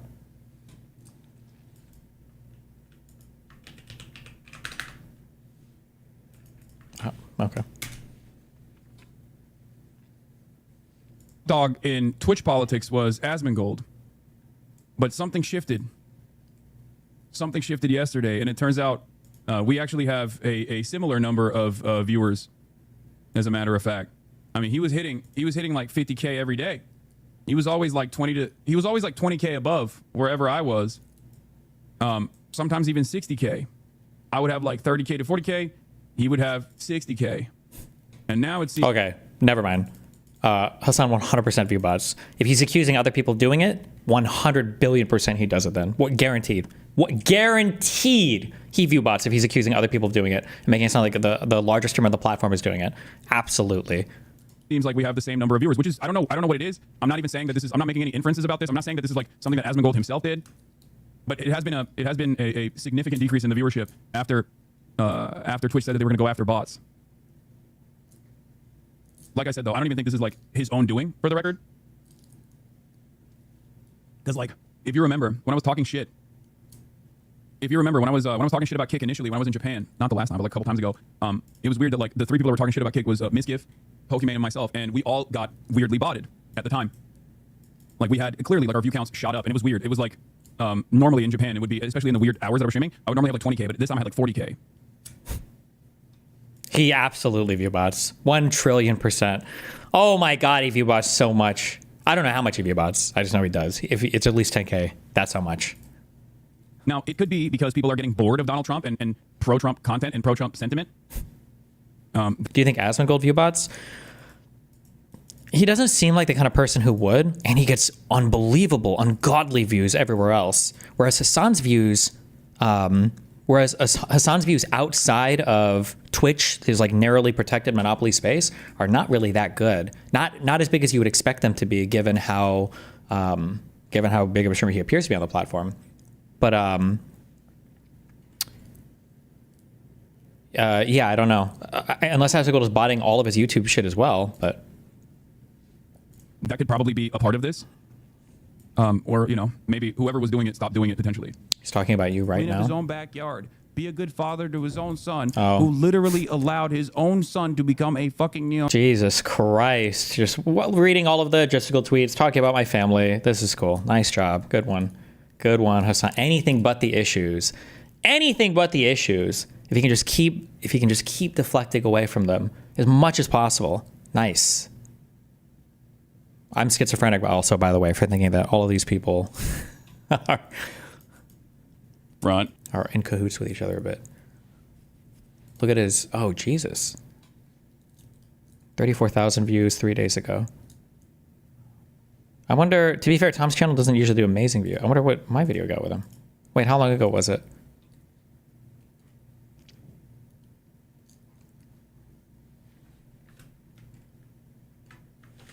Destiny. Oh, 112k views. Yeah, Hassan's off-platform reach is insanely low. I just don't understand how. On like every, he might do okay on Instagram, and his Twitter does okay, but on other long-form video stuff, it's just so bad.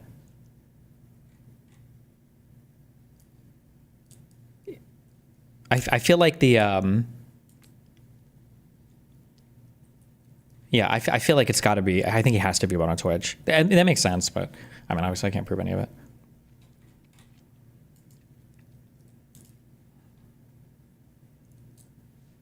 A lot of the content creators that are in the periphery, quietly watching the events that are unfolding, their hope is that it just inevitably goes away.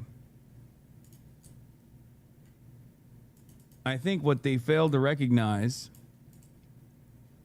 They fail to recognize that the lack of counter messaging from progressive voices on this platform, out of understandable fear that they might be harassed endlessly by some of these rabid monsters. It's crazy. He just steals every talking point. Holy, like, harassed by who? Remember, Ryan Beard made a video on me. Probably got over 1 million views. Okay, sorry. 832,000 views. Okay. He made this video on me. Ryan Beard went to make one video on Hassan and got harassed so badly, he quit the project.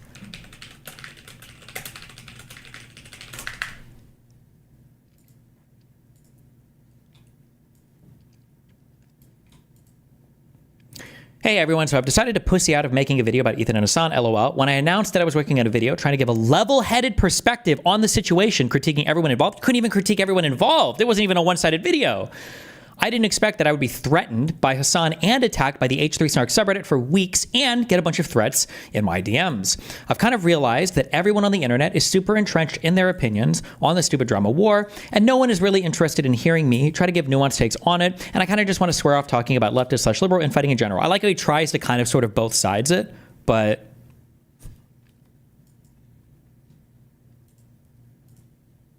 anyway, free Palestine. If y'all want to think that I'm a liberal Zionist because I think Bana Panada is a disgusting psychopath for his history of doxing and brigading and threatening to kill people and harassing people and saying the left should care less about anti-Semitism, you could feel free to see me that way. And if you would have called me a pussy for backing out, you would probably be right. I just think the online left is an absolute shit show right now, and I just want to move on and do my own thing. Like, Jesus Christ. Has created an environment where the most loud voices you hear are the likes of Asmongold. And there's only one person who is actively in the top, regularly duking it out with these people, and that person is ritualistically humiliated. Bro, you don't duke it out with anybody. You are a pussy. You hide on your platform and try to debate 14-year-old Israeli people from your chat or commentary people when you think you can actually win. Who do you duke it out with? You are like the most cowardly, huge political figure on the fucking internet. What are you talking about? Regularly duking it out with these people. And that person is ritualistic. He doesn't even fight his own battles. He got iDubbbz to make that content cop for him and then abandoned him when he nuked the entire creator clash as a result of it. Holy shit. Humiliated with ridiculous smears over and over again and turned into a toxic pariah. What do you think happens at that point?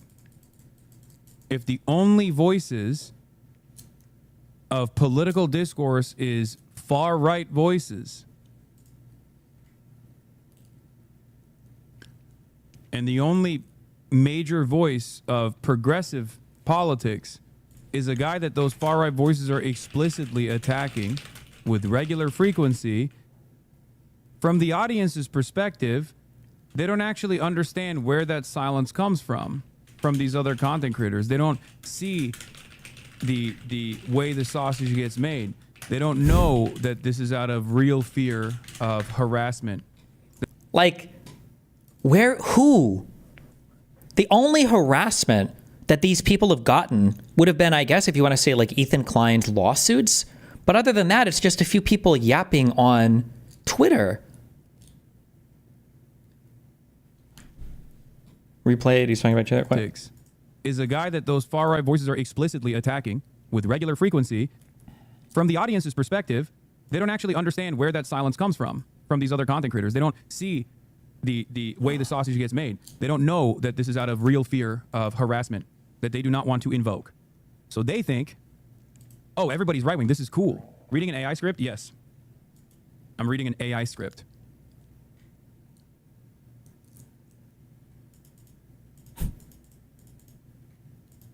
Okay.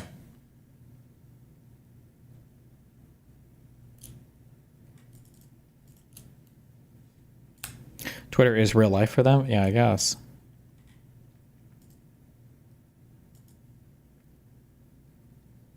Does he genuinely believe this about himself? Is he like Trump in that way? No, Trump doesn't genuinely believe it. Elon might have. Elon is delusional. I don't think his son believes this. It's all just like a calculated rhetorical thing, basically. So like you just constantly pivot, make yourself the victim over and over again. You hope that people bite, and then anytime that you do, then you force the fight there wherever you can to like divert anything off of anything substantively that you say. Oh, I saw this. Dude, Anna Kasparian's Twitter is just like nonstop crazy, like Zog anti-Jew conspiracies and shit now. It's like wild. She's doing like the dancing Israelis thing now. Jesus.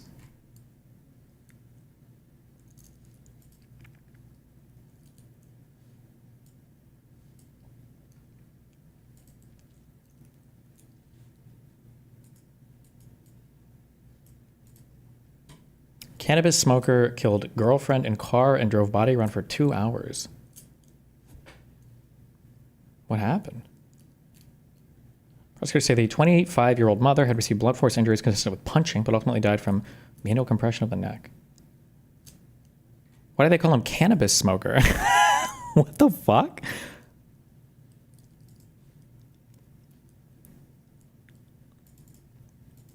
This is definitely a trend that is getting traction. Isn't she just jumping on the bandwagon? Anna Kasparian? A little bit, yeah.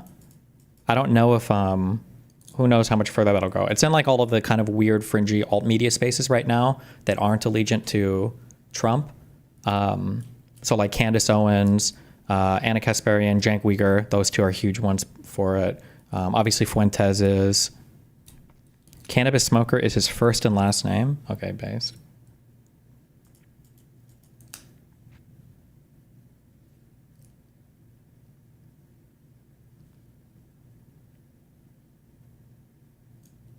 The court heard the defendant had smoked cannabis since 2014 and had some contact with mental health services in 2023. He was warned to abstain, but would smoke cannabis afterwards.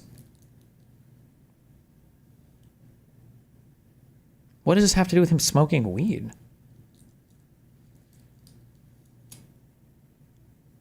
Is it saying it was like a weed-induced psychosis that caused him to...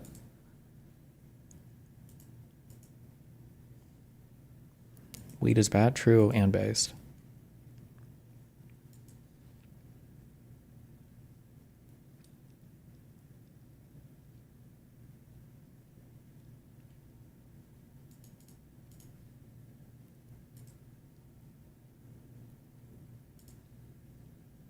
Supreme Court lets Trump administration cut $783 million of research funding and anti-DEI push. This says it was a 5-4 decision. Oh, Roberts joined the Liberals this time. Interesting. I wonder why. I haven't even read through this. I haven't read through a lot of these recently. Fuck this. It's exhausting. Which part of the dancing Israeli stuff is false?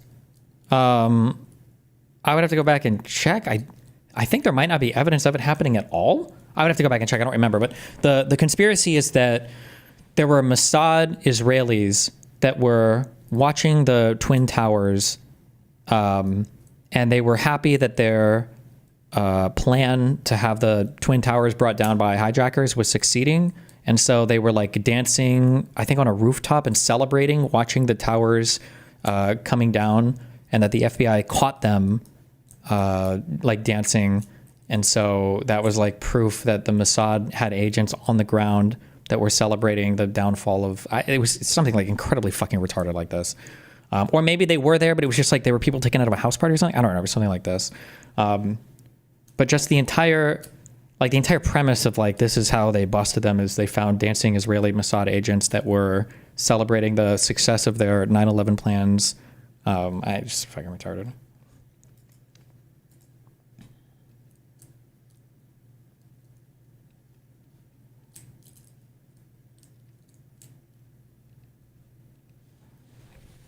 Wait, okay. I have to be somewhere at 7, so I'm leaving early tonight. Are there any final stories? I might stream again later, maybe. Maybe.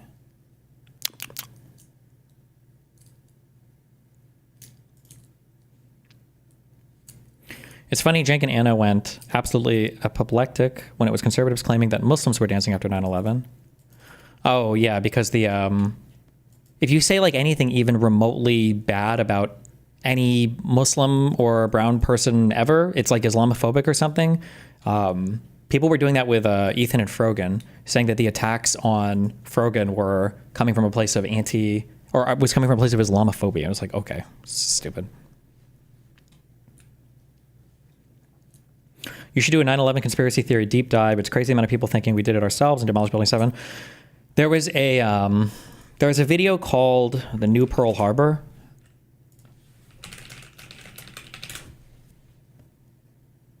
That's fucking 5 hours long. That goes into a whole bunch of reasons why 9/11 was an inside job. This is another one of those conspiracies where there were like some things that I thought, like that one plane, the United flight that the civilians like took down, that like that flight was maybe shot down and they just didn't want people to know about it or something. But after doing the research for, it was probably a little bit less than a week, I have never been a bigger believer in the official story than going through that entire, I think it's the NIST report. The official story checks out like hardcore. And I remember after going through this, whatever happened to that bot of you watching it, I have no idea. I don't know if it's maybe it got taken down for some reason. But after going through the entirety of this video, I was ready to debate, I think Nick Fuentes on it. And then Fuentes said he didn't actually want to debate this topic. But yeah. The problem with debunking conspiracies like this, though, is that every time you go through one, people will always find like some other thing, like their evaluation of the conspiracy is never altered by any new evidence. It just adapts to comport with whatever thing was debunked before, if that makes sense.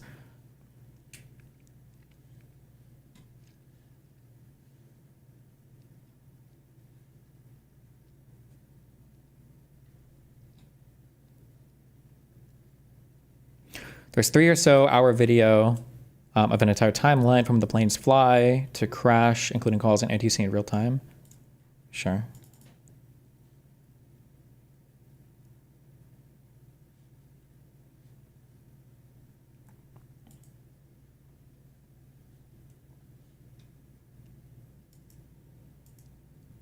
I feel like I hear about this like every couple months, that people at the White House are fucking hating this Laura Loomer chick. But then she keeps popping back up. Is all the talk in Washington, D.C., the right-wing influencers whose greatest hits include handcuffing herself to Twitter's office in New York City and sparring with Marjorie Taylor Greene. Can't land a job at the White House. But she touts herself as President Donald Trump's informal advisor and argues, not incorrectly, that she has more power than many people inside of it. BPD occupied government. True.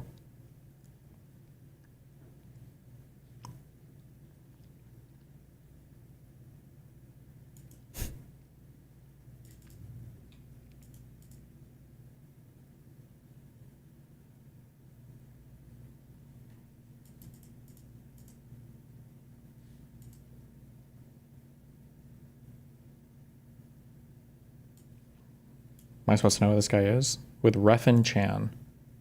Who's this dude?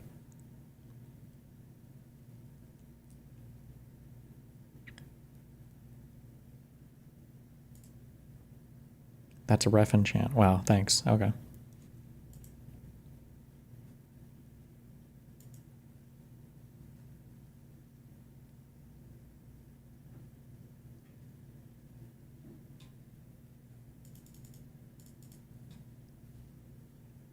New Tactics gameplay trailer.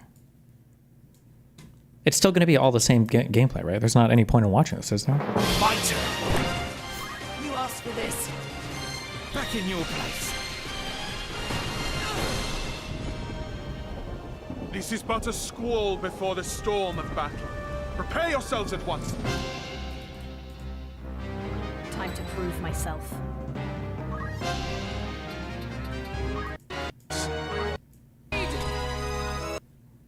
Cute.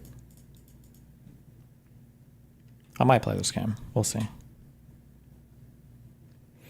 Destiny, days ago you complained about fruit flies in that room. It could be fungus gnats that spawn in soil. If you have plants, use a mosquito dunk to water the plants. Bacteria will kill them. I don't have real plants in this room. They're fake. Fuck that. I'm not watering shit.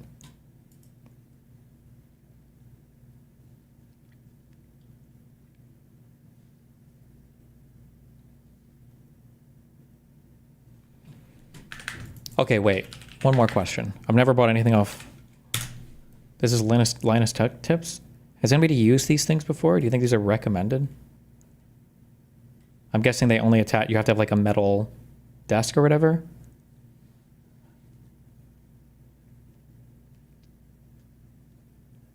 LTT shit is high quality AF.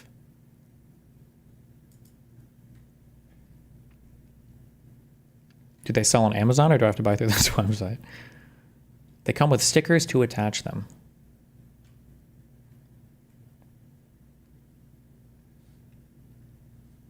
Are you sure the bugs know it's a fake plant? Oh shit, true.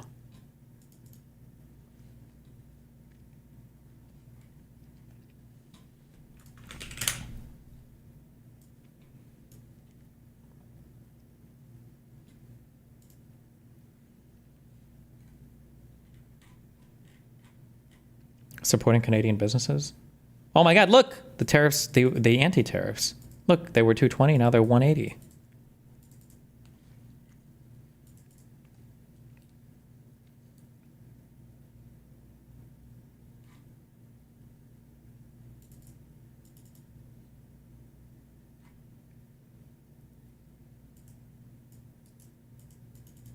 The tariffs aren't, or the tariffs isn't applied yet. What, do you have to add to cart and then order it and then you see the tariffs? Is that true?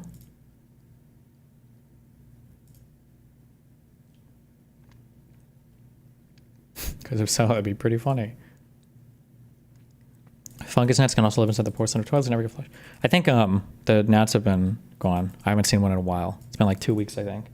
So wherever they were coming from, they either got bored and fucked off or their nest died. I don't even know if gnats make nests wherever they were coming from.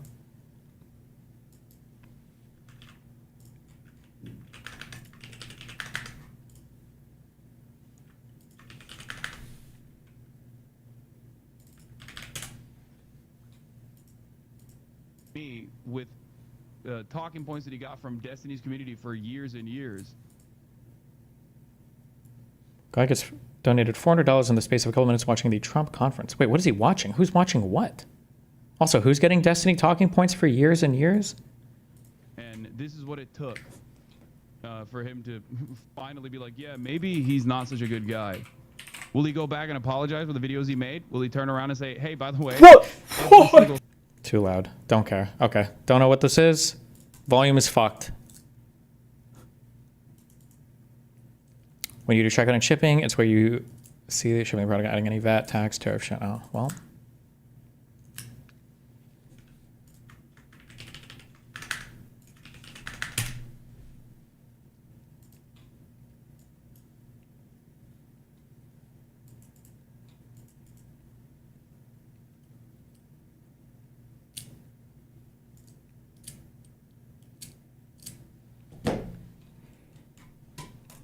Okay. Tomorrow I'll be back at 1 o'clock instead of 2, guaranteed. I might stream later tonight, maybe. Depends on how long I'm at. We'll see. I love you. Be careful. Stay safe. Don't die.